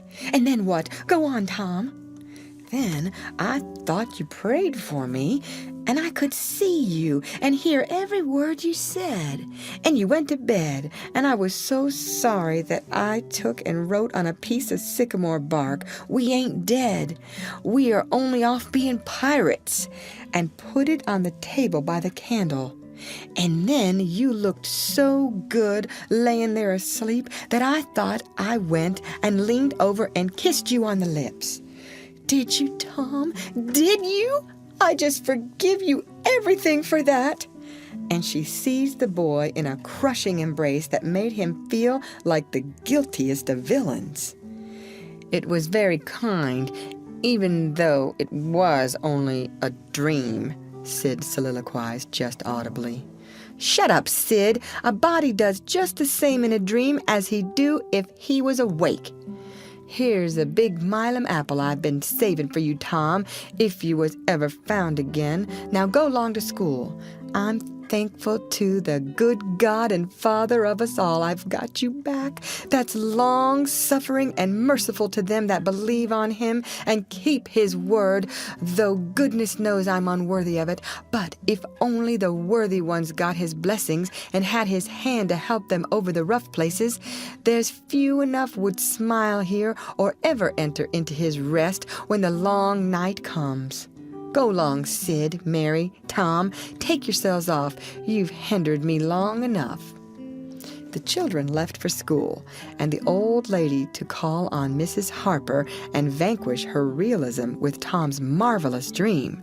Sid had better judgment than to utter the thought that was in his mind as he left the house. It was this: pretty thin, as long a dream as that without any mistakes in it.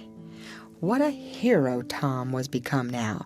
He did not go skipping and prancing, but moved with a dignified swagger as became a pirate who felt that the public eye was on him. And indeed it was. He tried not to seem to see the looks or hear the remarks as he passed along, but they were food and drink to him. Smaller boys than himself flocked at his heels, as proud to be seen with him and tolerated by him as if he had been the drummer at the head of a procession or the elephant leading a menagerie into town. boys of his own size pretended not to know he had been away at all, but they were consuming with envy nevertheless. They would have given anything to have that swarthy suntanned skin of his and his glittering notoriety, and Tom would not have parted with either for a circus. At school, the children made so much of him and of Joe and delivered such eloquent admiration from their eyes that the two heroes were not long in becoming insufferably stuck up. They began to tell their adventures to hungry listeners, but they only began. It was not a thing likely to have an end, with imaginations like theirs to furnish material. And finally, when they got out their pipes and went serenely puffing around, the very summit of glory was reached. Tom decided that he could be independent of Becky Thatcher now. Glory was sufficient. He would live for glory. Now that he was distinguished, maybe she would be wanting to make up. Well, let her. She should see that he could be as indifferent as some other people. Presently she arrived. Tom pretended not to see her. He moved away and joined a group of boys and girls and began to talk. Soon he observed that she was tripping gaily back and forth with flushed face and dancing eyes, pretending to be busy chasing schoolmates and screaming with laughter when she made a capture. But he noticed that she always made her captures in his vicinity, and that she seemed to cast a conscious eye in his direction at such times too. It gratified all the vicious vanity that was in him, and so instead of winning him, it only set him up the more and made him the more diligent to avoid betraying that he knew she was about. Presently she gave over skylarking and moved irresolutely about, sighing once or twice and glancing furtively and wistfully toward Tom. Then she observed that now Tom was talking more particularly to Amy Lawrence than to anyone else. She felt a sharp pang and grew disturbed and uneasy at once. She tried to go away, but her feet were treacherous and carried her to the group instead. She said to a girl almost at Tom's elbow with sham vivacity, "Why, Mary Austin, you bad girl, why didn't you come to Sunday school?" "I did come. Didn't you see me?" "Why, no. Did you? Where did you sit?" "I was in Miss Peters' class, where I always go. I saw you." "Did you? Why, it's funny I didn't see you. I wanted to tell you about the picnic." "Oh, that's jolly. Who's going to give it?" "My ma's going to let me have one." "Oh, goody. I hope she'll let me come." "Well, she will. The picnic's for me. She'll let anybody come that I want, and I want you." "That's ever so nice. When is it going to be?" "By and by. Maybe about vacation." "Oh, won't it be fun? You going to have all the girls and boys?" "Yes, everyone that's friends to me, or wants to be." And she glanced ever so furtively at Tom, but he talked right along to Amy Lawrence about the terrible storm on the island and how the lightning tore the great sycamore tree all to flinders while he was standing within 3 feet of it. "Oh, may I come?" said Grace Miller. "Yes." "And me?" said Sally Rogers. "Yes." "And me too?" said Susie Harper. "And Joe?" "Yes." And so on, with clapping of joyful hands, till all the group had begged for invitations but Tom and Amy. Then Tom turned coolly away, still talking, and took Amy with him. Becky's lips trembled, and the tears came to her eyes. She hid these signs with a forced gaiety and went on chattering, but the life had gone out of the picnic now, and out of everything else. She got away as soon as she could and hid herself and had what her sex call a good cry. Then she sat moody with wounded pride till the bell rang. She roused up now with a vindictive cast in her eye and gave her plaited tails a shake and said she knew what she'd do. At recess, Tom continued his flirtation with Amy with jubilant self-satisfaction, and he kept drifting about to find Becky and lacerate her with the performance. At last he spied her, but there was a sudden falling of his mercury. She was sitting cozily on a little bench behind the schoolhouse, looking at a picture book with Alfred Temple, and so absorbed were they, and their heads so close together over the book, that they did not seem to be conscious of anything in the world besides. Jealousy ran red-hot through Tom's veins. He began to hate himself for throwing away the chance Becky had offered for a reconciliation. He called himself a fool, and all the hard names he could think of. He wanted to cry with vexation.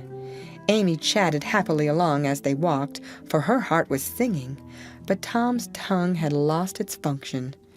He did not hear what Amy was saying, and whenever she paused expectantly, he could only stammer an awkward assent, which was as often misplaced as otherwise. He kept drifting to the rear of the schoolhouse again and again to sear his eyeballs with the hateful spectacle there.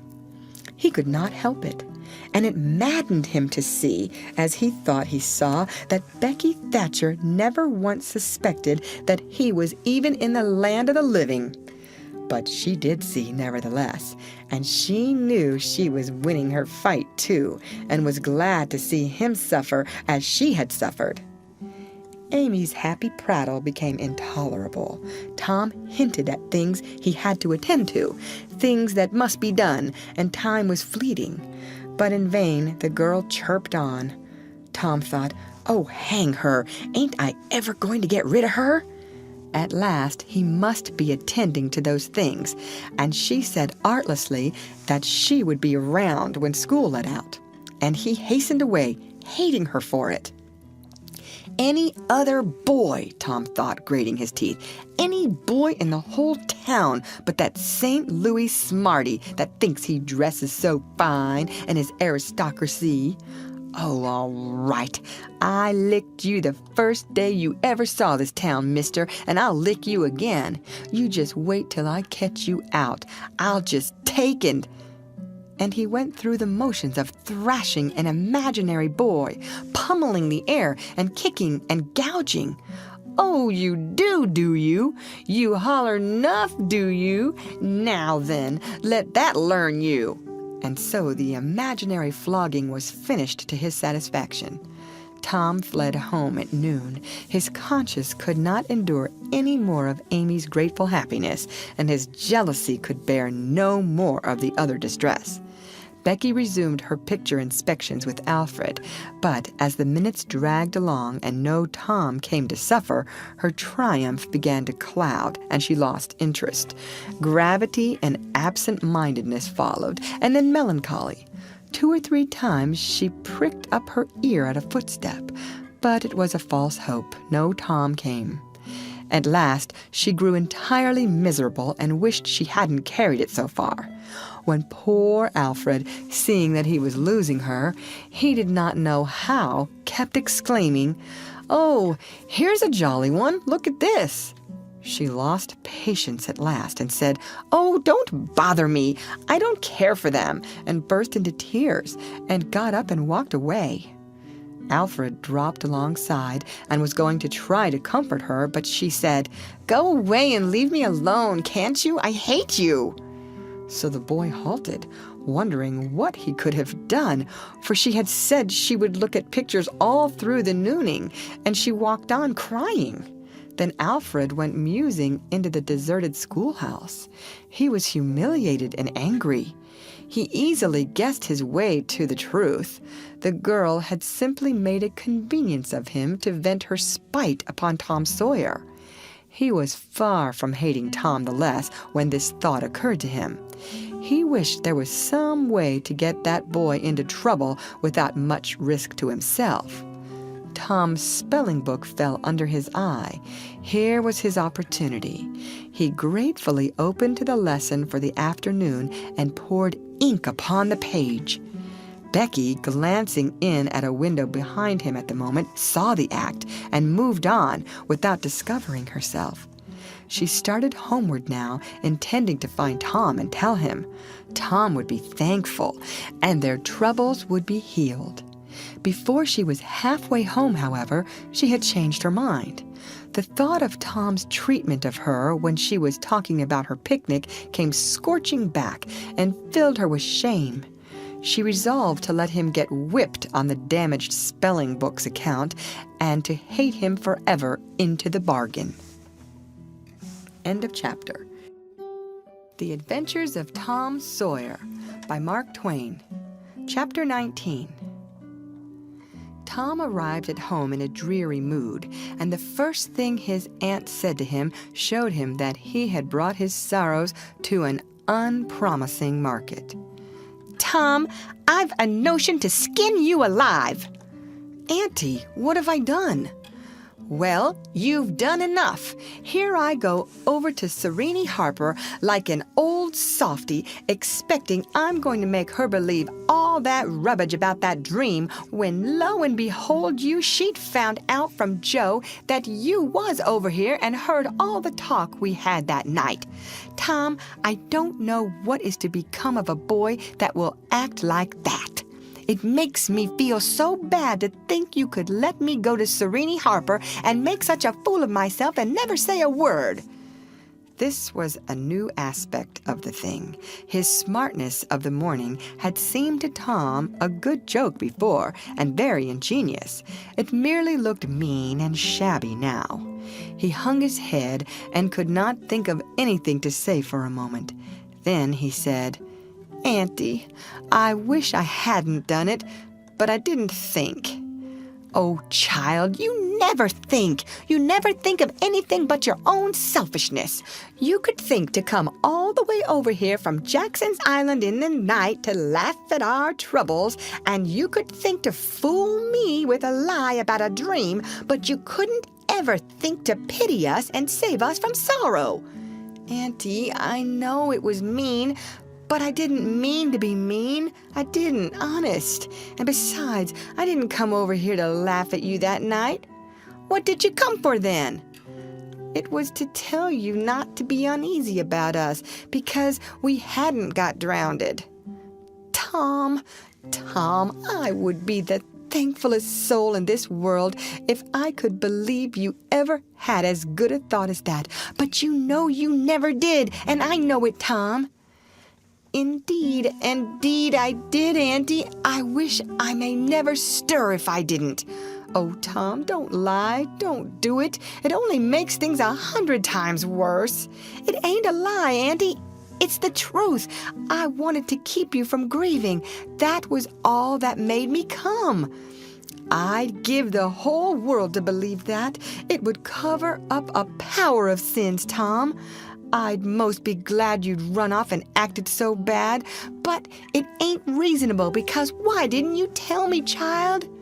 "Why, you see, when you got to talking about the funeral, I just got all full of the idea of our coming and hiding in the church, and I couldn't somehow bear to spoil it, so I just put the bark back in my pocket and kept mum."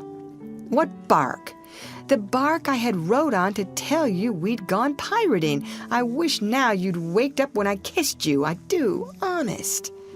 The hard lines in his aunt's face relaxed, and a sudden tenderness dawned in her eyes. "Did you kiss me, Tom?" "Why, yes, I did." "Are you sure you did, Tom?" "Why, yes, I did, Auntie, certain sure." "What did you kiss me for, Tom?"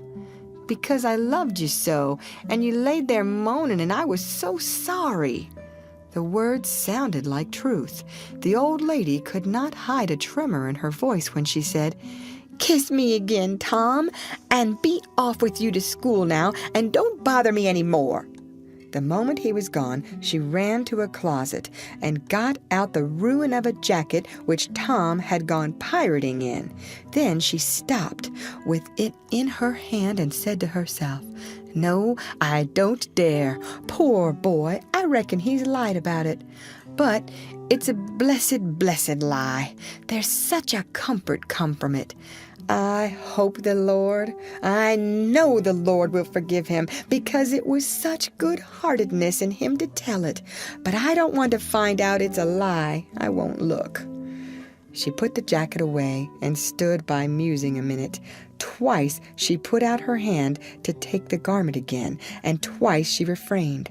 Once more she ventured, and this time she fortified herself with the thought, "It's a good lie. It's a good lie. I won't let it grieve me." So she sought the jacket pocket. A moment later she was reading Tom's piece of bark through flowing tears and saying, "I could forgive the boy now if he'd committed 1,000,000 sins." End of chapter. There was something about Aunt Polly's manner when she kissed Tom that swept away his low spirits and made him light-hearted and happy again. He started to school and had the luck of coming upon Becky Thatcher at the head of Meadow Lane. His mood always determined his manner. Without a moment's hesitation, he ran to her and said, "I acted mighty mean today, Becky, and I'm so sorry. I won't ever do that way again, as long as ever I live. Please make up, won't you?" The girl stopped and looked him scornfully in the face. "I'll thank you to keep yourself to yourself, Mr. Thomas Sawyer. I'll never speak to you again." She tossed her head and passed on.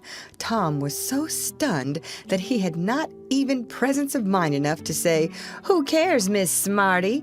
until the right time to say it had gone by. So he said nothing, but he was in a fine rage nevertheless. He moped into the schoolyard wishing she were a boy and imagining how he would trounce her if she were. He presently encountered her and delivered a stinging remark as she passed. She hurled one in return, and the angry breach was complete. It seemed to Becky, in her hot resentment, that she could hardly wait for school to take in. She was so impatient to see Tom flogged for the injured spelling book. If she had had any lingering notion of exposing Alfred Temple, Tom's offensive fling had driven it entirely away. Poor girl, she did not know how fast she was nearing trouble herself. The master, Mr. Dobbins, had reached middle age with an unsatisfied ambition. The darling of his desires was to be a doctor, but poverty had decreed that he should be nothing higher than a village schoolmaster. Every day he took a mysterious book out of his desk and absorbed himself in it at times when no classes were reciting. He kept that book under lock and key. There was not an urchin in school but was perishing to have a glimpse of it, but the chance never came. Every boy and girl had a theory about the nature of that book, but no two theories were alike, and there was no way of getting at the facts in the case. Now, as Becky was passing by the desk, which stood near the door, she noticed that the key was in the lock.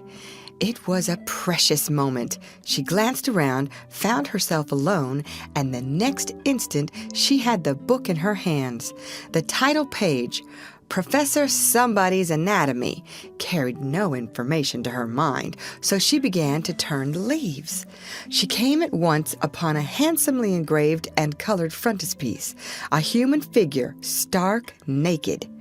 At that moment, a shadow fell on the page, and Tom Sawyer stepped in at the door and caught a glimpse of the picture.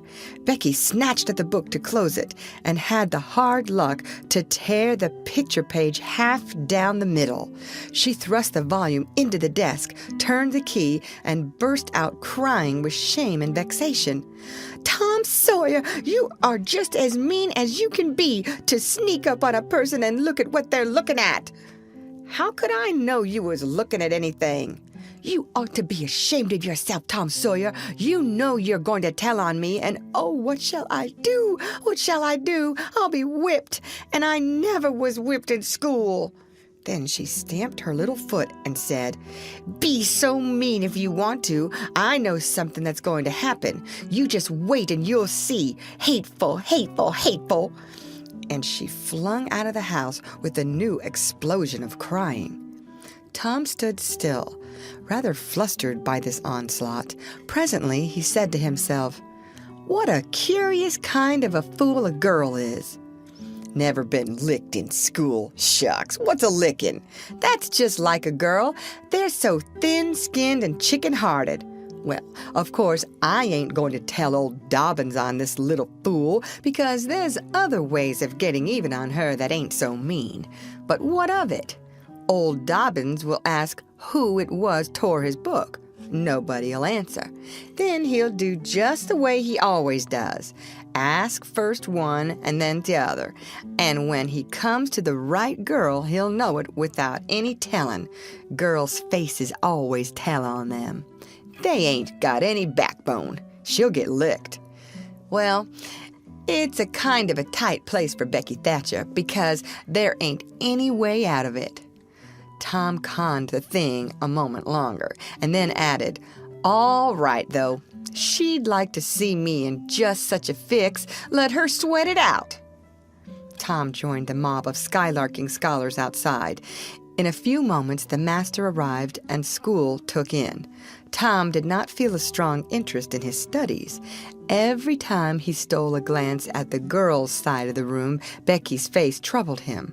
Considering all things, he did not want to pity her, and yet it was all he could do to help it. He could get up no exultation that was really worthy the name. Presently, the spelling book discovery was made, and Tom's mind was entirely full of his own matters for a while after that. Becky roused up from her lethargy of distress and showed good interest in the proceedings. She did not expect that Tom could get out of his trouble by denying that he spilt the ink on the book himself, and she was right. The denial only seemed to make the thing worse for Tom. Becky supposed she would be glad of that, and she tried to believe she was glad of it, but she found she was not certain. When the worst came to the worst, she had an impulse to get up and tell on Alfred Temple. But she made an effort and forced herself to keep still because, said she to herself, "He'll tell about me tearing the picture, sure. I wouldn't say a word, not to save his life." Tom took his whipping and went back to his seat, not at all broken-hearted, for he thought it was possible that he had unknowingly upset the ink on the spelling book himself in some skylarking bout. He had denied it for form's sake and because it was custom, and had stuck to the denial from principle. A whole hour drifted by. The master sat nodding in his throne. The air was drowsy with the hum of study. By and by, Mr. Dobbins straightened himself up, yawned, then unlocked his desk, and reached for his book, but seemed undecided whether to take it out or leave it. Most of the pupils glanced up languidly, but there were two among them that watched his movements with intent eyes. Mr. Dobbins fingered his book absently for a while, then took it out and settled himself in his chair to read. Tom shot a glance at Becky. He had seen a hunted and helpless rabbit look as she did, with a gun leveled at its head. Instantly, he forgot his quarrel with her. Quick, something must be done. Done in a flash, too.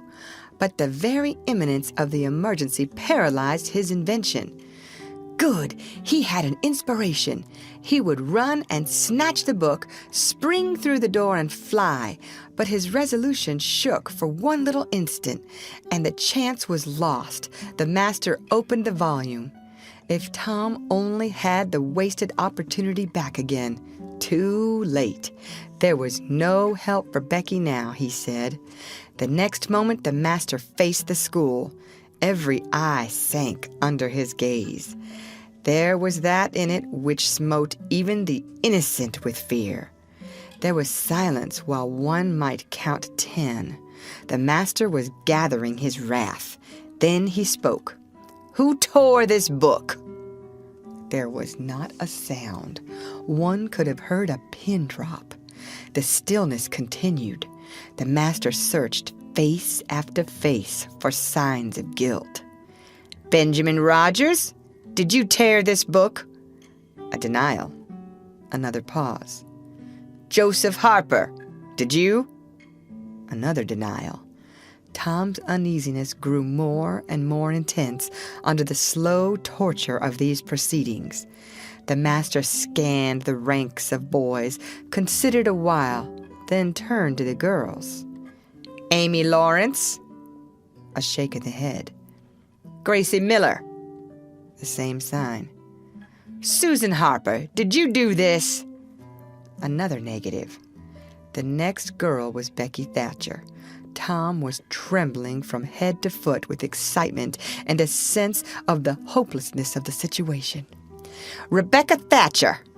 Tom glanced at her face. It was white with terror. "Did you tear? No, look me in the face." Her hands rose in appeal. "Did you tear this book?" A thought shot like lightning through Tom's brain. He sprang to his feet and shouted, "I done it!" The school stared in perplexity at this incredible folly. Tom stood a moment to gather his dismembered faculties, and when he stepped forward to go to his punishment, the surprise, the gratitude, the adoration that shone upon him out of poor Becky's eyes seemed pay enough for 100 floggings.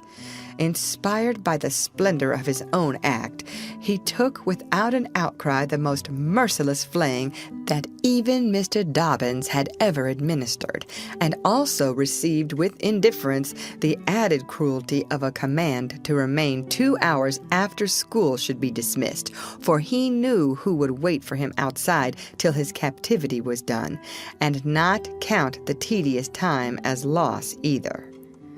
Tom went to bed that night planning vengeance against Alfred Temple, for with shame and repentance Becky had told him all, not forgetting her own treachery, but even the longing for vengeance had to give way soon to pleasanter musings, and he fell asleep at last with Becky's latest words lingering dreamily in his ear.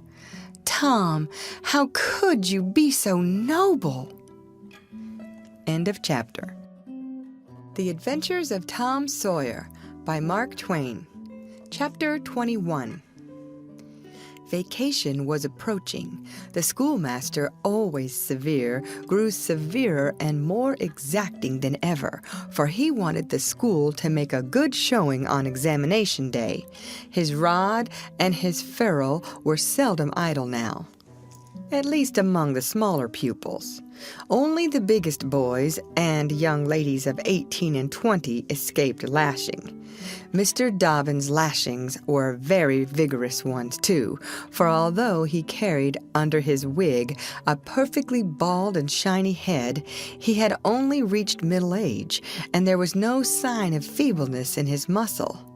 As the great day approached, all the tyranny that was in him came to the surface. He seemed to take a vindictive pleasure in punishing the least shortcomings. The consequence was that the smaller boys spent their days in terror and suffering and their nights in plotting revenge.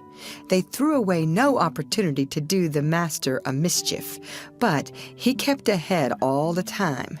The retribution that followed every vengeful success was so sweeping and majestic that the boys always retired from the field badly worsted. At last they conspired together and hit upon a plan that promised a dazzling victory. They swore in the sign painter's boy, told him the scheme, and asked his help. He had his own reasons for being delighted, for the master boarded in his father's family and had given the boy ample cause to hate him. The master's wife would go on a visit to the country in a few days, and there would be nothing to interfere with the plan.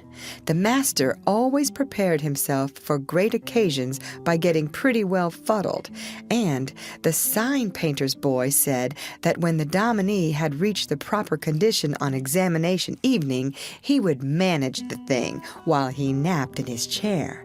Then he would have him awakened at the right time and hurried away to school. In the fullness of time, the interesting occasion arrived. At 8 in the evening, the schoolhouse was brilliantly lighted and adorned with wreaths and festoons of foliage and flowers. The master sat throned in his great chair upon a raised platform with his blackboard behind him. He was looking tolerably mellow.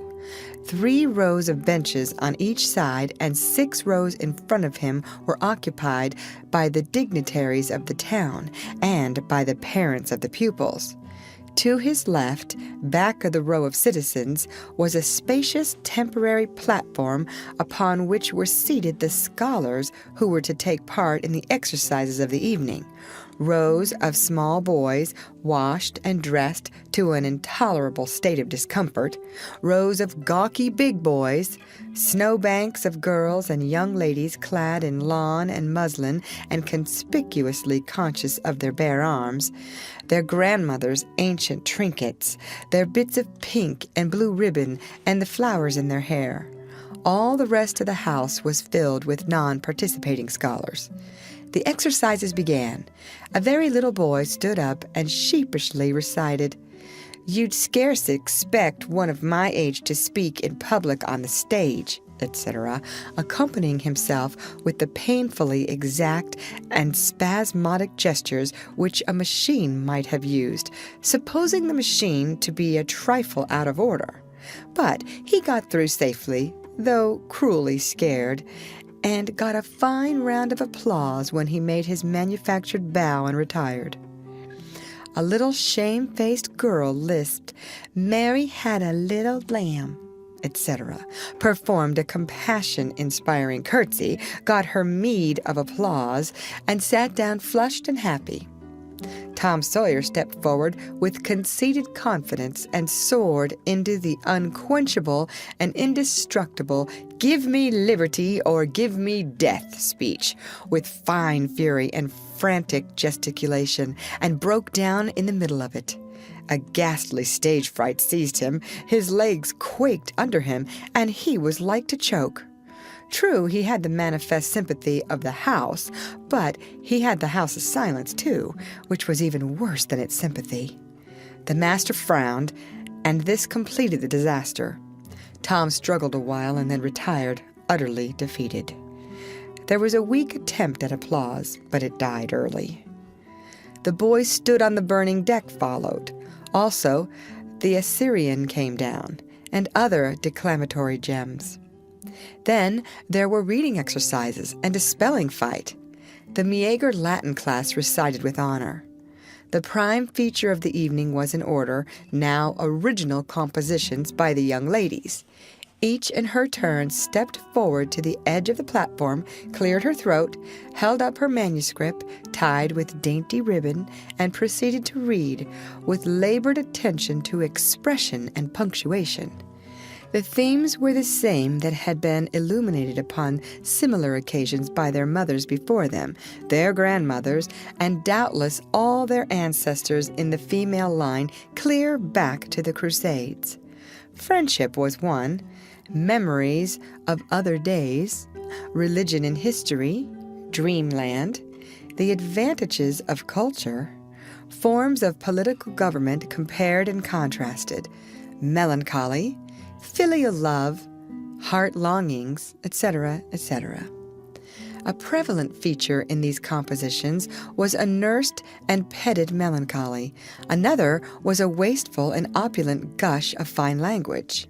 Another was a tendency to lug in by the ears particularly prized words and phrases until they were worn entirely out. And a peculiarity that conspicuously marked and marred them was the inveterate and intolerable sermon that wagged its crippled tail at the end of each and every one of them. No matter what the subject might be, a brain-racking effort was made to squirm it into some aspect or other that the moral and religious mind could contemplate with edification.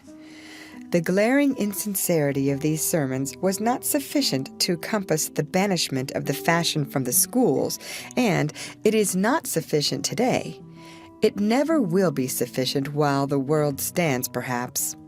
There is no school in all our land where the young ladies do not feel obliged to close their compositions with a sermon, and you will find that the sermon of the most frivolous and the least religious girl in the school is always the longest and the most relentlessly pious. But enough of this. Homely truth is unpalatable. Let us return to the examination. The first composition that was read was one entitled, "Is This Then Life?" Perhaps the reader can endure an extract from it.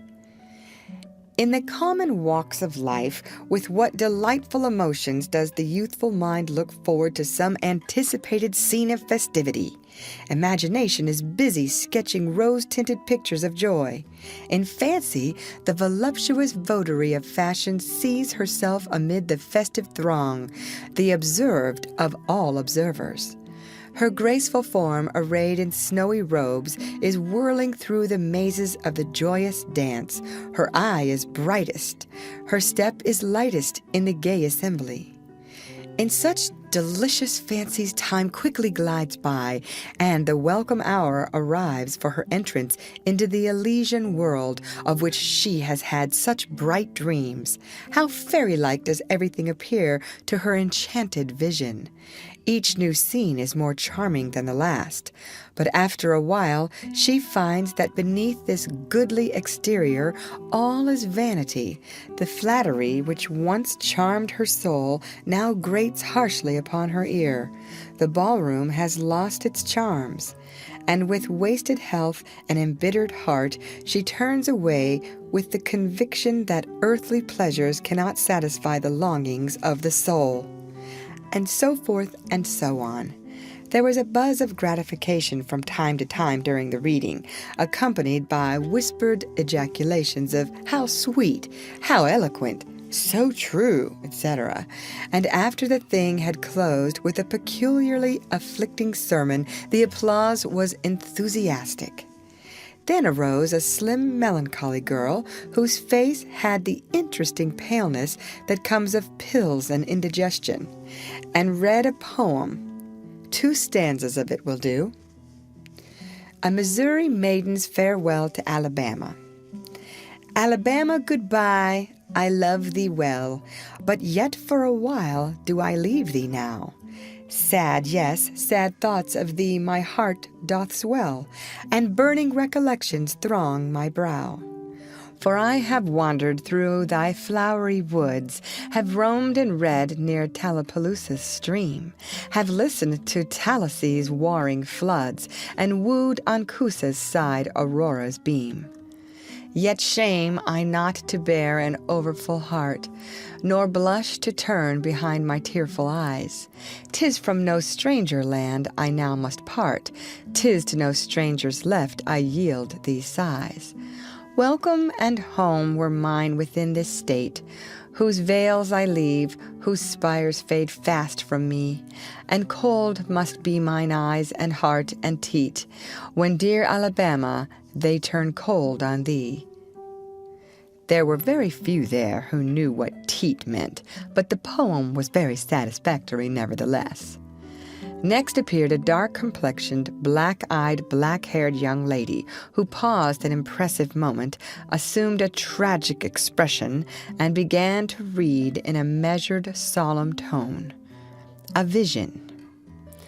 Dark and tempestuous was night.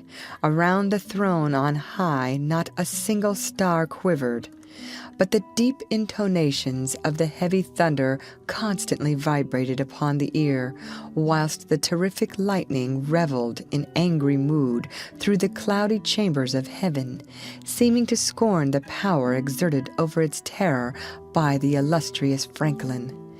Even the boisterous winds unanimously came forth from their mystic homes and blustered about as if to enhance by their aid the wildness of the scene. At such a time, so dark, so dreary for human sympathy, my very spirit sighed, but instead thereof, my dearest friend, my counselor, my comforter, my guide, my joy in grief, my second bliss in joy, came to my side.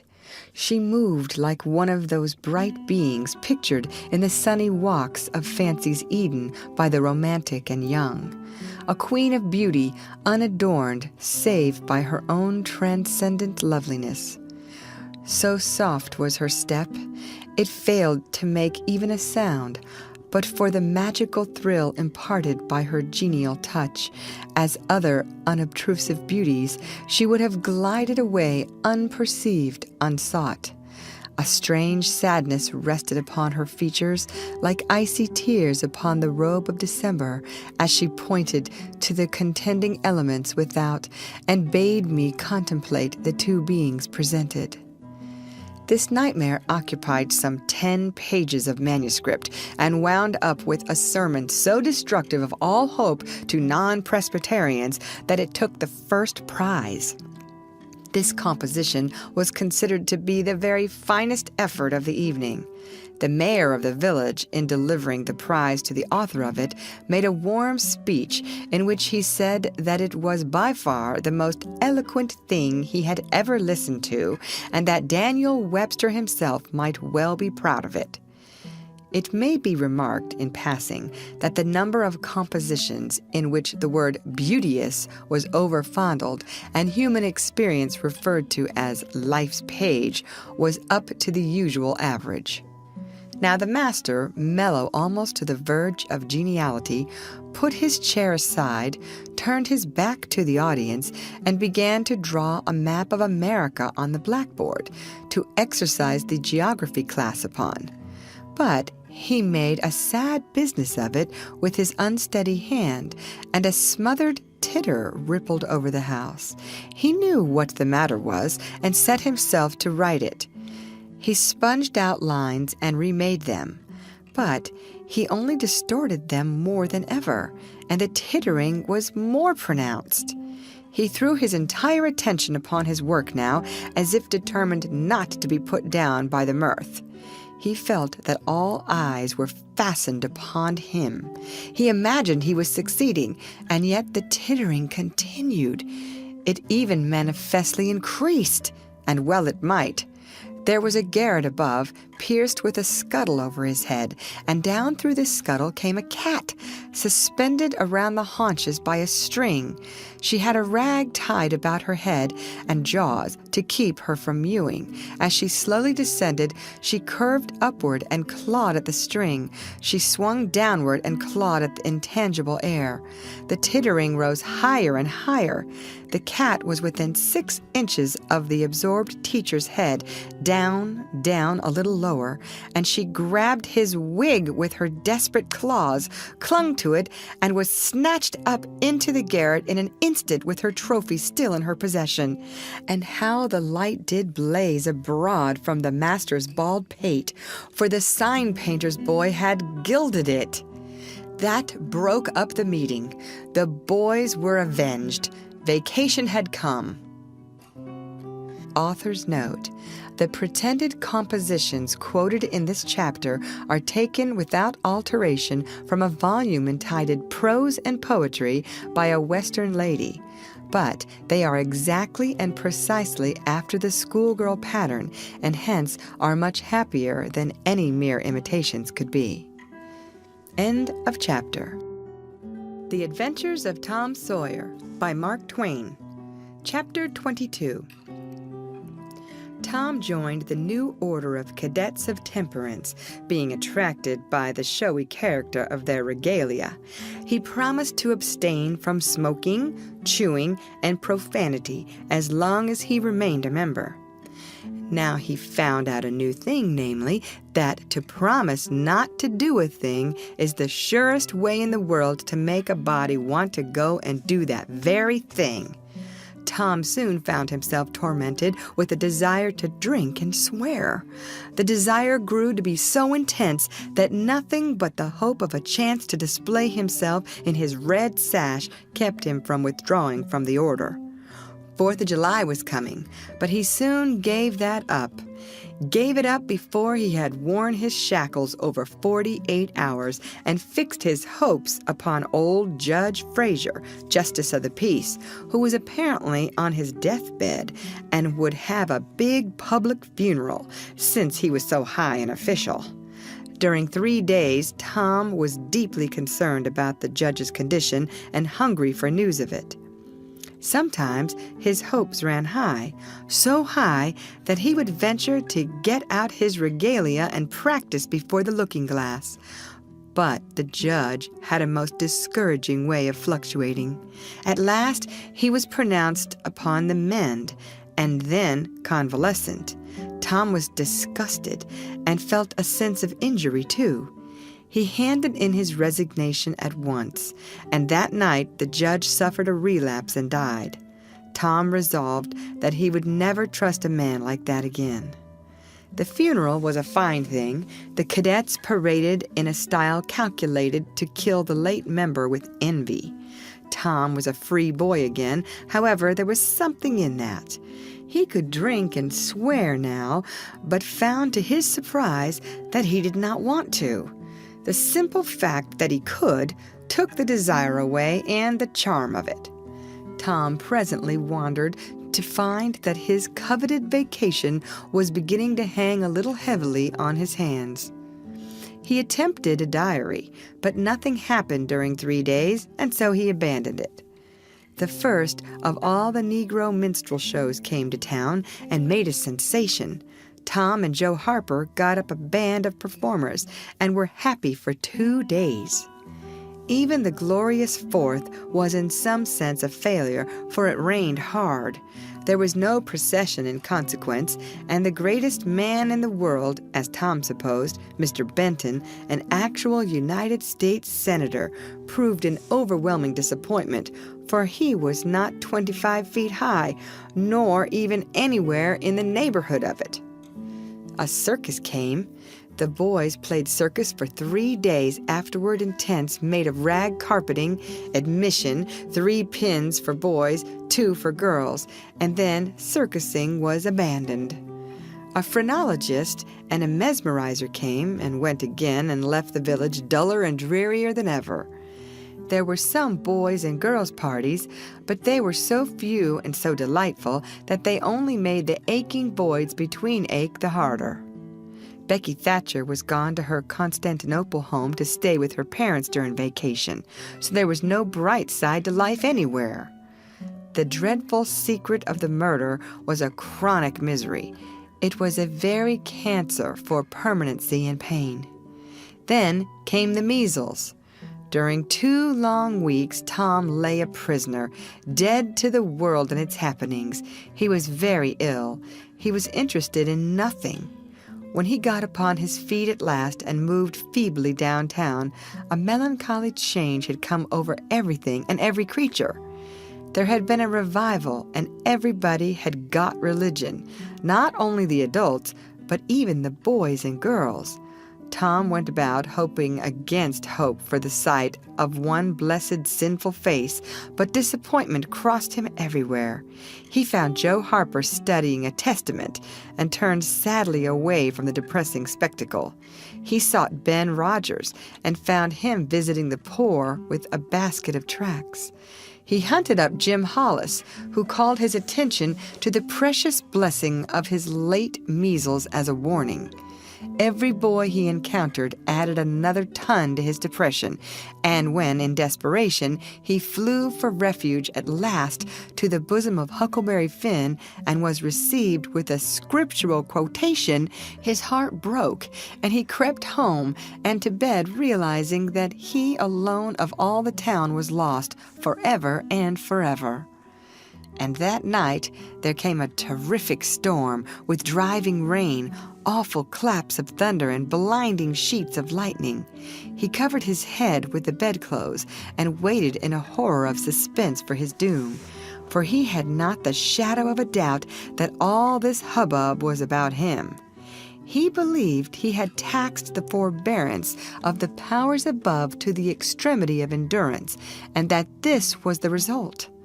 It might have seemed to him a waste of pomp and ammunition to kill a bug with a battery of artillery, but there seemed nothing incongruous about the getting up such an expensive thunderstorm as this to knock the turf from under an insect like himself.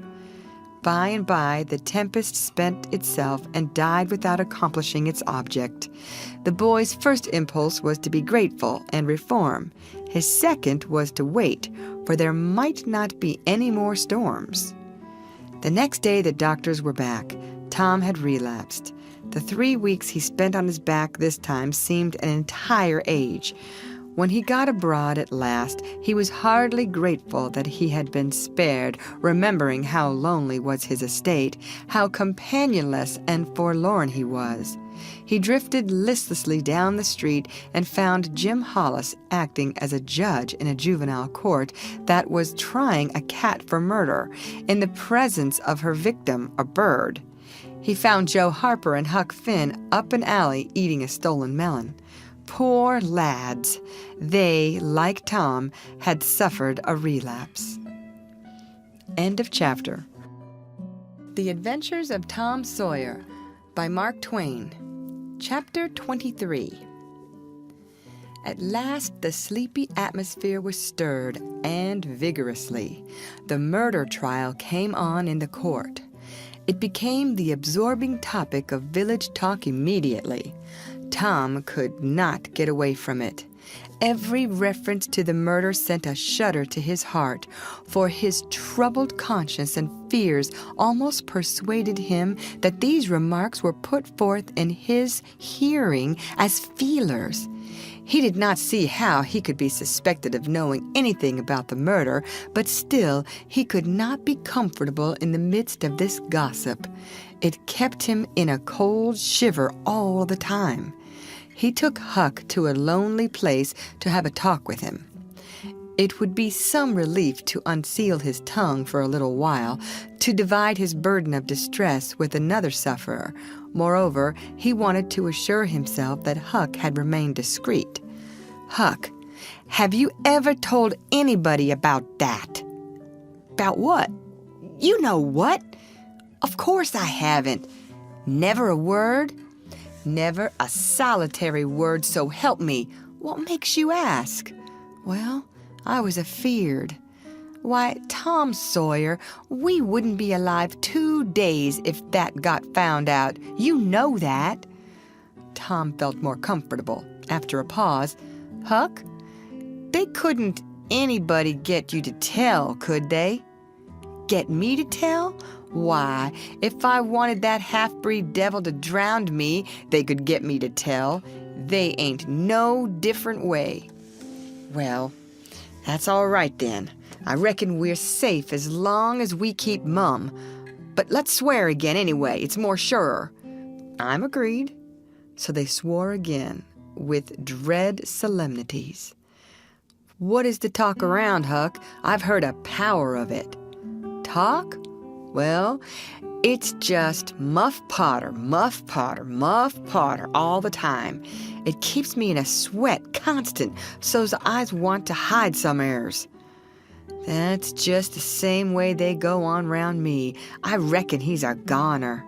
Don't you feel sorry for him sometimes?" "Most always, most always. He ain't no account. But then he hain't ever done anything to hurt anybody. Just fishes a little, to get money, to get drunk on, and loafs around considerable. But Lord, we all do that. Leastways, most of us, preachers and such like. But he's kind of good. He give me half a fish once, when there weren't enough for 2. And lots of times he's kind of stood by me when I was out of luck. Well, he's mended kites for me, Huck, and knitted hooks onto my line. I wish we could get him out of there." "My, we couldn't get him out, Tom. And besides, 'twouldn't do any good. They'd catch him again." "Yes, so they would. But I hate to hear him abuse him so like the dickens when he never done that." "I do too, Tom. Lord, I hear 'em say he's the bloodiest-looking villain in this country, and they wonder he wasn't ever hung before." Yes, they talk like that all the time. I've heard 'em say that if he was to get free, they'd lynch him. And they'd do it, too. The boys had a long talk, but it brought them little comfort. As the twilight drew on, they found themselves hanging about the neighborhood of the little isolated jail, perhaps with an undefined hope that something would happen that might clear away their difficulties. But nothing happened. There seemed to be no angels or fairies interested in this luckless captive. The boys did as they had often done before, went to the cell grating and gave Potter some tobacco and matches. He was on the ground floor, and there were no guards. His gratitude for their gifts had always smote their consciences before. It cut deeper than ever this time. They felt cowardly and treacherous to the last degree when Potter said, "You've been mighty good to me, boys, better than anybody else in this town, and I don't forget it. I don't. Often I says to myself, says I used to mend all the boys' kites and things and show 'em where the good fishing places was and befriend 'em what I could, and now they've all forgot old Muff when he's in trouble. But Tom don't, and Huck don't. They don't forget him, says I, and I don't forget them. Well, boys, I done an awful thing. Drunk and crazy at the time, that's the only way I account for it. And now I got to swing for it, and it's right. Right and best, too, I reckon. Hope so, anyway. Well, we won't talk about that. I don't want to make you feel bad. You've befriended me. But what I want to say is, don't you ever get drunk. Then you won't ever get here. Stand a little further west, so that's it. It's a prime comfort to see faces that's friendly when a body's in such a muck of trouble. And there don't none come here but yourn. Good friendly faces, good friendly faces. Get up on one another's backs and let me touch 'em. That's it. Shake hands. Yourn'll come through the bars, but mine's too big. Little hands and weak, but they've helped Muff Potter a power, and they'd help him more if they could. Tom went home miserable, and his dreams that night were full of horrors. The next day and the day after, he hung about the courtroom, drawn by an almost irresistible impulse to go in, but forcing himself to stay out. Huck was having the same experience. They studiously avoided each other. Each wandered away from time to time, but the same dismal fascination always brought them back presently. Tom kept his ears open when idlers sauntered out of the courtroom, but invariably heard distressing news. The toils were closing more and more relentlessly around poor Potter. At the end of the second day, the village talk was to the effect that Injun Joe's evidence stood firm and unshaken, and that there was not the slightest question as to what the jury's verdict would be. Tom was out late that night and came to bed through the window. He was in a tremendous state of excitement. It was hours before he got to sleep. All the village flocked to the courthouse the next morning, for this was to be the great day. Both sexes were about equally represented in the packed audience.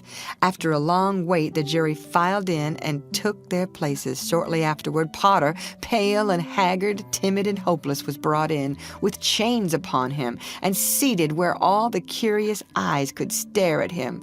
No less conspicuous was Injun Joe, stolid as ever. There was another pause, and then the judge arrived, and the sheriff proclaimed the opening of the court. The usual whisperings among the lawyers and gathering together of papers followed. These details and accompanying delays worked up an atmosphere of preparation that was as impressive as it was fascinating. Now a witness was called who testified that he found Muff Potter washing in the brook at an early hour of the morning that the murder was discovered, and that he immediately sneaked away. After some further questioning, Counsel for the prosecution said, "Take the witness." The prisoner raised his eyes for a moment, but dropped them again when his own counsel said, "I have no questions to ask him." The next witness proved the finding of the knife near the corpse. Counsel for the prosecution said, "Take the witness." "I have no questions to ask him," Potter's lawyer replied. A third witness swore he had often seen the knife in Potter's possession. "Take the witness." Counsel for Potter declined to question him. The faces of the audience began to betray annoyance. Did this attorney mean to throw away his client's life without an effort? Several witnesses deposed concerning Potter's guilty behavior when brought to the scene of the murder. They were allowed to leave the stand without being cross-questioned. Every detail of the damaging circumstances that occurred in the graveyard upon that morning, which all present remembered so well, was brought out by credible witnesses, but none of them were cross-examined by Potter's lawyer. The perplexity and dissatisfaction of the House expressed itself in murmurs and provoked a reproof from the bench. Counsel for the prosecution now said, "By the oaths of citizens whose simple word is above suspicion, we have fastened this awful crime, beyond all possibility of question, upon the unhappy prisoner at the bar. We rest our case here." A groan escaped from poor Potter, and he put his face in his hands and rocked his body softly to and fro, while a painful silence reigned in the courtroom. Many men were moved, and many women's compassion testified itself in tears. Counsel for the defense rose and said, "Your Honor, in our remarks at the opening of this trial, we foreshadowed our purpose to prove that our client did this fearful deed while under the influence of a blind and irresponsible delirium produced by drink. We have changed our mind. We shall not offer that plea." Then to the clerk, "Call Thomas Sawyer." A puzzled amazement awoke in every face in the house, not even excepting Potter's. Every eye fastened itself with wondering interest upon Tom as he rose and took his place upon the stand. The boy looked wild enough, for he was badly scared. The oath was administered. "Thomas Sawyer, where were you on the 17th of June, about the hour of midnight?" Tom glanced at Injun Joe's iron face, and his tongue failed him. The audience listened breathless, but the words refused to come. After a few moments, however, the boy got a little of his strength back and managed to put enough of it into his voice to make part of the house hear. "In the graveyard." "A little bit louder, please. Don't be afraid. You were—" "In the graveyard." A contemptuous smile flitted across Injun Joe's face. "Were you anywhere near Horse Williams' grave?" "Yes, sir." "Speak up, just a trifle louder. How near were you?" "Near as I am to you." "Were you hidden or not?" "I was hid." "Where?" "Behind the elms that's on the edge of the grave." Injun Joe gave a barely perceptible start. "Anyone with you?" "Yes, sir. I went there with—" Wait a moment. Never mind mentioning your companion's name. We will produce him at the proper time.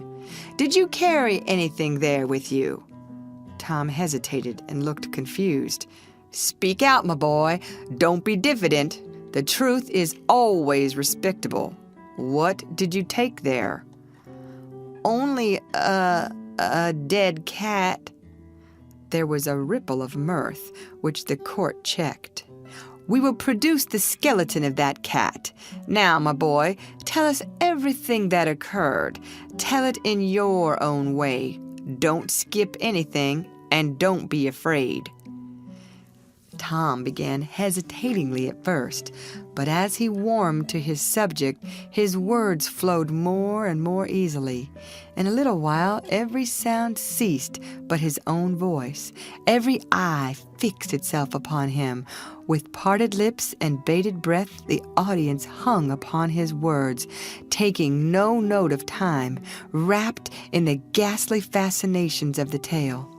The strain upon pent emotion reached its climax when the boy said, "And as the doctor fetched the board around and Muff Potter fell, Injun Joe jumped with the knife and crash! Quick as lightning, the half-breed sprang for a window, tore his way through all opposers, and was gone." End of chapter. The Adventures of Tom Sawyer by Mark Twain. Chapter 24. Tom was a glittering hero once more, the pet of the old, the envy of the young. His name even went into immortal print, for the village paper magnified him. There were some that believed he would be president, yet if he escaped hanging. As usual, the fickle, unreasoning world took Muff Potter to its bosom and fondled him as lavishly as it had abused him before. But that sort of conduct is to the world's credit. Therefore, it is not well to find fault with it. Tom's days were days of splendor and exultation to him, but his nights were seasons of horror. Injun Joe infested all his dreams, and always with doom in his eye. Hardly any temptation could persuade the boy to stir abroad after nightfall. Poor Huck was in the same state of wretchedness and terror, for Tom had told the whole story to the lawyer the night before the great day of the trial, and Huck was sore afraid that his share in the business might leak out, yet notwithstanding Injun Joe's flight had saved him the suffering of testifying in court. The poor fellow had got the attorney to promise secrecy, but what of that? Since Tom's harassed conscience had managed to drive him to the lawyer's house by night and wring a dead tale from lips that had been sealed with the dismalest and most formidable of oaths, Huck's confidence in the human race was well nigh obliterated. Daily, Muff Potter's gratitude made Tom glad he had spoken, but nightly he wished he had sealed up his tongue. Half the time Tom was afraid Injun Joe would never be captured. The other half he was afraid he would be. He felt sure he never could draw a safe breath again until that man was dead and he had seen the corpse. Rewards had been offered. The country had been scoured, but no Injun Joe was found. One of those omniscient and awe-inspiring marvels, a detective, came up from St. Louis, moused around, shook his head, looked wise, and made that sort of astounding success which members of that craft usually achieve. That is to say, he found a clue. But you can't hang a clue for murder, and so after that detective had got through and gone home, Tom felt just as insecure as he was before. The slow days drifted on, and each left behind it a slightly lightened weight of apprehension. End of chapter. The Adventures of Tom Sawyer by Mark Twain. Chapter 25. There comes a time in every rightly constructed boy's life when he has a raging desire to go somewhere and dig for hidden treasure. This desire suddenly came upon Tom one day. He sailed out to find Joe Harper, but failed of success. Next, he sought Ben Rogers. He had gone fishing. Presently, he stumbled upon Huck Finn the red-handed. Huck would answer. Tom took him to a private place and opened the matter to him confidentially. Huck was willing. Huck was always willing to take a hand in any enterprise that offered entertainment and required no capital, for he had a troublesome superabundance of that sort of time which is not money. "Where'll we dig?" said Huck. "Oh, most anywhere." "Why, is it hid all around?" "No, indeed it ain't. It's hid in mighty particular places, Huck. Sometimes on islands, sometimes in rotten chests, under the end of a limb of an old dead tree, just where the shadow falls at midnight, but mostly under the floor in haunted houses. Who hides it? Why, robbers, of course. Who'd you reckon? Sunday school superintendents? I don't know. If 'twas mine, I wouldn't hide it. I'd spend it and have a good time.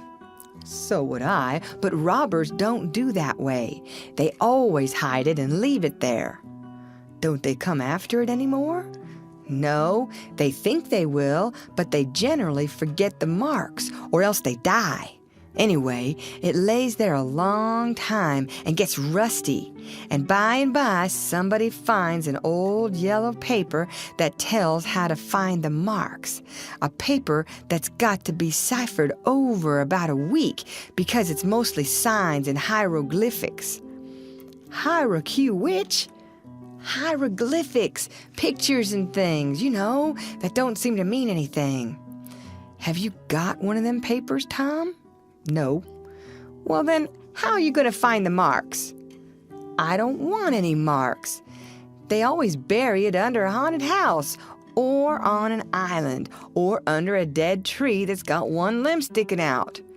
Well, we've tried Jackson's Island a little, and we can try it again sometime. And there's the old haunted house up the Stillhouse branch, and there's lots of dead limb trees, dead loads of them. Is it under all of them? How you talk? No. Then how you going to know which one to go for? Go for all of them. Why, Tom, it'll take all summer. Well, what of that? Suppose you find a brass pot with $100 in it, all rusty and gray, or rotten chest full of diamonds. How's that? Huck's eyes glowed. That's bully. Plenty bully enough for me. Just you gimme the $100, and I don't want no diamonds. All right, but I bet you I ain't going to throw off on diamonds. Some of 'em's worth $20 apiece. There ain't any hardly but's worth 6 bits or $1. No, is that so? Certainly, anybody'll tell you so. Hain't you ever seen one, Huck? Not as I remember. Oh, kings have slathers of them. Well, I don't know no kings, Tom. I reckon you don't. But if you was to go to Europe, you'd see a raft of 'em hopping around. Do they hop? Hop? Your granny, no. Well, what did you say they did for? Shucks, I only meant you'd see 'em, not hopping, of course. What did they want to hop for? But I mean, you just see 'em scattered around, in a kind of a general way, like that old humpbacked Richard. Richard? What's his other name? He didn't have any other name. Kings don't have any but a given name. No, but they don't. Well, if they like it, Tom, all right. But I don't want to be a king and have only just a given name like a nigger. But say, where you going to dig first? Well, I don't know. Suppose we tackle that old dead limb tree on the hill t'other side of Stillhouse branch. I'm agreed. So they got a crippled pick and a shovel and set out on their 3-mile tramp. They arrived hot and panting and threw themselves down in the shade of a neighboring elm to rest and have a smoke. I like this, said Tom. So do I. Say, Huck, if we find a treasure here, what you going to do with your share? Well, I'll have pie and a glass of soda every day, and I'll go to every circus that comes along. I bet I'll have a gay time. Well, ain't you going to save any of it? Save it? What for? Why, so as to have something to live on by and by. Oh, that ain't any use. Pap would come back to this sheer town someday and get his claws on it if I didn't hurry up, and I tell you, he'd clean it out pretty quick. What you going to do with yourn, Tom?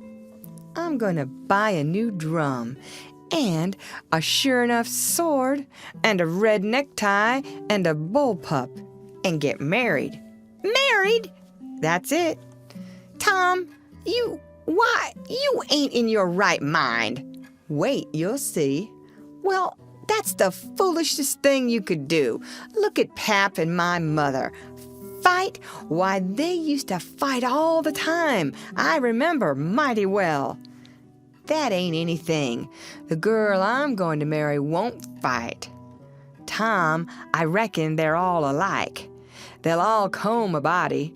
Now you better think about this a while. I tell you, you better.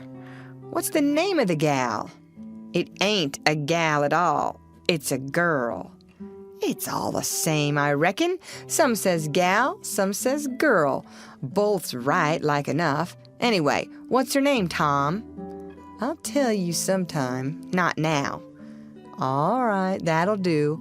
Only, if you get married, I'll be more lonesomer than ever. No, you won't. You'll come and live with me. Now stir out of this and we'll go to digging. They worked and sweated for half an hour. No result. They toiled another half hour. Still no result. Huck said, "Do they always bury it as deep as this?" "Sometimes. Not always. Not generally. I reckon we haven't got the right place." So they chose a new spot and began again. The labor dragged a little, but still they made progress. They pegged away in silence for some time. Finally, Huck leaned on his shovel, swabbed the beaded drops from his brow with his sleeve, and said, "Where are you going to dig next, after we get this one?" "I reckon maybe we'll tackle the old tree that's over yonder on Cardiff Hill, back of the widow's." "I reckon that'll be a good one. But won't the widow take it away from us, Tom? It's on her land." "She take it away? Maybe she'd like to try it once. Whoever finds one of these hid treasures, it belongs to him. It don't make any difference whose land it's on." That was satisfactory. The work went on. By and by, Huck said, "Blame it, we must be in the wrong place again. What do you think?" "It is mighty curious, Huck. I don't understand it. Sometimes witches interfere. I reckon maybe that's what's the trouble now." "Shucks, witches ain't got no power in the daytime." "Well, that's so. I didn't think of that." "Oh, I know what the matter is. What a blamed lot of fools we are. You got to find out where the shadow of the limb falls at midnight, and that's where you dig. Then confound it, we've fooled away all this work for nothing. Now hang it all, we got to come back in the night. It's an awful long way. Can you get out?" "I bet I will. We've got to do it tonight, too, because if somebody sees these holes, they'll know in a minute what's here, and they'll go for it." "Well, I'll come around and meow tonight." "All right, let's hide the tools in the bushes." The boys were there that night, about the appointed time. They sat in the shadow waiting. It was a lonely place, and an hour made solemn by old traditions. Spirits whispered in the rustling leaves. Ghosts lurked in the murky nooks. The deep baying of a hound floated up out of the distance. An owl answered with his sepulchral note. The boys were subdued by these solemnities and talked little. By and by they judged that 12 had come. They marked where the shadow fell and began to dig. Their hopes commenced to rise. Their interest grew stronger, and their industry kept pace with it. The hole deepened and still deepened, but every time their hearts jumped to hear the pick strike upon something, they only suffered a new disappointment. It was only a stone or a chunk. At last Tom said, "It ain't any use, Huck. We're wrong again." "Well, but we can't be wrong. We spotted the shadow to a dot." "I know it, but then there's another thing." "What's that?" "Why, we only guessed at the time, like enough it was too late or too early." Huck dropped his shovel. "That's it," said he. "That's the very trouble. We got to give this one up. We can't ever tell the right time, and besides, this kind of thing's too awful. Here this time of night with witches and ghosts fluttering around so. I feel as if something's behind me all the time. And I'm afeard to turn round, because maybe there's others in front waiting for a chance. I've been creeping all over ever since I got here. Well, I've been pretty much so too, Huck. They most always put in a dead man when they bury a treasure under a tree to look out for it. Lordy! Yes, they do. I've always heard that. Tom, I don't like to fool around much where there's dead people. A body's bound to get in trouble with them, sure. I don't like to stir him up either. Suppose this one here was to stick his skull out and say something. Don't, Tom! It's awful! Well, it just is, Huck. I don't feel comfortable a bit. Say, Tom, let's give this place up and try somewheres else. All right, I reckon we better. What'll it be? Tom considered a while and then said, "The haunted house. That's it." Blame it, I don't like haunted houses, Tom. Why, they're a darn sight worse than dead people. Dead people might talk, maybe, but they don't come sliding around in a shroud when you ain't noticing and peep over your shoulder all of a sudden and grit their teeth the way a ghost does.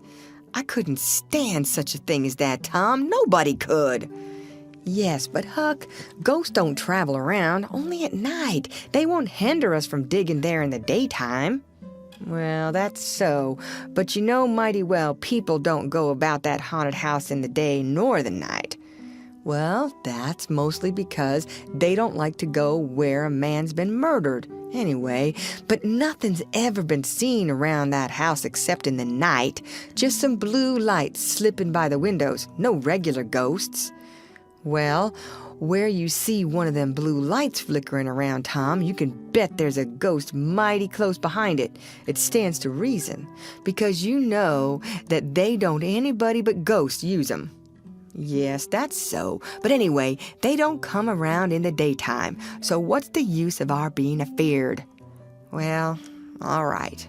We'll tackle the haunted house if you say so, but I reckon it's taking chances.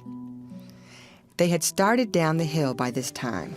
There in the middle of the moonlit valley below them stood the haunted house, utterly isolated, its fences gone long ago, rank weeds smothering the very doorsteps, the chimney crumbled to ruin, the window sashes vacant, a corner of the roof caved in.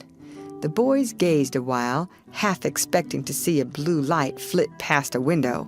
Then, talking in a low tone, as befitted the time and the circumstances, they struck far off to the right to give the haunted house a wide berth, and took their way homeward through the woods that adorned the rearward side of Cardiff Hill. End of chapter. The Adventures of Tom Sawyer by Mark Twain. Chapter 26. About noon the next day, the boys arrived at the dead tree. They had come for their tools. Tom was impatient to go to the haunted house. Huck was measurably so also, but suddenly said, "Looky here, Tom, do you know what day it is?" Tom mentally ran over the days of the week and then quickly lifted his eyes with a startled look in them. "My, I never once thought of it, Huck." "Well, I didn't neither, but all at once it popped onto me that it was Friday." "Blame it, a body can't be too careful, Huck.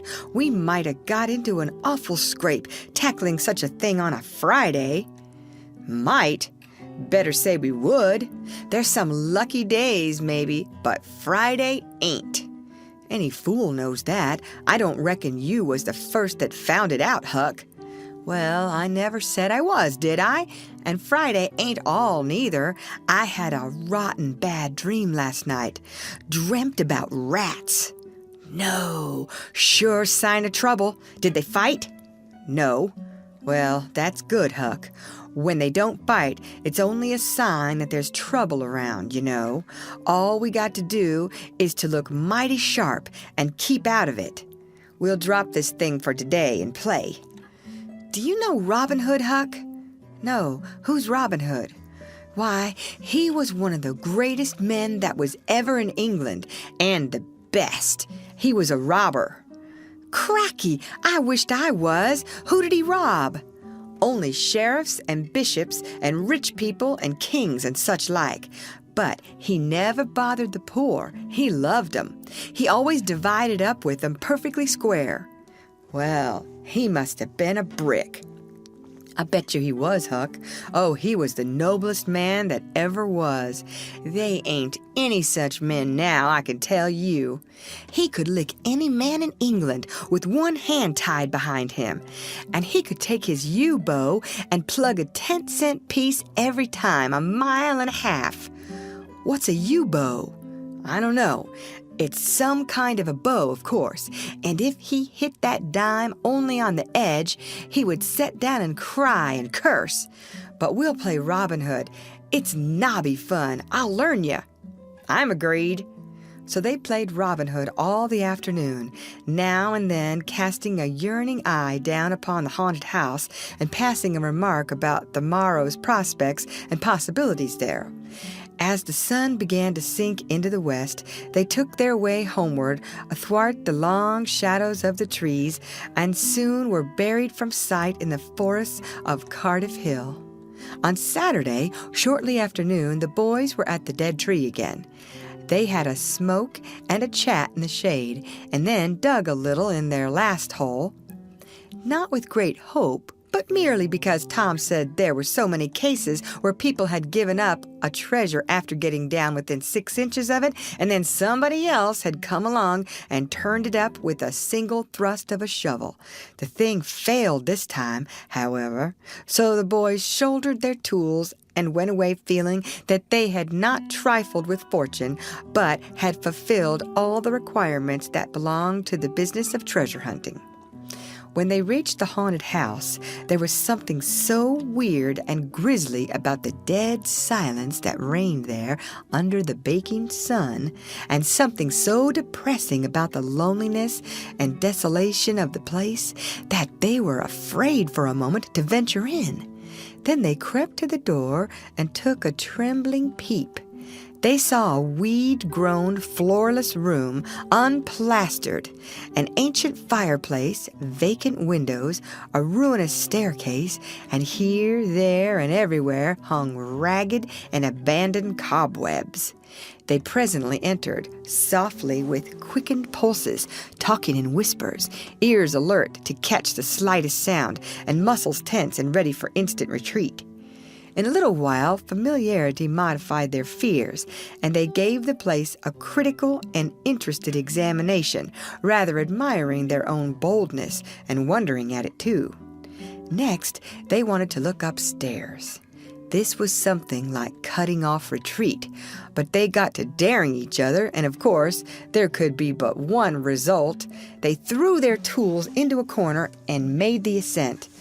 Up there were the same signs of decay. In one corner, they found a closet that promised mystery, but the promise was a fraud. There was nothing in it. Their courage was up now and well in hand. They were about to go down and begin work when, "Shh," said Tom. "What is it?" whispered Huck, blanching with fright. "Shh, there. Hear it?" "Yes. Oh, my, let's run." "Keep still. Don't you budge. They're coming right toward the door." The boys stretched themselves upon the floor with their eyes to knotholes in the planking and lay waiting in a misery of fear. "They've stopped. No, coming. Here they are. Don't whisper another word, Huck. My goodness, I wish I was out of this." 2 men entered. Each boy said to himself, "There's the old deaf and dumb Spaniard that's been about town once or twice lately. Never saw the other man before." The other was a ragged, unkempt creature with nothing very pleasant in his face. The Spaniard was wrapped in a serape. He had bushy white whiskers, long white hair flowed from under his sombrero, and he wore green goggles. When they came in, t'other was talking in a low voice. They sat down on the ground facing the door with their backs to the wall, and the speaker continued his remarks. His manner became less guarded and his words more distinct as he proceeded. "No," said he, "I've thought it all over, and I don't like it. It's dangerous." "Dangerous," grunted the deaf and dumb Spaniard to the vast surprise of the boys. "Milksop." This voice made the boys gasp and quake. It was Injun Joe's. There was silence for some time. Then Joe said, "What's any more dangerous than that job up yonder, but nothing's come of it? That's different. Away up the river so, and not another house about. 'Twon't ever be known that we tried anyway, long as we didn't succeed. Well, what's more dangerous than coming here in the daytime? Anybody would suspicion us that saw us." "I know that, but there weren't any other places handy after that fool of a job. I want to quit this shanty. I wanted to yesterday, only it weren't any use trying to stir out of here with those infernal boys playing over there on the hill right in full view." Those infernal boys quaked again under the inspiration of this remark and thought how lucky it was that they had remembered it was Friday and concluded to wait a day. They wished in their hearts they had waited a year. The two men got out some food and made a luncheon. After a long and thoughtful silence, Injun Joe said, "Look here, lad, you go back up the river where you belong. Wait there till you hear from me. I'll take the chances on dropping into this town just once more for a look. We'll do that dangerous job after I've spied around a little and think things look well for it. Then, for Texas, we'll leg it together." This was satisfactory. Both men presently fell to yawning, and Injun Joe said, "I'm dead for sleep. It's your turn to watch." He curled down in the weeds and soon began to snore. His comrade stirred him once or twice, and he became quiet. Presently the watcher began to nod. His head drooped lower and lower. Both men began to snore now. The boys drew a long, grateful breath. Tom whispered, "Now's our chance. Come." Huck said, "I can't. I'd die if they was to wake." Tom urged. Huck held back. At last, Tom rose slowly and softly and started alone. But the first step he made wrung such a hideous creak from the crazy floor that he sank down almost dead with fright. He never made a second attempt. The boys lay there counting the dragging moments till it seemed to them that time must be done and eternity growing gray. And then they were grateful to note that at last the sun was setting. Now one snore ceased.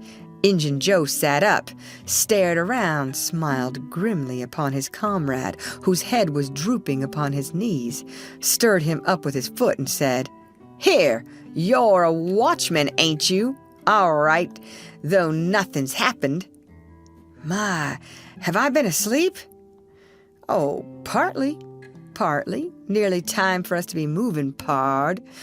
What do we do with what little swag we've got left?" "I don't know. Leave it here, as we've always done, I reckon. No use to take it away till we start south. 650 in silver's something to carry." "Well, all right. It won't matter to come here once more." "No, but I'd say come in the night, as we used to do. It's better." "Yes, but look here. It may be a good while before I get the right chance at that job. Accidents might happen. 'Tain't in such a very good place. We'll just regularly bury it, and bury it deep." "Good idea," said the comrade, who walked across the room, knelt down, raised one of the rearward hearthstones, and took out a bag that jingled pleasantly. He subtracted from it $20 or $30 for himself, and as much for Injun Joe, and passed the bag to the latter, who was on his knees in the corner, now digging with his bowie knife. The boys forgot all their fears, all their miseries in an instant. With gloating eyes they watched every movement. Luck! The splendor of it was beyond all imagination. $600 was money enough to make half a dozen boys rich.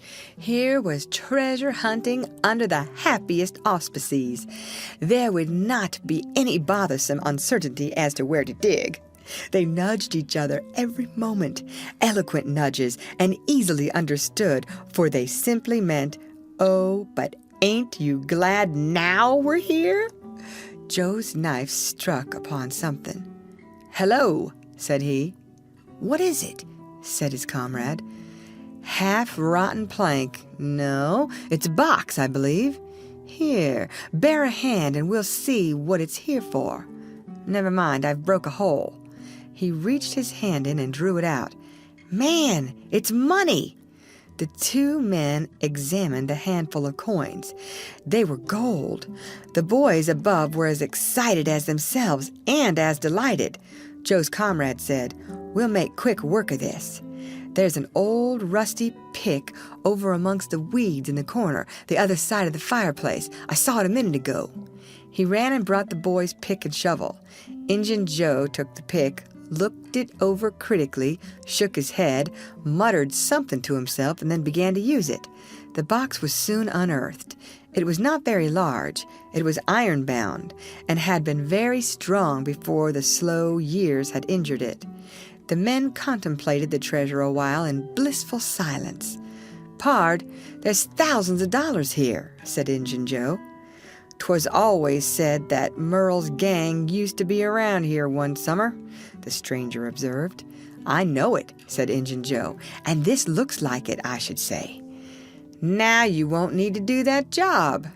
The half-breed frowned. Said he, "You don't know me. Least you don't know all about that thing. 'Tain't robbery altogether, it's revenge." And a wicked light flamed in his eyes. "I'll need your help in it. When it's finished, then Texas. Go home to your Nance and your kids and stand by till you hear from me." "Well, if you say so. What do we do with this? Bury it again?" "Yes." Ravishing delight overhead. "No! By the great Sachem, no!" Profound distress overhead. "I'd nearly forgot. That pick had fresh earth on it." The boys were sick with terror in a moment. "What business has a pick and a shovel here? What business with fresh earth on them? Who brought them here, and where are they gone? Have you heard anybody? Seen anybody? What, bury it again, and leave them to come and see the ground disturbed? Not exactly, not exactly. We'll take it to my den." "Why, of course. Might have thought of that before. You mean number 1? "No, number 2, under the cross. The other place is bad, too common." "All right, it's nearly dark enough to start." Injun Joe got up and went about from window to window, cautiously peeping out. Presently he said, "Who could have brought those tools here? Do you reckon they can be upstairs?" The boys' breath forsook them. Injun Joe put his hand on his knife, halted a moment, undecided, and then turned toward the stairway. The boys thought of the closet, but their strength was gone. The steps came creaking up the stairs. The intolerable distress of the situation woke the stricken resolution of the lads. They were about to spring for the closet when there was a crash of rotten timbers, and Injun Joe landed on the ground amid the debris of the ruined stairway. He gathered himself up, cursing, and his comrade said, "Now what's the use of all that? If it's anybody, and they're up there, let them stay there. Who cares? If they want to jump down now and get into trouble, who objects? It will be dark in 15 minutes, and let them follow us if they want to. I'm willing." In my opinion, whoever hove those things in here caught a sight of us and took us for ghosts or devils or something. I'll bet they're running yet. Joe grumbled a while, then he agreed with his friend that what daylight was left ought to be economized in getting things ready for leaving. Shortly afterward they slipped out of the house in the deepening twilight and moved toward the river with their precious box. Tom and Huck rose up, weak but vastly relieved. and stared after them through the chinks between the logs of the house. Follow? Not they. They were content to reach ground again without broken necks and take the townward track over the hill. They did not talk much. They were too much absorbed in hating themselves, hating the ill luck that made them take the spade and pick there. But for that, Injun Joe never would have suspected. He would have hidden the silver with the gold to wait there till his revenge was satisfied, and then he would have had the misfortune to find that money turn up missing. Bitter, bitter luck that the tools were ever brought there. They resolved to keep a lookout for that Spaniard when he should come to town, spying out for chances to do his revengeful job, and follow him to number 2, wherever that might be. Then a ghastly thought occurred to Tom. Revenge? What if he means us, Huck? Oh, don't, said Huck, nearly fainting. They talked it all over, and as they entered town, they agreed to believe that he might possibly mean somebody else. At least that he might at least mean nobody but Tom, since only Tom had testified. Very, very small comfort it was to Tom to be alone in danger. Company would be a palpable improvement, he thought. End of chapter. The Adventures of Tom Sawyer by Mark Twain. Chapter 27. The adventure of the day mightily tormented Tom's dreams that night. 4 times he had his hands on that rich treasure, and 4 times it wasted to nothingness in his fingers as sleep forsook him and wakefulness brought back the hard reality of his misfortune. As he lay in the early morning, recalling the incidents of his great adventure, he noticed that they seemed curiously subdued and far away, somewhat as if they had happened in another world or in a time long gone by. Then it occurred to him that the great adventure itself must be a dream. There was one very strong argument in favor of this idea, namely, that the quantity of coin he had seen was too vast to be real. He had never seen as much as $50 in one mass before, and he was like all boys of his age and station in life, in that he imagined that all references to hundreds and thousands were mere fanciful forms of speech, and that no such sums really existed in the world. He never had supposed for a moment that so large a sum as $100 was to be found in actual money in any one's possession. If his notions of hidden treasure had been analyzed, they would have been found to consist of a handful of real dimes and a bushel of vague, splendid, ungraspable dollars. But the incidents of his adventure grew sensibly sharper and clearer under the attrition of thinking them over, and so he presently found himself leaning to the impression that the thing might not have been a dream after all. This uncertainty must be swept away. He would snatch a hurried breakfast and go and find Huck. Huck was sitting on the gunwale of a flat boat, listlessly dangling his feet in the water and looking very melancholy. Tom concluded to let Huck lead up to the subject. If he did not do it, then the adventure would be proved to have been only a dream. "Hello, Huck." "Hello yourself." Silence for a minute. "Tom, if we'd 'a' left the blamed tools at the dead tree, we'd 'a' got the money. Oh, ain't it awful?" "'Tain't a dream, then. 'Tain't a dream. Somehow I most wish it was." "Dogged if I don't, Huck." "What ain't a dream?" "Oh, that thing yesterday. I've been half thinking it was." "Dream? If them stairs hadn't 'a' broke down, you'd 'a' seen how much a dream it was. I've had dreams enough all night, with that patch-eyed Spanish devil going for me all through 'em. Rot him!" "No, not rot him. Find him. Track the money." "Tom, we'll never find him. A feller don't have only one chance for such a pile, and that one's lost. I'd feel mighty shaky if I was to see him anyway." Well, so do I, but I'd like to see him anyway and track him out to his number 2. Number 2, yes, that's it. I've been thinking about that, but I can't make nothing out of it. What do you reckon it is? I don't know. It's too deep. Say, Huck, maybe it's the number of a house. Goody! No, Tom, that ain't it. If it is, it ain't in this one-horse town. They ain't no numbers here. Well, that's so. Let me think a minute. Here. It's the number of a room in a tavern, you know. Oh, that's the trick. They ain't only 2 taverns. We can find out quick. You stay here, Huck, till I come.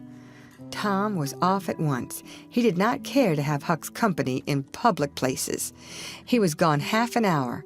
He found that, in the best tavern, number 2 had long been occupied by a young lawyer, and was still so occupied. In the less ostentatious house, number 2 was a mystery. The tavern keeper's young son said it was kept locked all the time, and he never saw anybody go into it or come out of it except at night. He did not know any particular reason for this state of things, had some little curiosity, but it was rather feeble. Had made the most of the mystery by entertaining himself with the idea that that room was haunted. Had noticed that there was a light in there the night before. That's what I found out, Huck. I reckon that's the very number 2 we're after. I reckon it is, Tom. Now what are you going to do? Let me think. Tom thought a long time. Then he said, I'll tell you. The back door of that number 2 is the door that comes out into that little close alley between the tavern and the old rattle trap of a brick store. Now, you get hold of all the door keys you can find, and I'll nip all of Auntie's. And the first dark night we'll go there and try 'em. And mind you, keep a lookout for Injun Joe, because he said he was going to drop into town and spy around once more for a chance to get his revenge. If you see him, you just follow him. And if he don't go to that number 2, that ain't the place.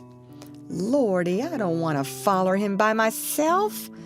Why, it'll be night, sure. He might never see you, and if he did, maybe he'd never think anything. Well, if it's pretty dark, I reckon I'll track him. I don't know. I'll try. You bet I'll follow him if it's dark, Huck. Why, he might have found out he couldn't get his revenge and be going right after that money. It's so, Tom, it's so. I'll follow him. I will, by jingoes. Now you're talking. Don't you ever weaken, Huck, and I won't. End of chapter. The Adventures of Tom Sawyer by Mark Twain. Chapter 28. That night, Tom and Huck were ready for their adventure. They hung about the neighborhood of the tavern until after 9, one watching the alley at a distance and the other the tavern door. Nobody entered the alley or left it. Nobody resembling the Spaniard entered or left the tavern door.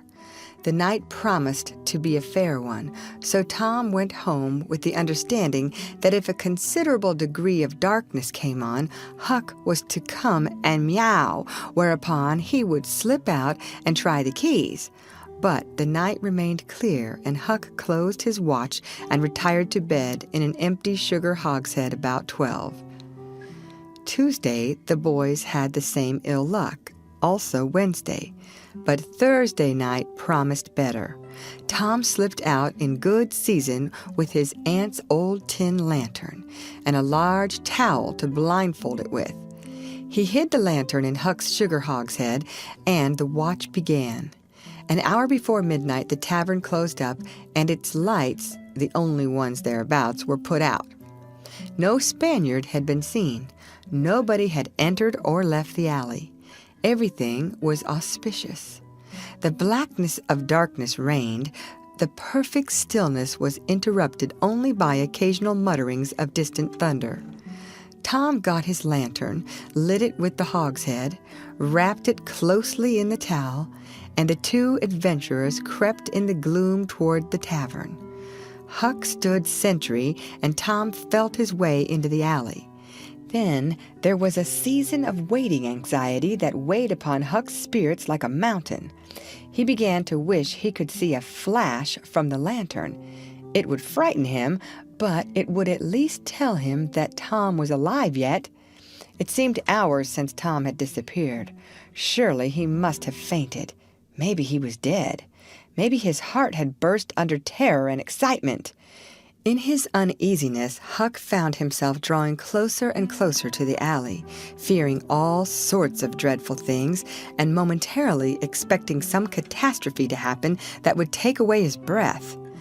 There was not much to take away, for he seemed only able to inhale it by thimblefuls, and his heart would soon wear itself out, the way it was beating. Suddenly there was a flash of light, and Tom came tearing by him. "Run!" said he. "Run for your life!" He needn't have repeated it. Once was enough. Huck was making 30 or 40 miles an hour before the repetition was uttered. The boys never stopped till they reached the shed of a deserted slaughterhouse at the lower end of the village. Just as they got within its shelter, the storm burst and the rain poured down. As soon as Tom got his breath, he said, "Huck, it was awful. I tried 2 of the keys, just as soft as I could, but they seemed to make such a power of racket that I couldn't hardly get my breath. I was so scared. They wouldn't turn in the lock either. Well, without noticing what I was doing, I took hold of the knob, and open comes the door. It weren't locked. I hopped in and shook off the towel, and great Caesar's ghost!" "What? What did you see, Tom?" "Huck, I most stepped onto Injun Joe's hand." "No." "Yes, he was lying there, sound asleep on the floor, with his old patch on his eye and his arms spread out." "Lordy, what did you do? Did he wake up?" "No, never budged. Drunk, I reckon. I just grabbed that towel and started. I'd never have thought of the towel, I bet. Well, I would. My aunt would make me mighty sick if I lost it." "Say, Tom, did you see that box?" "Huck, I didn't wait to look around. I didn't see the box. I didn't see the cross. I didn't see anything but a bottle and a tin cup on the floor by Injun Joe. Yes, I saw 2 barrels and lots more bottles in the room. Don't you see now what's the matter with that haunted room?" "How?" "Why, it's haunted with whiskey. Maybe all the temperance taverns have got a haunted room, hey, Huck?" "Well, I reckon maybe that's so. Who'd have thought such a thing? But say, Tom, now's a mighty good time to get that box if Injun Joe's drunk." "It is that. You try it." Huck shuddered. "Well, no, I reckon not." "And I reckon not, Huck. Only 1 bottle alongside of Injun Joe ain't enough. If there'd been 3, he'd be drunk enough and I'd do it." There was a long pause for reflection, and then Tom said, "Looky here, Huck. Let's not try that thing any more till we know Injun Joe's not in there. It's too scary. Now, if we watch every night, we'll be dead sure to see him go out sometime or other, and then we'll snatch that box quicker'n lightning." "Well, I'm agreed. I'll watch the whole night long, and I'll do it every night, too, if you'll do the other part of the job." "All right, I will. All you got to do is to trot up Hooper Street a block and meow. And if I'm asleep, you throw some gravel at the window and that'll fetch me." "Agreed. And good as wheat. Now, Huck, the storm's over and I'll go home. It'll begin to be daylight in a couple of hours. You go back and watch that long, will you?" "I said I would, Tom, and I will. I'll haunt that tavern every night for a year. I'll sleep all day and I'll stand watch all night." "That's all right. Now, where are you going to sleep?" "In Ben Rogers' hayloft. He lets me, and so does his pap's nigger man, Uncle Jake. I tote water for Uncle Jake whenever he wants me to, and any time I ask him, he gives me a little something to eat if he can spare it. That's a mighty good nigger, Tom. He likes me because I don't ever act as if I was above him. Sometime I've sat right down and eat with him, but you needn't tell that. A body's got to do things when he's awful hungry he wouldn't want to do as a steady thing. Well, if I don't want you in the daytime, I'll let you sleep. I won't come bothering around. Any time you see something's up in the night, just skip right around and meow. End of chapter. The Adventures of Tom Sawyer by Mark Twain. Chapter 29. The first thing Tom heard on Friday morning was a glad piece of news. Judge Thatcher's family had come back to town the night before. Both Injun Joe and the treasure sunk into secondary importance for a moment, and Becky took the chief place in the boy's interest. He saw her, and they had an exhausting good time playing High Spy and Gully Keeper with a crowd of their schoolmates. The day was completed and crowned in a peculiarly satisfactory way. Becky teased her mother to appoint the next day for the long-promised and long-delayed picnic, and she consented. The child's delight was boundless, and Tom's not more moderate. The invitations were sent out before sunset, and straightway the young folks of the village were thrown into a fever of preparation and pleasurable anticipation. Tom's excitement enabled him to keep awake until a pretty late hour, and he had good hopes of hearing Huck's meow, and of having his treasure to astonish Becky and the picnickers with next day. But he was disappointed. No signal came that night. Morning came eventually, and by 10 or 11 o'clock, a giddy and rollicking company were gathered at Judge Thatcher's, and everything was ready for a start. It was not the custom for elderly people to mar the picnics with their presence. The children were considered safe enough under the wings of a few young ladies of 18 and a few young gentlemen of 23 or thereabouts. The old steam ferry boat was chartered for the occasion. Presently, the gay throng filled up the main street laden with provision baskets. Sid was sick and had to miss the fun. Mary remained at home to entertain him. The last thing Mrs. Thatcher said to Becky was, "You'll not get back till late. Perhaps you'd better stay all night with some of the girls that live near the ferry landing, child." "Then I'll stay with Susie Harper, Mama." "Very well, and mind and behave yourself, and don't be any trouble." Presently, as they tripped along, Tom said to Becky, "Say, I'll tell you what we'll do. 'Stead of going to Joe Harper's, we'll climb right up the hill and stop at the Widow Douglas's. She'll have ice cream. She has it most every day, dead loads of it. And she'll be awful glad to have us." "Oh, that will be fun." Then Becky reflected a moment and said, "But what will Mama say?"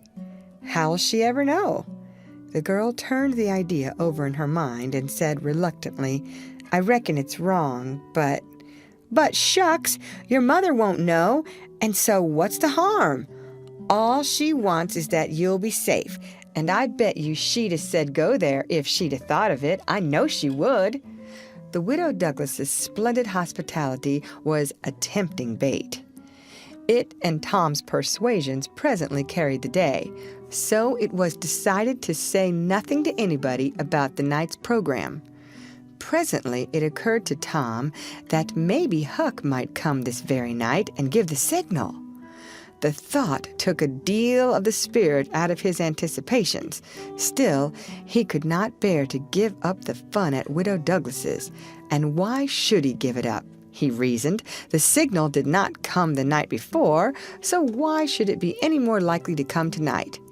The sure fun of the evening outweighed the uncertain treasure, and boy-like, he determined to yield to the stronger inclination and not allow himself to think of the box of money another time that day.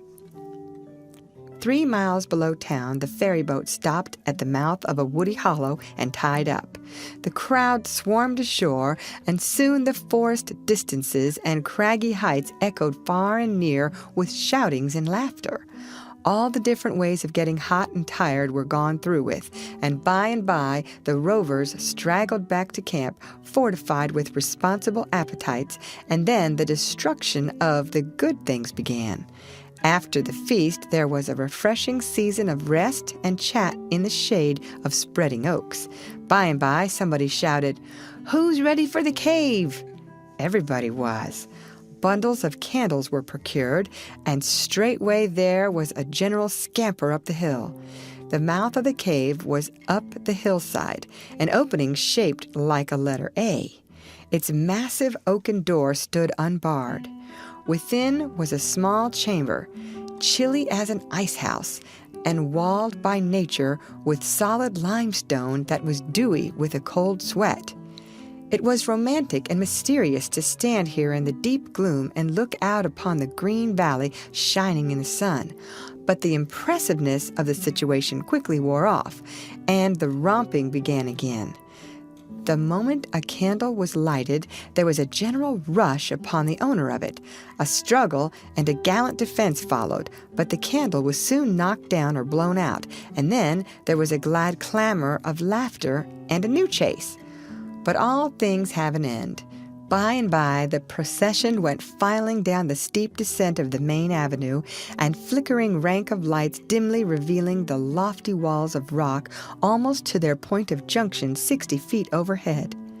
This main avenue was not more than 8 or 10 feet wide. Every few steps, other lofty and still narrower crevices branched from it on either hand, for McDougall's cave was but a vast labyrinth of crooked aisles that ran into each other and out again and led nowhere. It was said that one might wander days and nights together through its intricate tangle of rifts and chasms and never find the end of the cave, and that he might go down and still down into the earth, and it was just the same labyrinth under labyrinth, and no end to any of them. No man knew the cave. That was an impossible thing.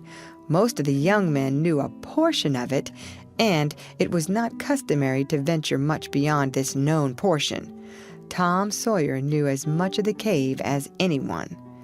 The procession moved along the main avenue some 3/4 of a mile, and then groups and couples began to slip aside into branch avenues, fly along the dismal corridors, and take each other by surprise at points where the corridors joined again. Parties were able to elude each other for the space of half an hour without going beyond the known ground. By and by, one group after another came straggling back to the mouth of the cave, panting, hilarious, smeared from head to foot with tallow drippings, daubed with clay, and entirely delighted with the success of the day. Then they were astonished to find that they had been taking no note of time, and that night was about at hand. The clanging bell had been calling for half an hour. However, this sort of close to the day's adventures was romantic and therefore satisfactory. When the ferry boat with her wild freight pushed into the stream, nobody cared 6 pence for the wasted time but the captain of the craft. Huck was already upon his watch when the ferry boat's lights went glinting past the wharf. He heard no noise on board, for the young people were as subdued and still as people usually are who are nearly tired to death. He wondered what boat it was, and why she did not stop at the wharf, and then he dropped her out of his mind and put his attention upon his business. The night was growing cloudy and dark. 10 o'clock came, and the noise of vehicles ceased. Scattered lights began to wink out. All straggling foot passengers disappeared. The village betook itself to its slumbers and left the small watcher alone with the silence and the ghosts. 11 o'clock came, and the tavern lights were put out. Darkness everywhere now. Huck waited what seemed a weary long time, but nothing happened. His faith was weakening. Was there any use? Was there really any use? Why not give it up and turn in? A noise fell upon his ear. He was all attention in an instant. The alley door closed softly. He sprang to the corner of the brick store. The next moment, 2 men brushed by him, and one seemed to have something under his arm. It must be that box. So they were going to remove the treasure. Why call Tom now? It would be absurd. The men would get away with the box and never be found again. No, he would stick to their wake and follow them. He would trust to the darkness for security from discovery. So, communing with himself, Huck stepped out and glided along behind the men, cat-like, with bare feet, allowing them to keep just far enough ahead not to be visible. They moved up the river street 3 blocks, then turned to the left up a cross street. They went straight ahead then until they came to the path that led up Cardiff Hill. This they took.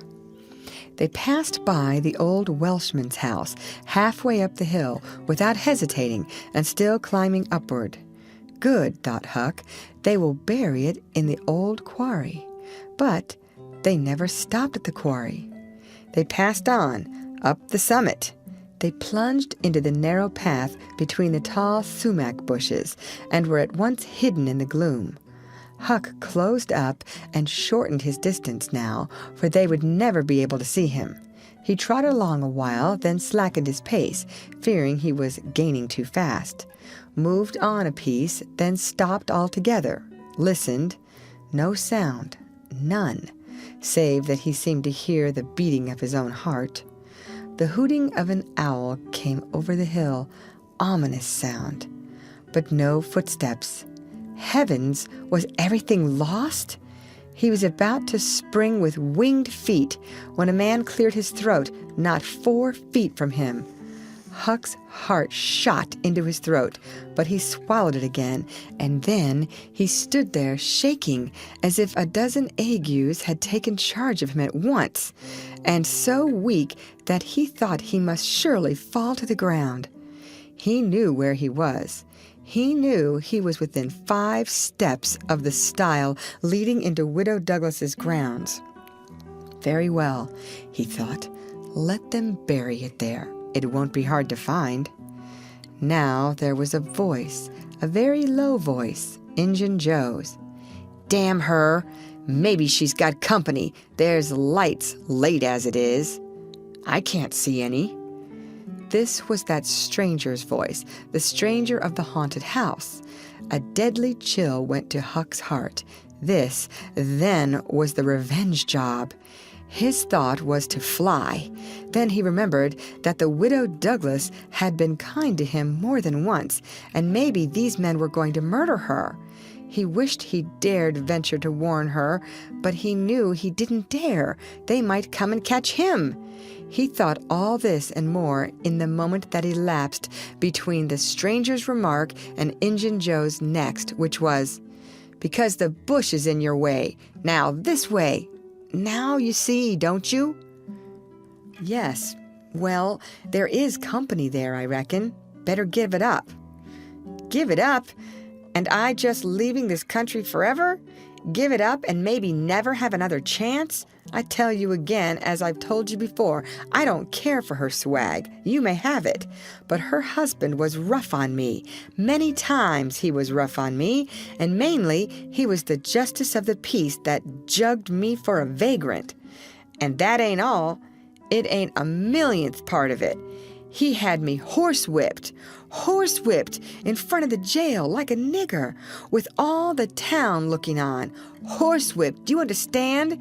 He took advantage of me and died, but I'll take it out on her." "Oh, don't kill her, don't do that." "Kill? Who said anything about killing? I would kill him if he was here, but not her. When you want to get revenge on a woman, you don't kill her. Bosh! You go for her looks. You slit her nostrils. You notch her ears like a sow." "By God, that's—" "Keep your opinions to yourself. It will be safest for you. I'll tie her to the bed. If she bleeds to death, is that my fault? I'll not cry if she does. My friend, you'll help me in this thing for my sake. That's why you're here. I mightn't be able alone. If you flinch, I'll kill you. Do you understand that? And if I have to kill you, I'll kill her. And then I reckon nobody'll ever know much about who done this business." Well, if it's got to be done, let's get at it. The quicker the better. I'm all in a shiver. Do it now? And company there? Look here, I'll get suspicious of you first thing you know. No, we'll wait till the lights are out. There's no hurry. Huck felt that a silence was going to ensue, a thing still more awful than any amount of murderous talk, so he held his breath and stepped gingerly back, planted his foot carefully and firmly. After balancing one-legged in a precarious way and almost toppling over, first on one side and then on the other, he took another step back, with the same elaboration and the same risks, then another and another, and a twig snapped under his foot. His breath stopped, and he listened. There was no sound. The stillness was perfect. His gratitude was measureless. Now he turned in his tracks between the walls of sumac bushes, turned himself as carefully as if he were a ship, and then stepped quickly but cautiously along. When he emerged at the quarry, he felt secure, and so he picked up his nimble heels and flew. Down, down he sped, till he reached the Welshman's. He banged at the door, and presently the heads of the old man and his 2 stalwart sons were thrust from windows. "What's the row there? Who's banging? What do you want?"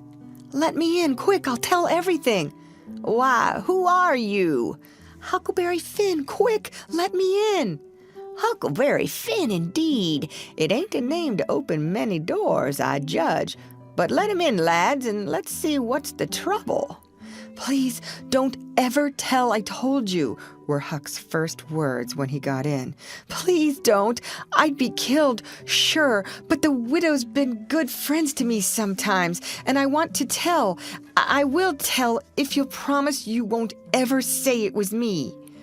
"By George, he has got something to tell, or he wouldn't act so," exclaimed the old man. "Out with it, and nobody here'll ever tell, lad." 3 minutes later, the old man and his sons, well armed, were up the hill and just entering the sumac path on tiptoe, their weapons in their hands. Huck accompanied them no further. He hid behind a great boulder and fell to listening. There was a lagging, anxious silence, and then, all of a sudden, there was an explosion of firearms and a cry. Huck waited for no particulars. He sprang away and sped down the hill as fast as his legs could carry him. End of chapter. The Adventures of Tom Sawyer by Mark Twain. Chapter 30. As the earliest suspicion of dawn appeared on Sunday morning, Huck came groping up the hill and rapped gently at the old Welshman's door. The inmates were asleep, but it was a sleep that was set on a hair-trigger on account of the exciting episode of the night. A call came from a window. "Who's there?" Huck's scared voice answered in a low tone. "Please let me in. It's only Huck Finn." "It's a name that can open this door night or day, lad, and welcome."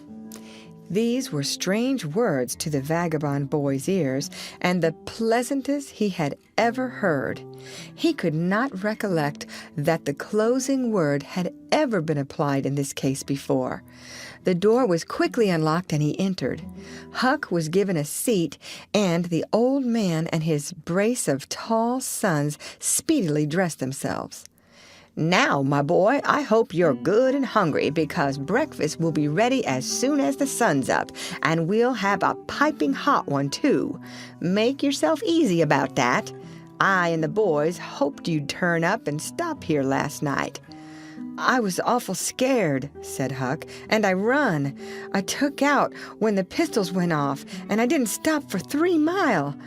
I've come now because I wanted to know about it, you know, and I come before daylight because I didn't want to run across them devils, even if they was dead." "Well, poor chap, you do look as if you'd had a hard night of it, but there's a bed here for you when you've had your breakfast. No, they ain't dead. Lad, we are sorry enough for that. You see, we knew right where to put our hands on them by your description, so we crept along on tiptoe till we got within 15 feet of them. Dark as a cellar that sumac path was, and just then I found I was going to sneeze. It was the meanest kind of luck. I tried to keep it back, but no use. 'Twas bound to come, and it did come. I was in the lead with my pistol raised, and when the sneeze started, those scoundrels are rustling to get out of the path, I sung out, "Fire, boys!" and blazed away at the place where the rustling was. So did the boys. But they were out in a jiffy, those villains, and we after them, down through the woods. I judge we never touched them. They fired a shot apiece as they started, but their bullets whizzed by and didn't do us any harm. As soon as we lost the sound of their feet, we quit chasing and went down and stirred up the constables. They got a posse together and went off to guard the riverbank, and as soon as it is light, the sheriff and a gang are going to beat up the woods. My boys will be with them presently. I wish we had some sort of description of those rascals who'd help a good deal. But you couldn't see what they were like in the dark, lad, I suppose. Oh, yes, I saw them downtown and followed them. Splendid. Describe them, my boy. One's the old deaf and dumb Spaniard that's been around here once or twice, and the other's a mean-looking, ragged... That's enough, lad. We know the men. Happened on them in the woods back of the widow's one day, and they slunk away. Off with you, boys, and tell the sheriff, get your breakfast tomorrow morning.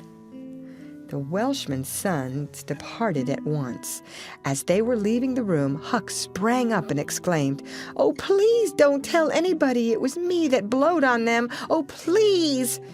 "All right, if you say it, Huck, but you ought to have the credit what you did."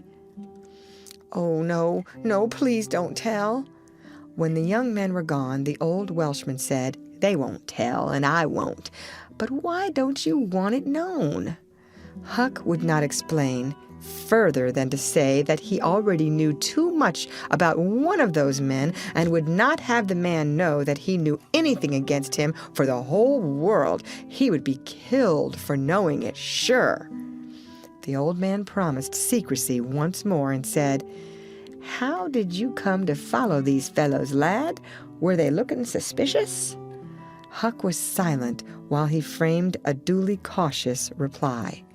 Then he said, "Well, you see, I'm a kind of a hard lot, least everybody says so, and I don't see nothing agin it, and sometimes I can't sleep much on account of thinking about it and sort of trying to strike out a new way of doing. That was the way of it last night. I couldn't sleep, and so I come along up street about midnight, turning it all over, and when I got to that old shackly brick store by the Temperance Tavern, I backed up agin the wall to have another think. Well, just then along comes these two chaps slipping along close by me with something under their arm, and I reckoned they stole it. One was a-smoking, and the other one wanted a light, so they stopped right before me, and the cigars lit up their faces, and I see that the big one was the deaf and dumb Spaniard by his white whiskers and the patch on his eye, and the other one was a rusty, ragged-looking devil. Could you see the rags by the light of the cigars? This staggered Huck for a moment. Then he said, "Well, I don't know, but somehow it seems as if I did." Then they went on, and you? Follered 'em, yes, that was it. I wanted to see what was up. They sneaked along so. I dogged 'em to the widder's stile and stood in the dark and heard the ragged one beg for the widder, and the Spaniard swear he'd spile her looks just as I told you, and your too. What? The deaf and dumb man said all that? Huck had made another terrible mistake. He was trying his best to keep the old man from getting the faintest hint of who the Spaniard might be, and yet his tongue seemed determined to get him into trouble in spite of all he could do. He made several efforts to creep out of his scrape, but the old man's eye was upon him, and he made blunder after blunder. Presently the Welshman said, "My boy, don't be afraid of me. I wouldn't hurt a hair of your head for all the world. No, I'd protect you. I'd protect you. This Spaniard is not deaf and dumb. You've let that slip without intending it. You can't cover that up now. You know something about that Spaniard that you want to keep dark. Now trust me. Tell me what it is. And trust me, I won't betray you." Huck looked into the old man's honest eyes a moment, then bent over and whispered in his ear, "'Tain't a Spaniard, it's Injun Joe." The Welshman almost jumped out of his chair. In a moment he said, "It's all plain enough now. When you talked about notching ears and slitting noses, I judged that that was your own embellishment, because white men don't take that sort of revenge. But an Injun, that's a different matter altogether." During breakfast the talk went on, and in the course of it the old man said that the last thing which he and his sons had done before going to bed was to get a lantern and examine the stile and its vicinity for marks of blood. They found none, but captured a bulky bundle of what? If the words had been lightning, they could not have leaped with a more stunning suddenness from Huck's blanched lips. His eyes were staring wide now, and his breath suspended, waiting for the answer. The Welshman started, stared in return 3 seconds, 5 seconds, 10, then replied, "Of burglars' tools. Why, what's the matter with you?" Huck sank back, panting gently but deeply, unutterably grateful. The Welshman eyed him gravely, curiously, and presently said, "Yes, burglars' tools. That appears to relieve you a good deal. But what did give you that turn? What were you expecting we'd found?" Huck was in a close place. The inquiring eye was upon him. He would have given anything for material for a plausible answer. Nothing suggested itself. The inquiring eye was boring deeper and deeper. A senseless reply offered. There was no time to weigh it, so at a venture he uttered it feebly. "Sunday school books, maybe?" Poor Huck was too distressed to smile, but the old man laughed loud and joyously, shook up the details of his anatomy from head to foot, and ended by saying that such a laugh was money in a man's pocket, because it cut down the doctor's bill like everything. Then he added, "Poor old chap, you're white and jaded. You ain't well a bit. No wonder you're a little flighty and off your balance, but you'll come out of it. Rest and sleep will fetch you out all right, I hope."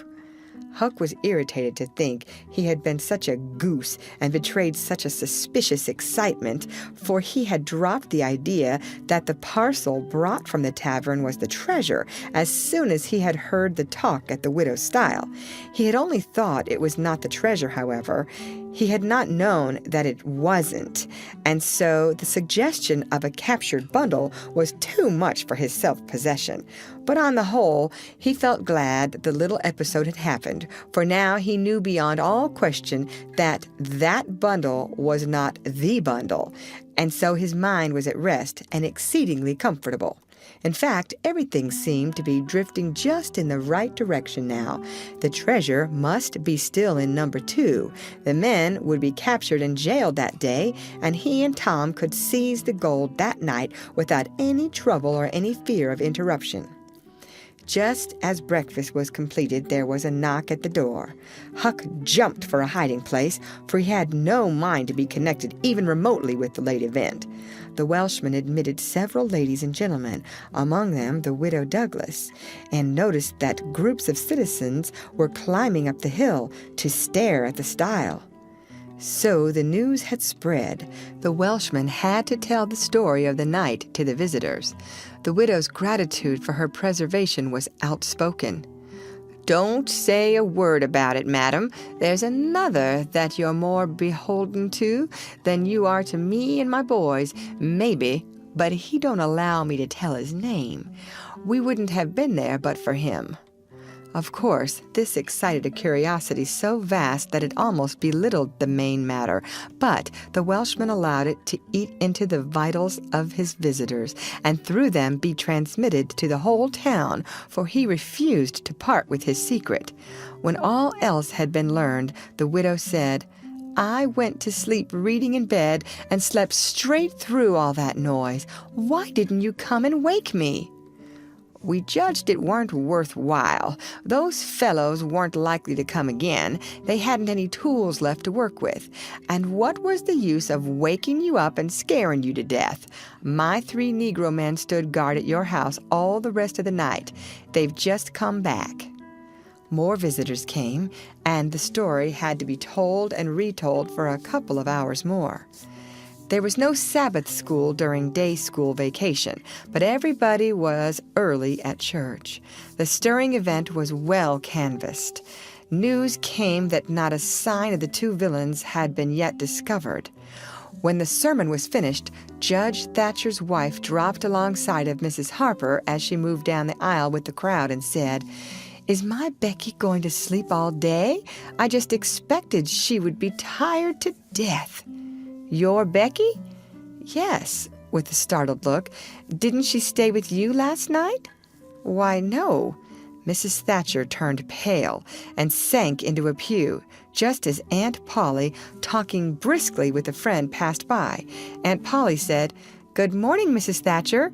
Good morning, Mrs. Harper. I've got a boy that's turned up missing. I reckon my Tom stayed at your house last night, one of you, and now he's afraid to come to church. I've got to settle with him." Mrs. Thatcher shook her head feebly and turned paler than ever. "He didn't stay with us," said Mrs. Harper, beginning to look uneasy. A marked anxiety came into Aunt Polly's face. "Joe Harper, have you seen my Tom this morning?" "No, ma'am." "When did you see him last?" Joe tried to remember, but was not sure he could say. The people had stopped moving out of church. Whispers passed along, and a boding uneasiness took possession of every countenance. Children were anxiously questioned, and young teachers. They all said they had not noticed whether Tom and Becky were on board the ferry boat on the homeward trip. It was dark. No one thought of inquiring if anyone was missing. One young man finally blurted out his fear that they were still in the cave. Mrs. Thatcher swooned away. Aunt Polly fell to crying and wringing her hands. The alarm swept from lip to lip, from group to group, from street to street, and within 5 minutes the bells were wildly clanging and the whole town was up. The Cardiff Hill episode sank into instant insignificance. The burglars were forgotten. Horses were saddled. Skiffs were manned. The ferry boat ordered out. And before the horror was half an hour old, 200 men were pouring down High Road and river toward the cave.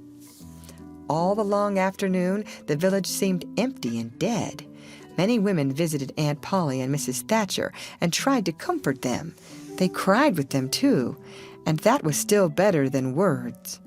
All the tedious night the town waited for news, but when the morning dawned at last, all the word that came was, "Send more candles and send food." Mrs. Thatcher was almost crazed, and Aunt Polly also. Judge Thatcher sent messages of hope and encouragement from the cave, but they conveyed no real cheer. The old Welshman came home toward daylight, spattered with candle grease, smeared with clay, and almost worn out. He found Huck still in the bed that had been provided for him, and delirious with fever. The physicians were all at the cave, so the widow Douglas came and took charge of the patient. She said she would do her best by him because, whether he was good, bad, or indifferent, he was the Lord's, and nothing that was the Lord's was a thing to be neglected. The Welshman said Huck had good spots in him, and the widow said, You can depend on it. That's the Lord's mark. He don't leave it off. He never does. Puts it somewhere on every creature that comes from his hands." Early in the forenoon, parties of jaded men began to straggle into the village, but the strongest of the citizens continued searching. All the news that could be gained was that remotenesses of the cavern were being ransacked that had never been visited before, that every corner and crevice was going to be thoroughly searched, that wherever one wandered through the maze of passages, lights were to be seen flitting hither and thither in the distance, and shoutings and pistol shots sent their hollow reverberations to the ear down the somber aisles. In one place, far from the section usually traversed by tourists, the names Becky and Tom had been found traced upon the rocky wall with candle smoke, and near at hand a grease-soiled bit of ribbon. Mrs. Thatcher recognized the ribbon and cried over it. She said it was the last relic she should ever have of her child, and that no other memorial of her could ever be so precious, because this one parted latest from the living body before the awful death came. Some said that now and then in the cave a faraway speck of light would glimmer, and then a glorious shout would burst forth, and a score of men go trooping down the echoing aisle. And then a sickening disappointment always followed. The children were not there. It was only a searcher's light. 3 dreadful days and nights dragged their tedious hours along, and the village sank into a hopeless stupor. No one had heart for anything. The accidental discovery just made that the proprietor of the Temperance Tavern kept liquor on his premises scarcely fluttered the public pulse, tremendous as the fact was. In a lucid interval, Huck feebly led up to the subject of taverns, and finally asked dimly, dreading the worst, if anything had been discovered at the Temperance Tavern since he had been ill. "Yes," said the widow. Huck started up in bed wild-eyed. "What? What was it?" "Liquor! And the place has been shut up. Lie down, child. What a turn you did give me." "Only tell me just one thing. Only just one, please. Was it Tom Sawyer that found it?" The widow burst into tears. "Hush, hush, child. Hush. I've told you before you must not talk. You are very, very sick." Then nothing but liquor had been found. There would have been a great powwow if it had been the gold. So the treasure was gone forever. Gone forever. But what could she be crying about? Curious that she should cry. These thoughts worked their dim way through Huck's mind, and under the weariness they gave him, he fell asleep. The widow said to herself, "There, he's asleep, poor wreck. Tom Sawyer find it? Pity but somebody could find Tom Sawyer. Ah, there ain't many left now that's got hope enough or strength enough either to go on searching." End of chapter. The Adventures of Tom Sawyer by Mark Twain.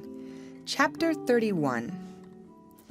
Now to return to Tom and Becky's share in the picnic. They tripped along the murky aisles with the rest of the company, visiting the familiar wonders of the cave, wonders dubbed with rather over-descriptive names, such as the drawing room, the cathedral, Aladdin's palace, and so on.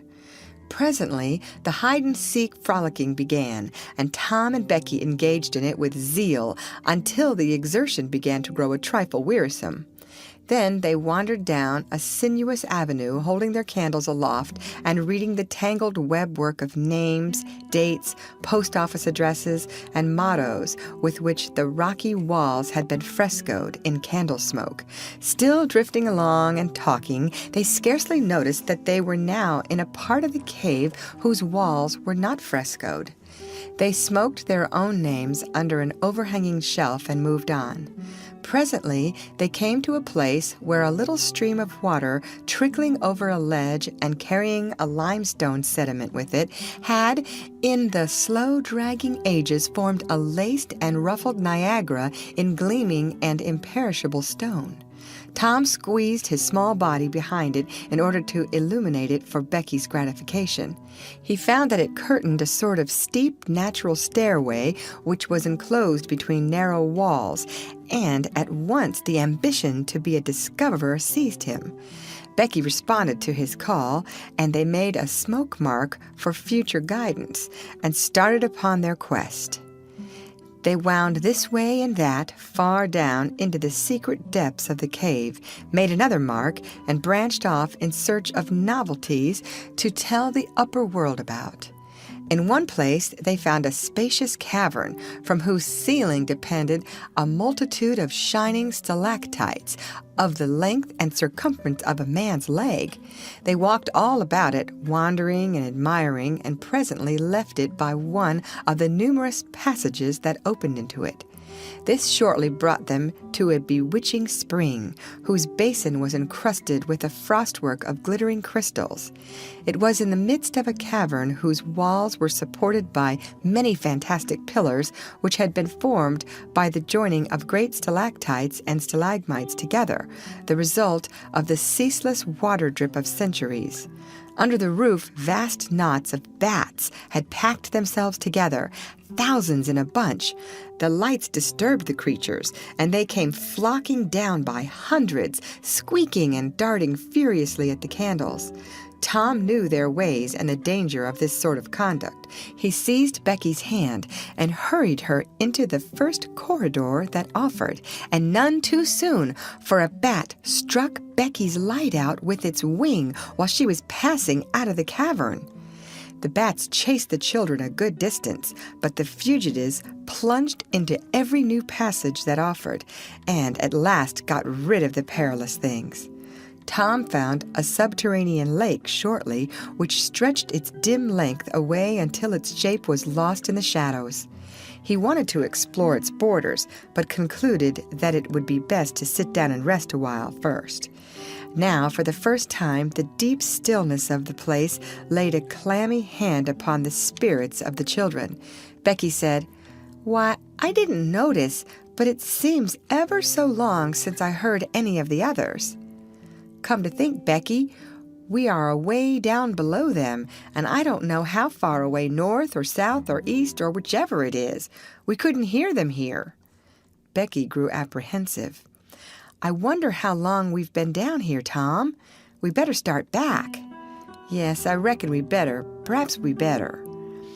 "Can you find the way, Tom? It's all a mixed-up crookedness to me." "I reckon I could find it, but then the bats. If they put our candles out, it will be an awful fix.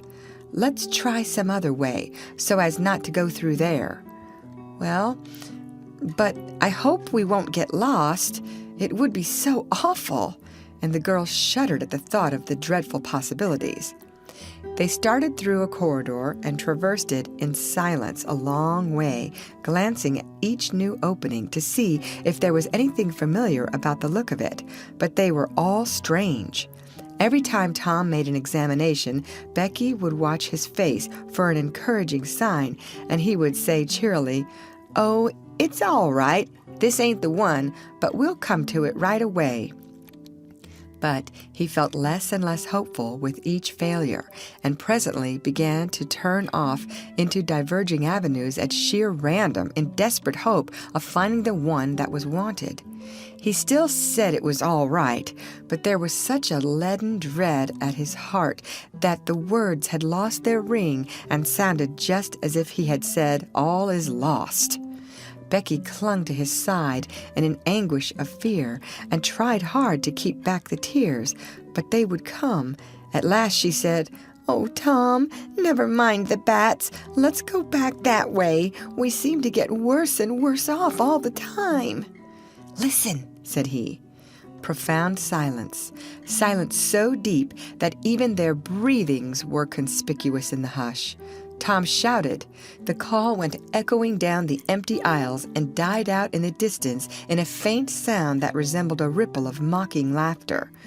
"Oh, don't do it again, Tom. It is too horrid," said Becky. "It is horrid, but I better, Becky. They might hear us, you know." And he shouted again. The might was even a chillier horror than the ghostly laughter. It so confessed a perishing hope. The children stood still and listened, but there was no result. Tom turned upon the back track at once and hurried his steps. It was but a little while before a certain indecision in his manner revealed another fearful fact to Becky.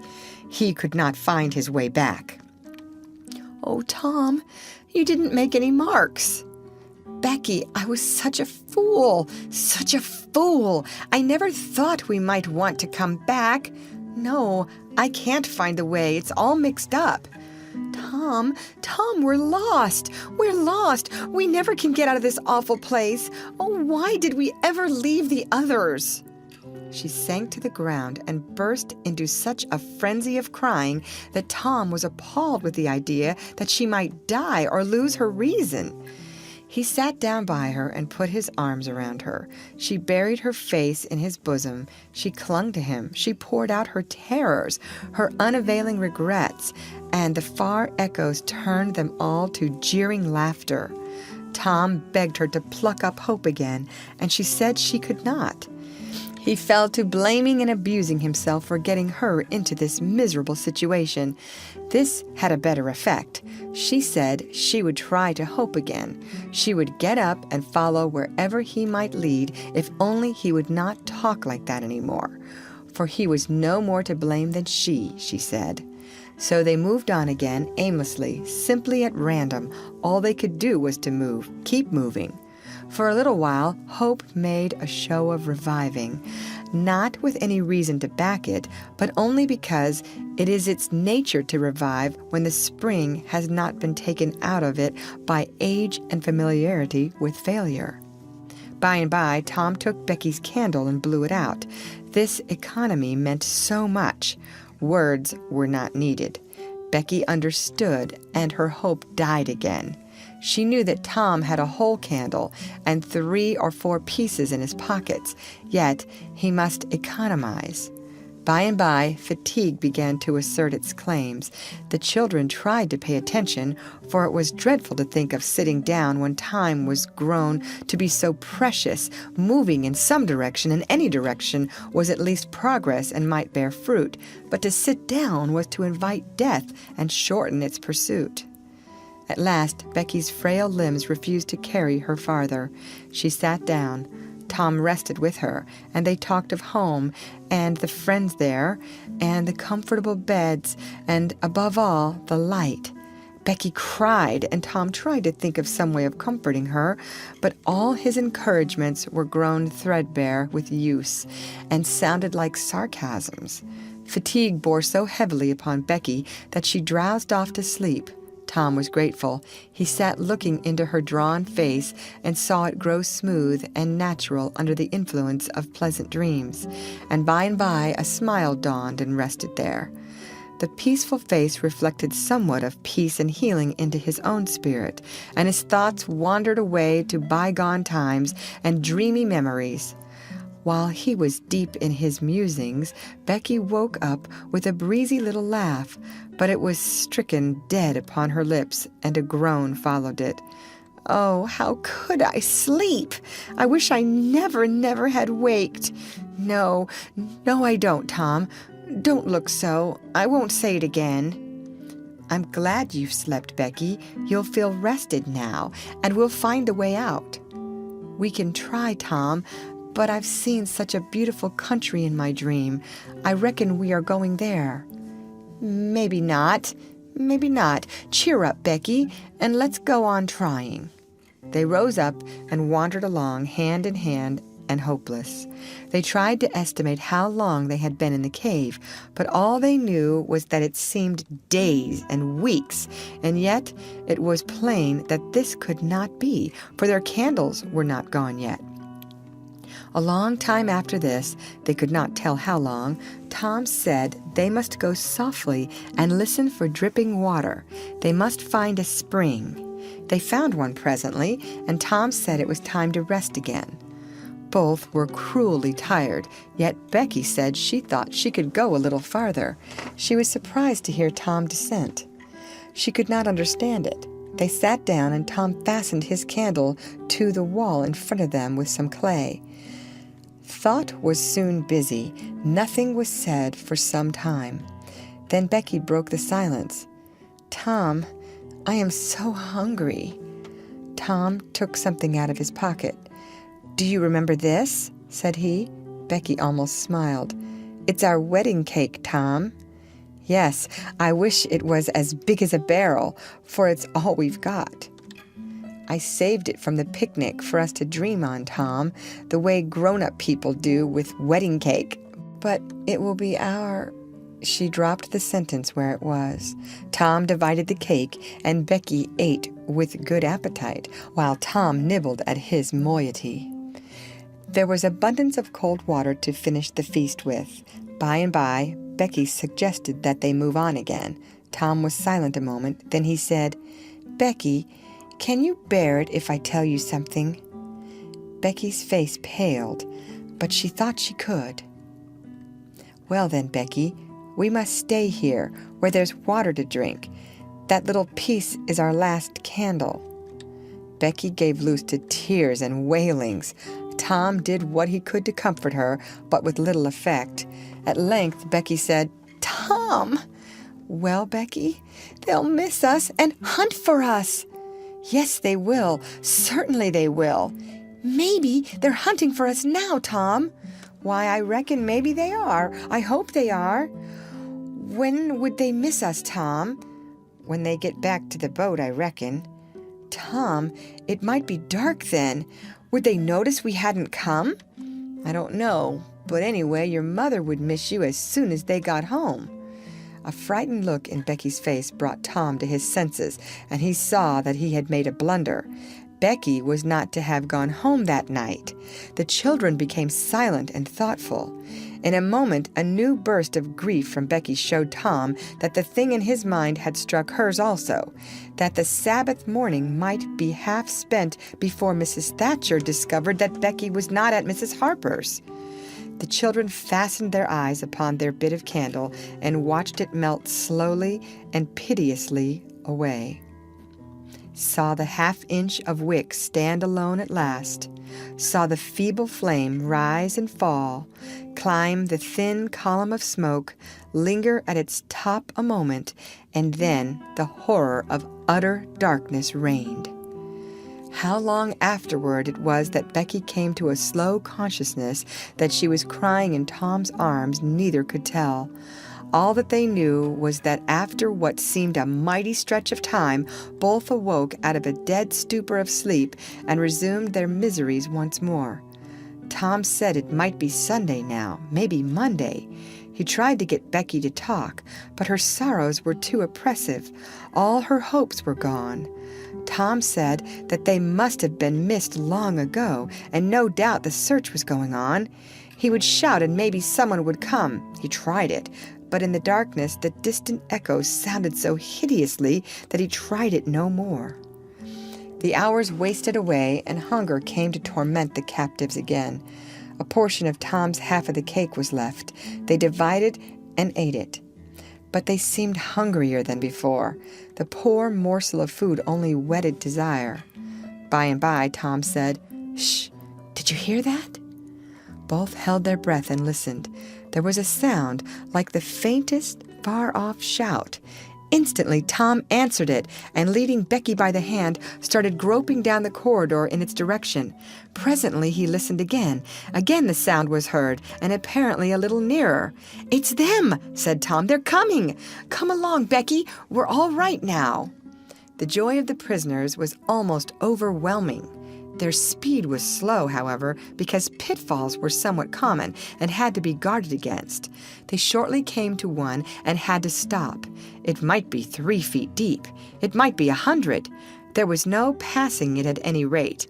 Tom got down on his breast and reached as far down as he could. No bottom. They must stay there and wait until the searchers came. They listened. Evidently, the distant shoutings were growing more distant. A moment or two more, and they had gone altogether. The heart-sinking misery of it.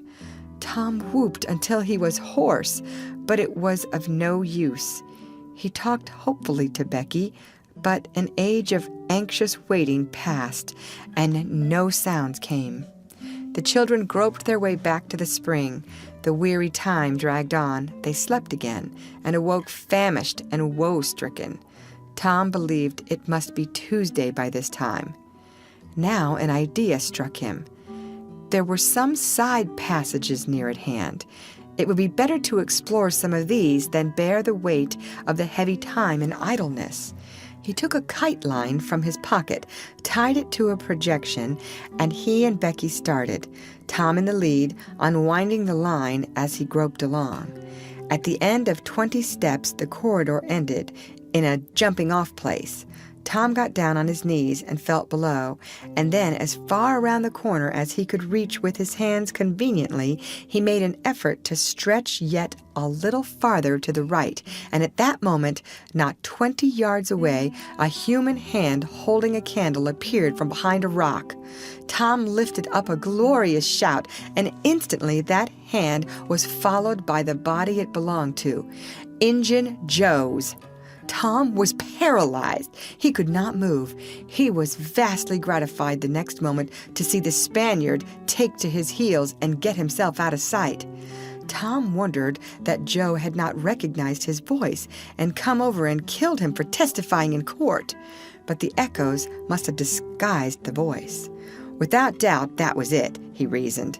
Tom's fright weakened every muscle in his body. He said to himself that if he had strength enough to get back to the spring, he would stay there, and nothing should tempt him to run the risk of meeting Injun Joe again. He was careful to keep from Becky what it was he had seen. He told her he had only shouted for luck. But hunger and wretchedness rise superior to fears in the long run. Another tedious wait at the spring and another long sleep brought changes. The children awoke tortured with a raging hunger. Tom believed that it must be Wednesday or Thursday or even Friday or Saturday now, and that the search had been given over. He proposed to explore another passage. He felt willing to risk Injun Joe and all other terrors. But Becky was very weak. She had sunk into a dreary apathy and would not be roused. She said she would wait now where she was and die. It would not be long. She told Tom to go with the kite line and explore if he chose. But she implored him to come back every little while and speak to her, and she made him promise that when the awful time came he would stay by her and hold her hand until all was over. Tom kissed her with a choking sensation in his throat and made a show of being confident of finding the searchers or an escape from the cave. Then he took the kite line in his hand and went groping down one of the passages on his hands and knees, distressed with hunger and sick with bodings of coming doom. End of chapter. The Adventures of Tom Sawyer by Mark Twain. Chapter 32. Tuesday afternoon came and waned to the twilight. The village of St. Petersburg still mourned. The lost children had not been found. Public prayers had been offered up for them, and many a private prayer that had the petitioner's whole heart in it, but still no good news came from the cave. The majority of the searchers had given up the quest and gone back to their daily avocations, saying that it was plain that children could never be found. Mrs. Thatcher was very ill, and a great part of the time delirious. People said it was heartbreaking to hear her call her child and raise her head and listen a whole minute at a time, then lay it wearily down again with a moan. Aunt Polly had drooped into a settled melancholy, and her gray hair had grown almost white. The village went to its rest on Tuesday night, sad and forlorn. Away in the middle of the night, a wild peal burst from the village bells, and in a moment the streets were swarming with frantic, half-clad people who shouted, "Turn out! Turn out! They're found! They're found!" tin pans and horns were added to the din. The population massed itself and moved toward the river, met the children coming in an open carriage drawn by shouting citizens, thronged around it, joined its homeward march, and swept magnificently up the main street, roaring huzzah after huzzah. The village was illuminated. Nobody went to bed again. It was the greatest night the little town had ever seen. During the first half hour, a procession of villagers filed through Judge Thatcher's house, seized the saved ones and kissed them, squeezed Mrs. Thatcher's hand, tried to speak but couldn't, and drifted out raining tears all over the place. Aunt Polly's happiness was complete, and Mrs. Thatcher's nearly so. It would be complete, however, as soon as the messenger dispatched with the great news to the cave should get the word to her husband. Tom lay upon a sofa with an eager auditory about him and told the history of the wonderful adventure, putting in many striking additions to adorn it withal, and closed with a description of how he left Becky and went on an exploring expedition, how he followed 2 avenues as far as his kite line would reach, how he followed a third to the fullest stretch of the kite line, and was about to turn back when he glimpsed a far-off speck that looked like daylight, dropped the line and groped toward it, pushed his head and shoulders through a small hole, and saw the broad Mississippi rolling by. And if it had only happened to be night, he would not have seen that speck of daylight and would not have explored that passage any more. He told how he went back for Becky and broke the good news, and she told him not to fret her with such stuff, for she was tired and knew she was going to die and wanted to. He described how he labored with her and convinced her, and how she almost died for joy when she had groped to where she actually saw the blue speck of daylight, how he pushed his way out of the hole and then helped her out, how they sat there and cried for gladness, how some men came along in a skiff, and Tom hailed them and told them their situation and their famished condition, how the men didn't believe the wild tale at first because, said they, you are 5 miles down the river below the valley the cave is in. Then took them aboard, rowed to a house, gave them supper, made them rest till 2 or 3 hours after dark, and then brought them home. Before day dawn, Judge Thatcher and the handful of searchers with him were tracked out in the cave by the twine clues that had strung behind them and informed of the great news. 3 days and nights of toil and hunger in the cave were not to be shaken off at once, as Tom and Becky soon discovered. They were bedridden all of Wednesday and Thursday, and seemed to grow more and more tired and worn all the time. Tom got about a little on Thursday, was downtown Friday, and nearly as whole as ever Saturday. But Becky did not leave her room until Sunday, and then she looked as if she had passed through a wasting illness. Tom learned of Huck's sickness and went to see him on Friday, but could not be admitted to the bedroom. Neither could he on Saturday or Sunday. He was admitted daily after that, but was warned to keep still about his adventure and introduce no exciting topic. The widow Douglas stayed by to see that he obeyed. At home, Tom learned of the Cardiff Hill event. Also, that the ragged man's body had eventually been found in the river near the ferry landing. He had been drowned while trying to escape, perhaps. About a fortnight after Tom's rescue from the cave, he started off to visit Huck, who had grown plenty strong enough now to hear exciting talk, and Tom had some that would interest him, he thought. Judge Thatcher's house was on Tom's way, and he stopped to see Becky. The judge and some friends set Tom to talking, and someone asked him ironically if he wouldn't like to go to the cave again. Tom said he thought he wouldn't mind it. The judge said, "Well, there are others just like you, Tom. I've not the least doubt. But we have taken care of that. Nobody will get lost in that cave anymore." "Why?" "Because I had its big door sheathed with boiler iron 2 weeks ago and triple locked, and I've got the keys." Tom turned as white as a sheet. "What's the matter, boy? Here, run, somebody, fetch a glass of water." The water was brought and thrown into Tom's face. "Ah, now, you all right? What's the matter with you, Tom?" "Oh, Judge, Injun Joe's in the cave." End of chapter.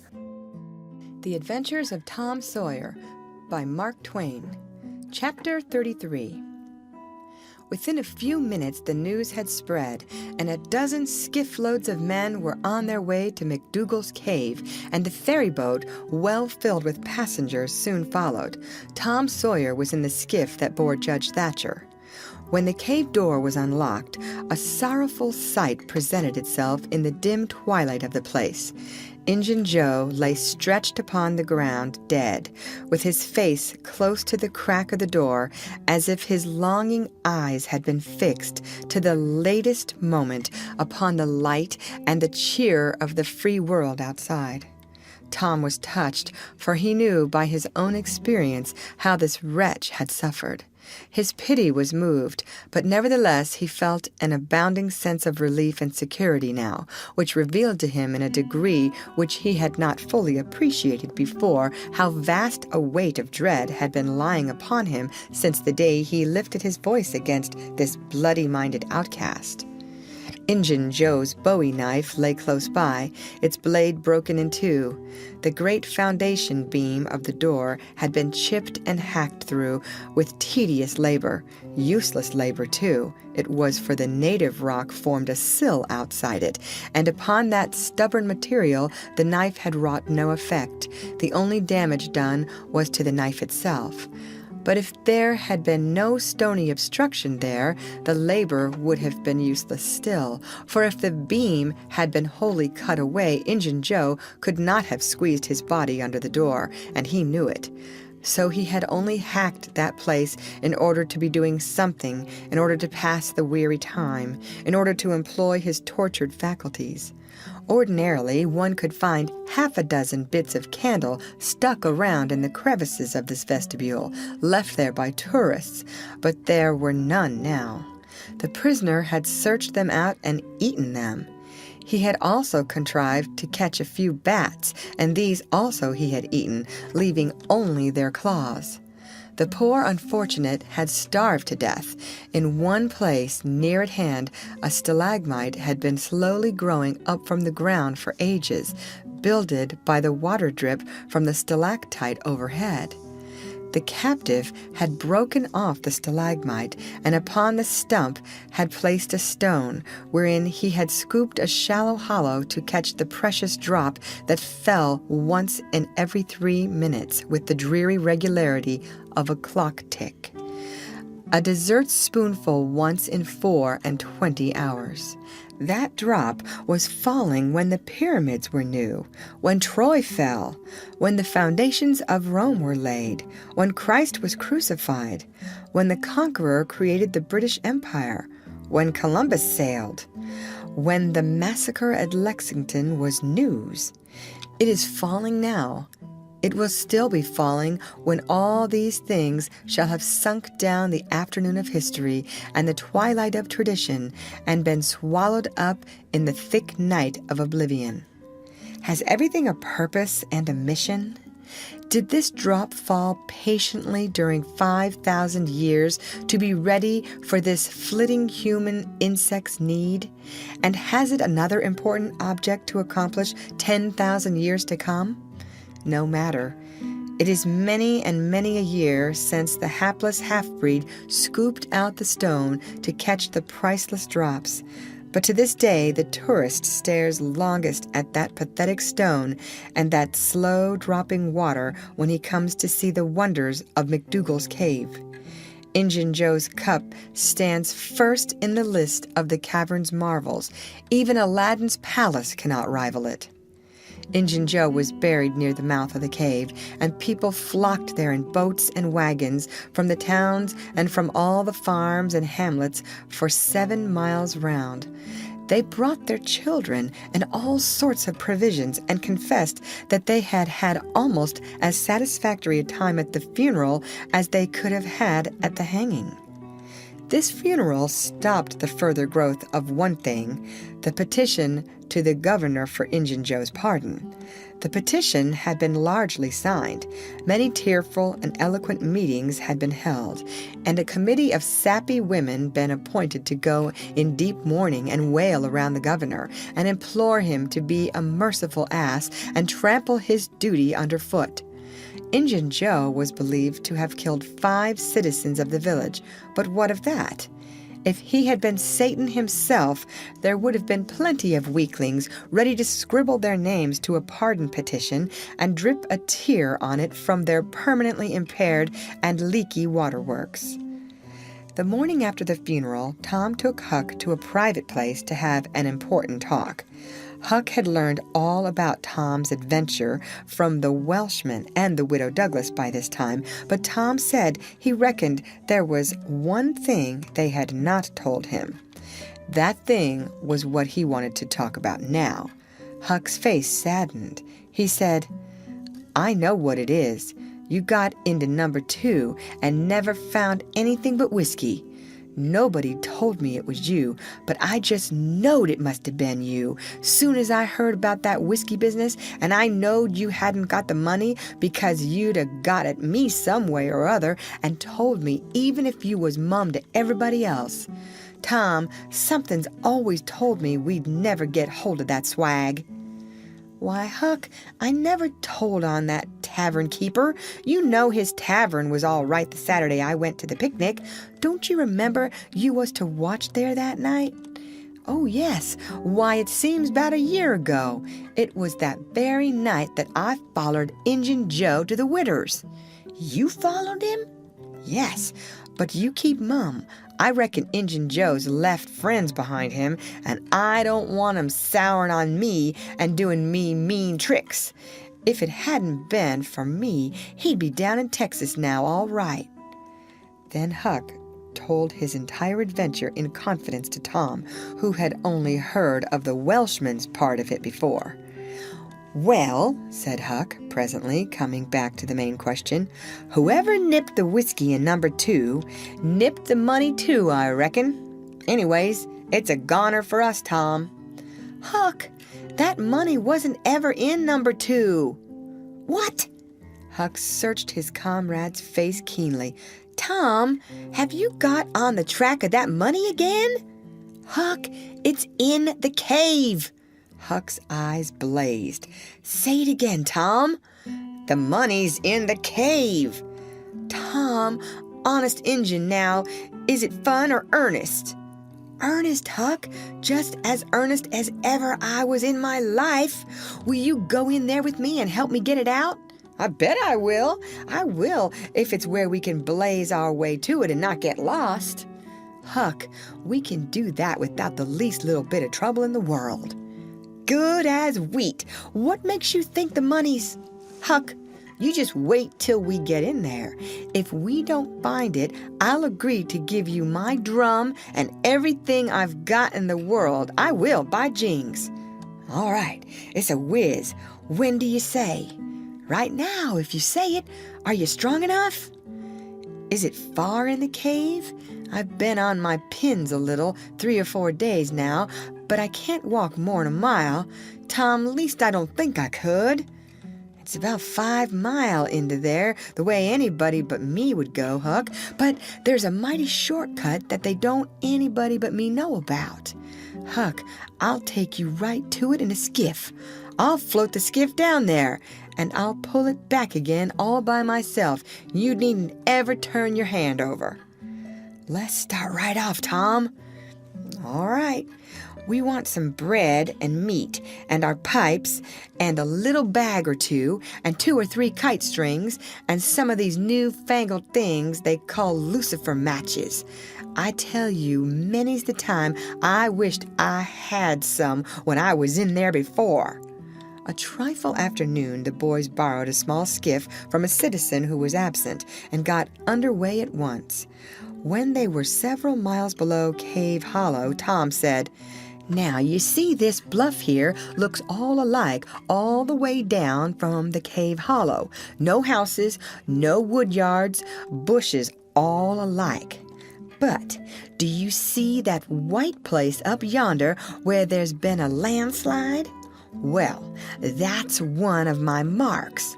We'll get ashore now." They landed. "Now, Huck, where we're a-standing, you could touch that hole I got out of with a fishing pole. See if you can find it." Huck searched all the place about and found nothing. Tom proudly marched into a thick clump of sumac bushes and said, "Here you are. Look at it, Huck. It's the snuggest hole in this country. You just keep mum about it. All along I've been wanting to be a robber, but I knew I'd got to have a thing like this, and where to run across it was the bother. We've got it now, and we'll keep it quiet. Only we'll let Joe Harper and Ben Rogers in because, of course, there's got to be a gang, or else there wouldn't be any style about it. Tom Sawyer's gang. It sounds splendid, don't it, Huck?" "Well, it just does, Tom. And who'll we rob?" "Oh, most anybody. Waylay people, that's mostly the way." "And kill them?" "No, not always. Hive them in the cave till they raise a ransom." "What's a ransom?" "Money.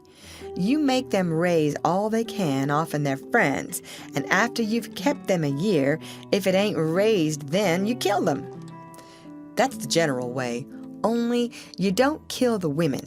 You shut up the women, but you don't kill them. They're always beautiful and rich and awfully scared. You take their watches and things, but you always take your hat off and talk polite. They ain't anybody as polite as robbers. You'll see that in any book. Well, the women get to loving you, and after they've been in the cave a week or 2 weeks, they stop crying, and after that, you couldn't get them to leave. If you drove them out, they'd turn right around and come back. It's so in all the books."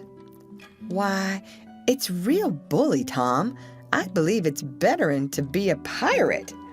"Yes, it's better in some ways, because it's close to home and circuses and all that."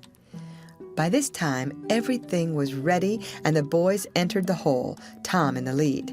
They toiled their way to the farther end of the tunnel, then made their spliced kite strings fast and moved on. A few steps brought them to the spring, and Tom felt a shudder quiver all through him.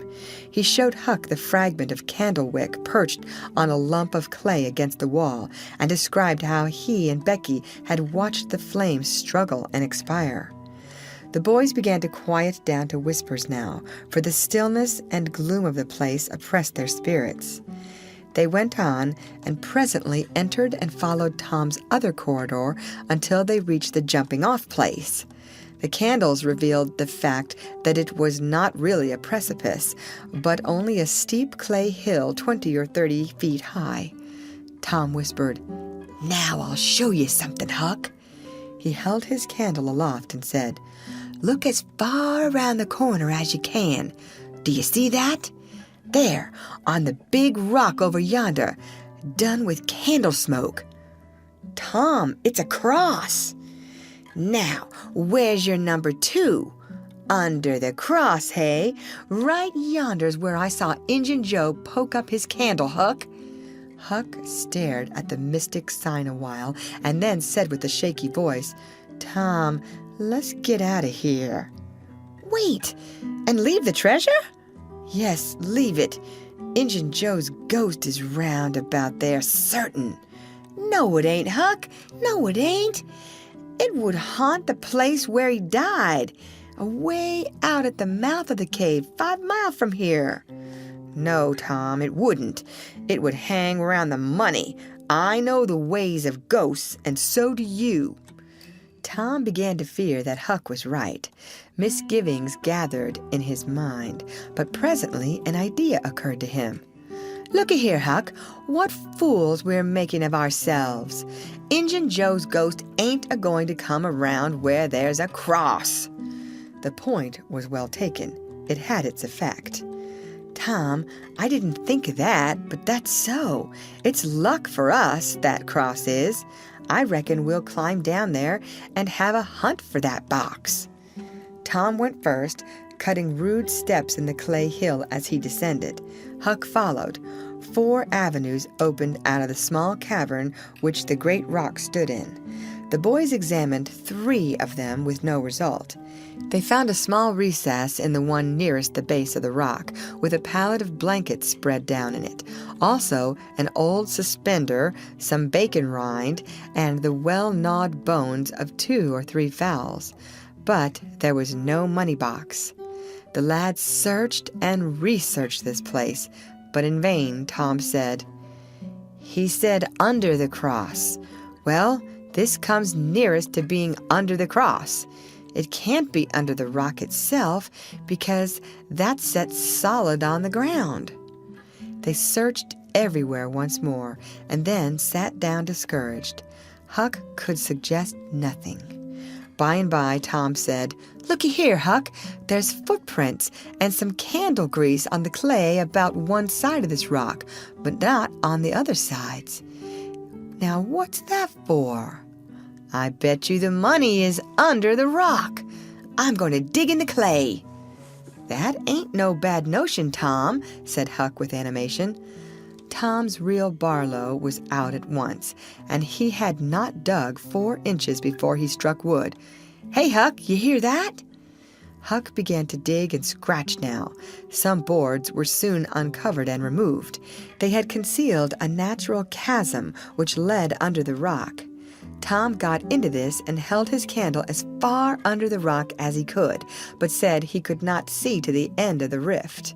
He proposed to explore. He stooped and passed under. The narrow way descended gradually.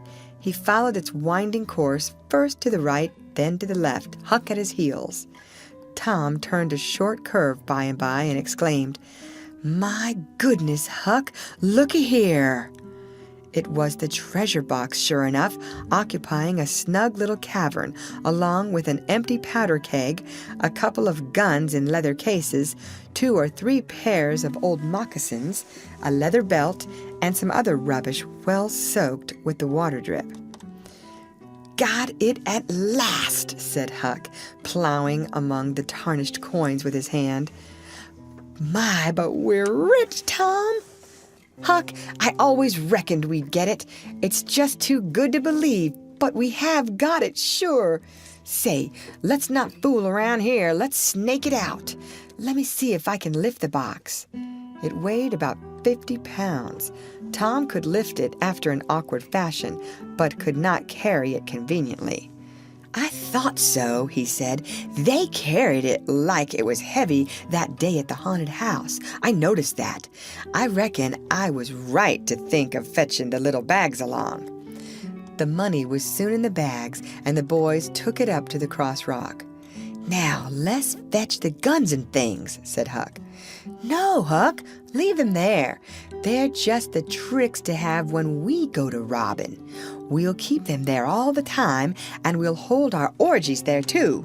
It's an awful snug place for orgies." "What orgies?" "I don't know, but robbers always have orgies, and of course we've got to have them, too. Come along, Huck. We've been in here a long time. It's getting late, I reckon. I'm hungry, too. We'll eat and smoke when we get to the skiff."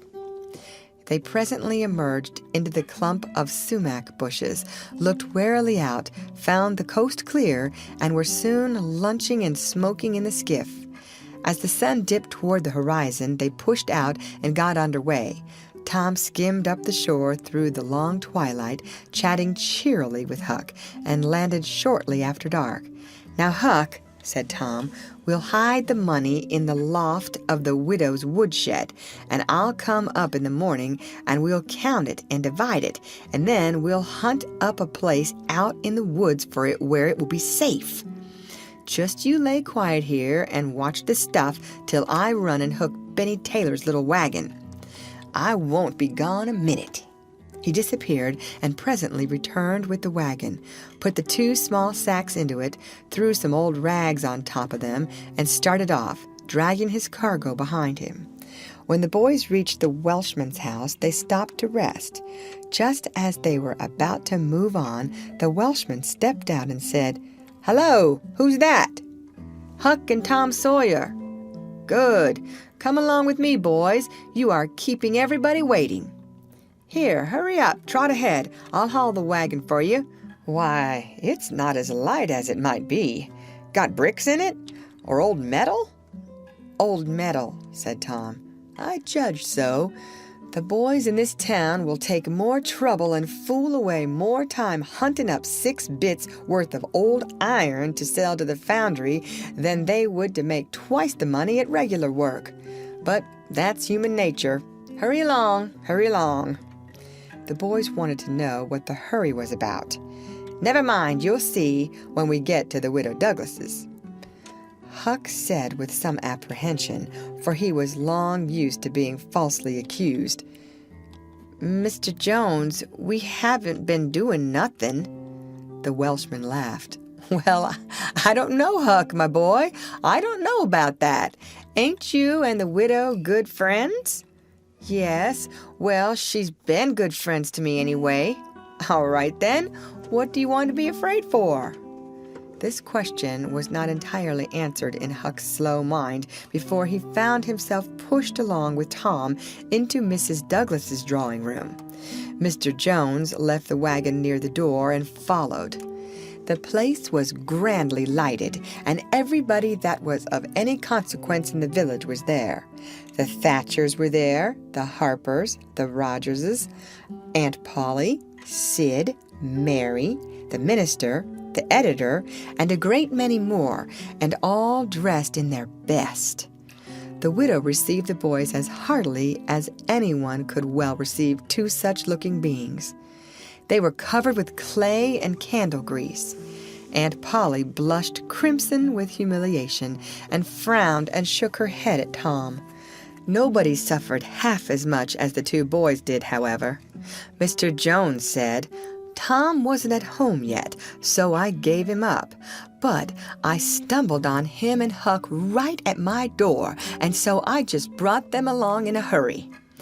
And you did just right, said the widow. Come with me, boys. She took them to a bedchamber and said, Now wash and dress yourselves. Here are 2 new suits of clothes, shirts, socks, everything complete. They're Huck's. No thanks, Huck. Mr. Jones bought one and I the other. But they'll fit both of you. Get into them. We'll wait. Come down when you're all slicked up enough. Then she left. End of chapter. The Adventures of Tom Sawyer by Mark Twain. Chapter 34. Huck said, Tom, we can slope if we can find a rope. The window ain't high from the ground. Shucks, what do you want to slope for? Well, I ain't used to that kind of a crowd. I can't stand it. I ain't going down there, Tom. Oh, bother. It ain't anything. I don't mind it a bit. I'll take care of you. Sid appeared. Tom, said he, Auntie has been waiting for you all the afternoon. Mary got your Sunday clothes ready, and everybody's been fretting about you. Say, ain't this grease and clay on your clothes? Now, Mr. Siddy, you just tend to your own business. What's all this blowout about anyway? It's one of the widow's parties that she's always having. This time it's for the Welshman and his sons on account of that scrape they helped her out of the other night. And say, I can tell you something if you want to know. Well, what? Why, old Mr. Jones is going to try to spring something on the people here tonight, but I overheard him tell Auntie today about it as a secret, but I reckon it's not much of a secret now. Everybody knows, the widow too, for all she tries to let on she don't. Mr. Jones was bound Huck should be here, couldn't get along with his grand secret without Huck, you know. Secret about what, Sid? About Huck tracking the robbers to the widow's. I reckon Mr. Jones was going to make a grand time over his surprise, but I bet you it will drop pretty flat. Sid chuckled in a very contented and satisfied way. Sid, was it you that told? Oh, never mind who it was. Somebody told, that's enough. Sid, there's only one person in this town mean enough to do that, and that's you. If you had been in Huck's place, you'd have sneaked down the hill and never told anybody on the robbers. You can't do any but mean things, and you can't bear to see anybody praised for doing good ones. There, no thanks, as the widow says, and Tom cuffed Sid's ears and helped him to the door with several kicks. Now go and tell Auntie if you dare, and tomorrow you'll catch it. Some minutes later, the widow's guests were at the supper table, and a dozen children were propped up at little side tables in the same room, after the fashion of that country and that day. At the proper time, Mr. Jones made his little speech, in which he thanked the widow for the honor she was doing himself and his sons, but said that there was another person whose modesty, and so forth and so on. He sprung his secret about Huck's share in the adventure in the finest dramatic manner he was master of, but the surprise it occasioned was largely counterfeit, and not as clamorous and effusive as it might have been under happier circumstances. However, the widow made a pretty fair show of astonishment, and heaped so many compliments and so much gratitude upon Huck that he almost forgot the nearly intolerable discomfort of his new clothes in the entirely intolerable discomfort of being set up as a target for everybody's gaze and everybody's laudations. The widow said she meant to give Huck a home under her roof and have him educated, and that when she could spare the money, she would start him in business in a modest way. Tom's chance was come. He said, "Huck don't need it. Huck's rich." Nothing but a heavy strain upon the good manners of the company kept back the due and proper complimentary laugh at this pleasant joke. But the silence was a little awkward. Tom broke it. "Huck's got money. Maybe you don't believe it, but he's got lots of it." "Oh, you needn't smile. I reckon I can show you. You just wait a minute." Tom ran out of doors. The company looked at each other with a perplexed interest, and inquiringly at Huck, who was tongue-tied. "Sid, what ails Tom?" said Aunt Polly.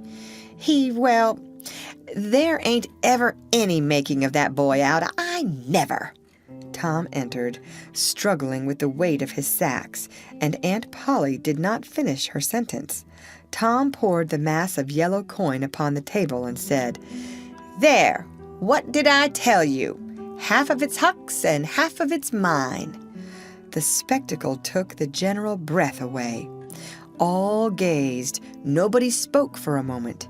Then there was a unanimous call for an explanation. Tom said he could furnish it, and he did. The tale was long, but brimful of interest. There was scarcely an interruption from anyone to break the charm of its flow.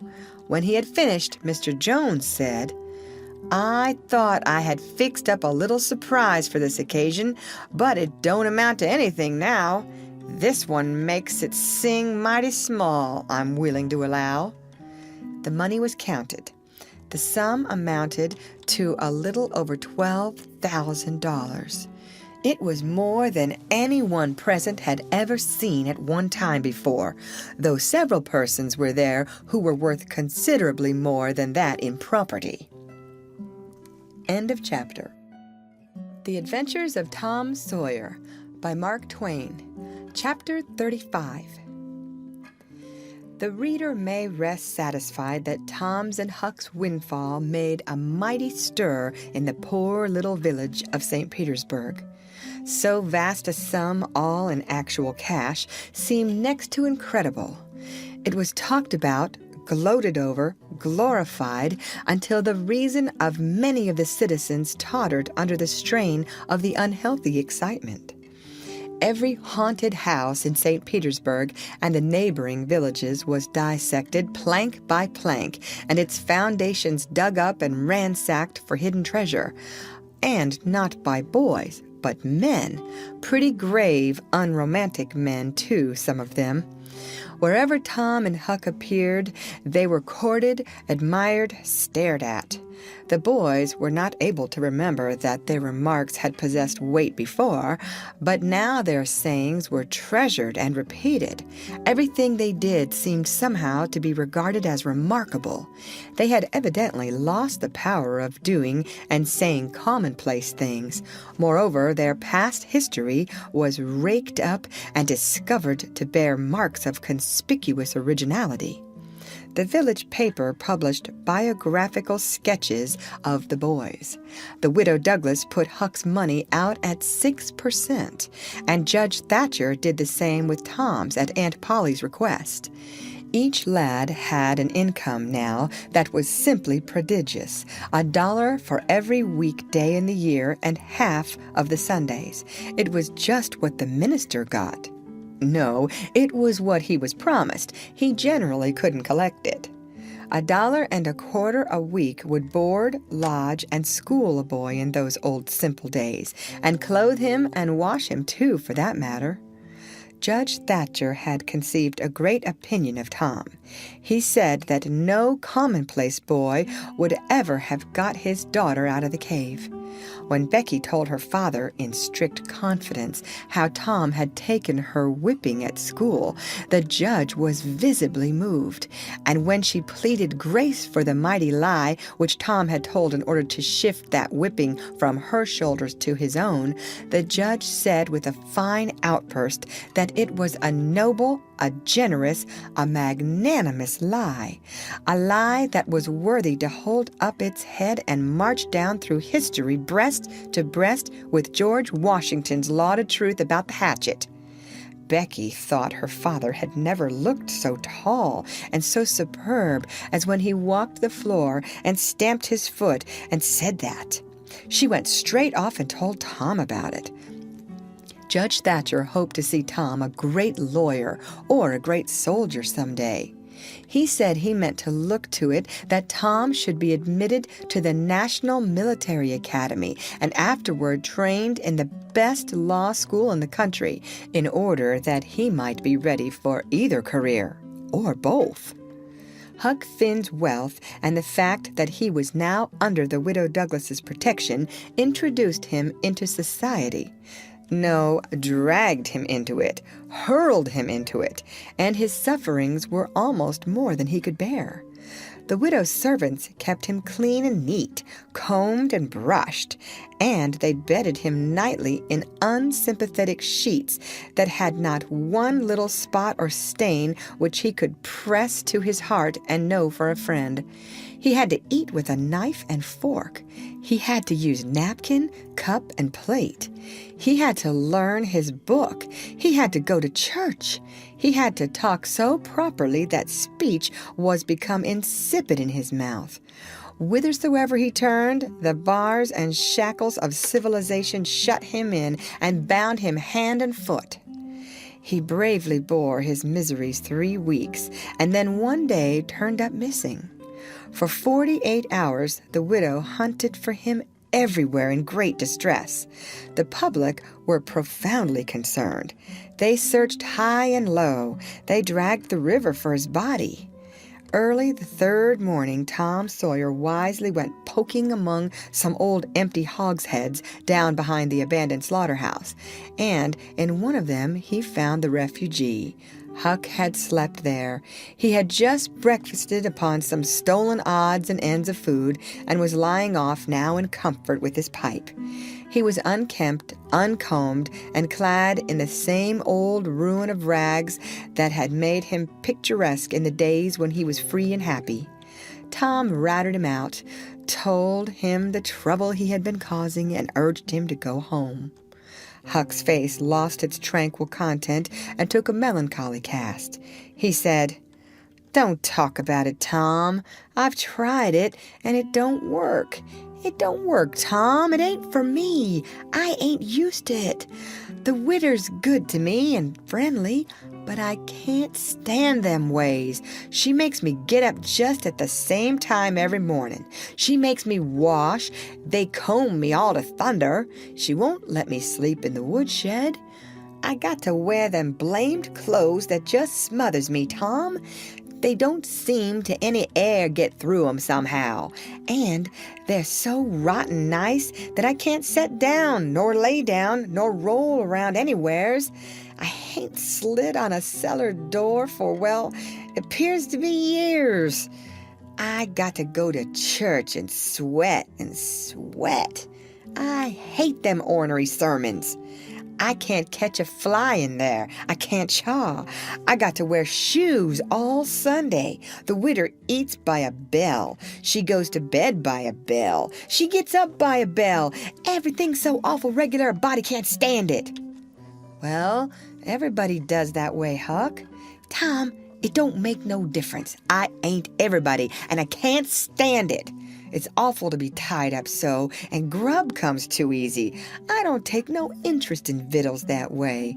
I got to ask to go a-fishing. I got to ask to go in a-swimming. Derned if I hain't got to ask to do everything. Well, I'd got to talk so nice it wasn't no comfort.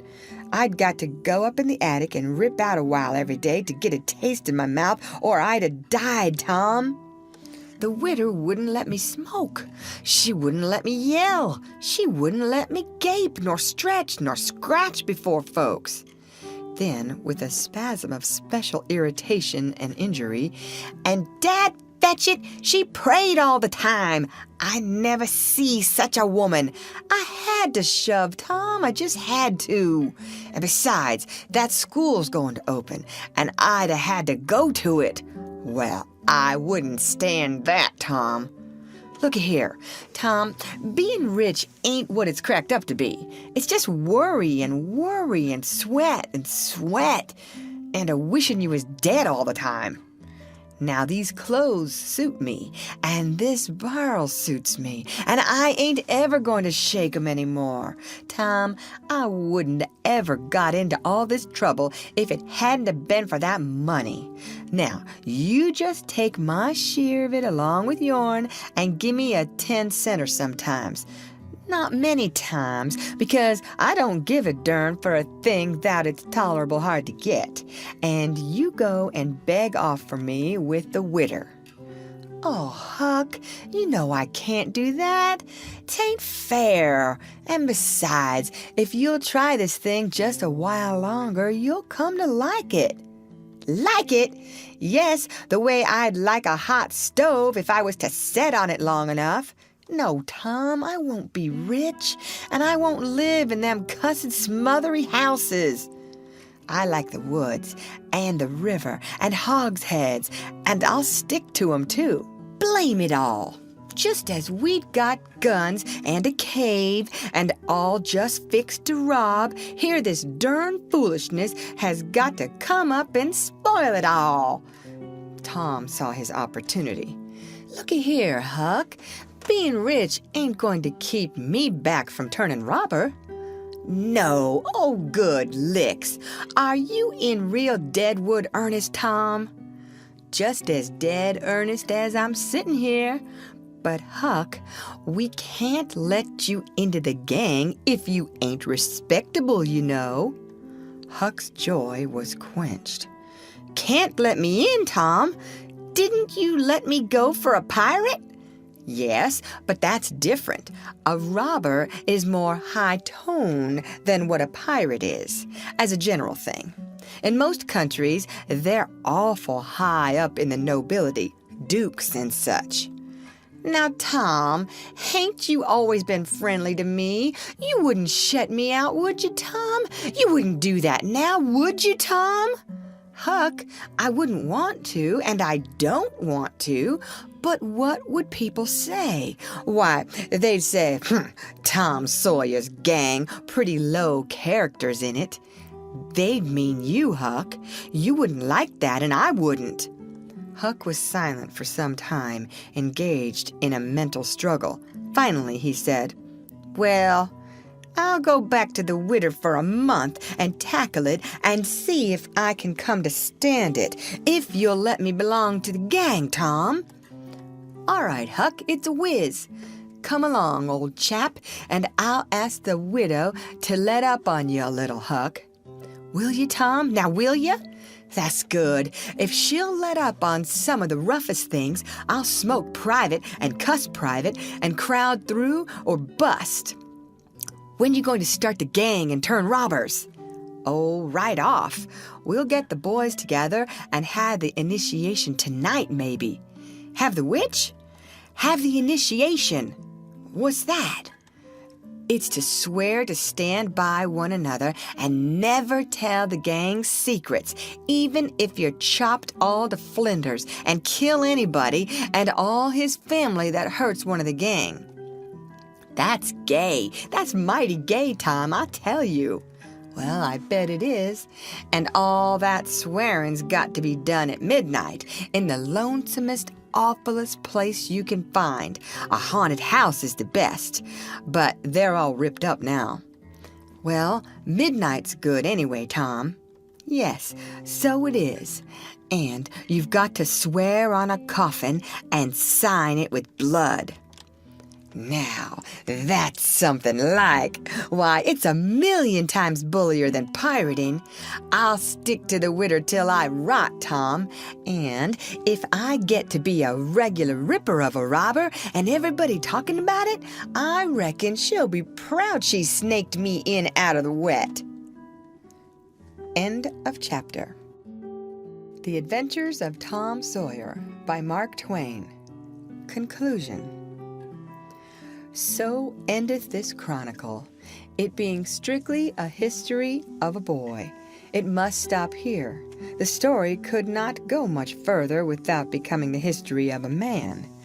When one writes a novel about grown people, he knows exactly where to stop. That is, with a marriage. But when he writes of juveniles, he must stop where he best can. Most of the characters that perform in this book still live and are prosperous and happy. Someday it may seem worthwhile to take up the story of the younger ones again and see what sort of men and women they turned out to be. Therefore, it will be wisest not to reveal any of that part of their lives at present. The end.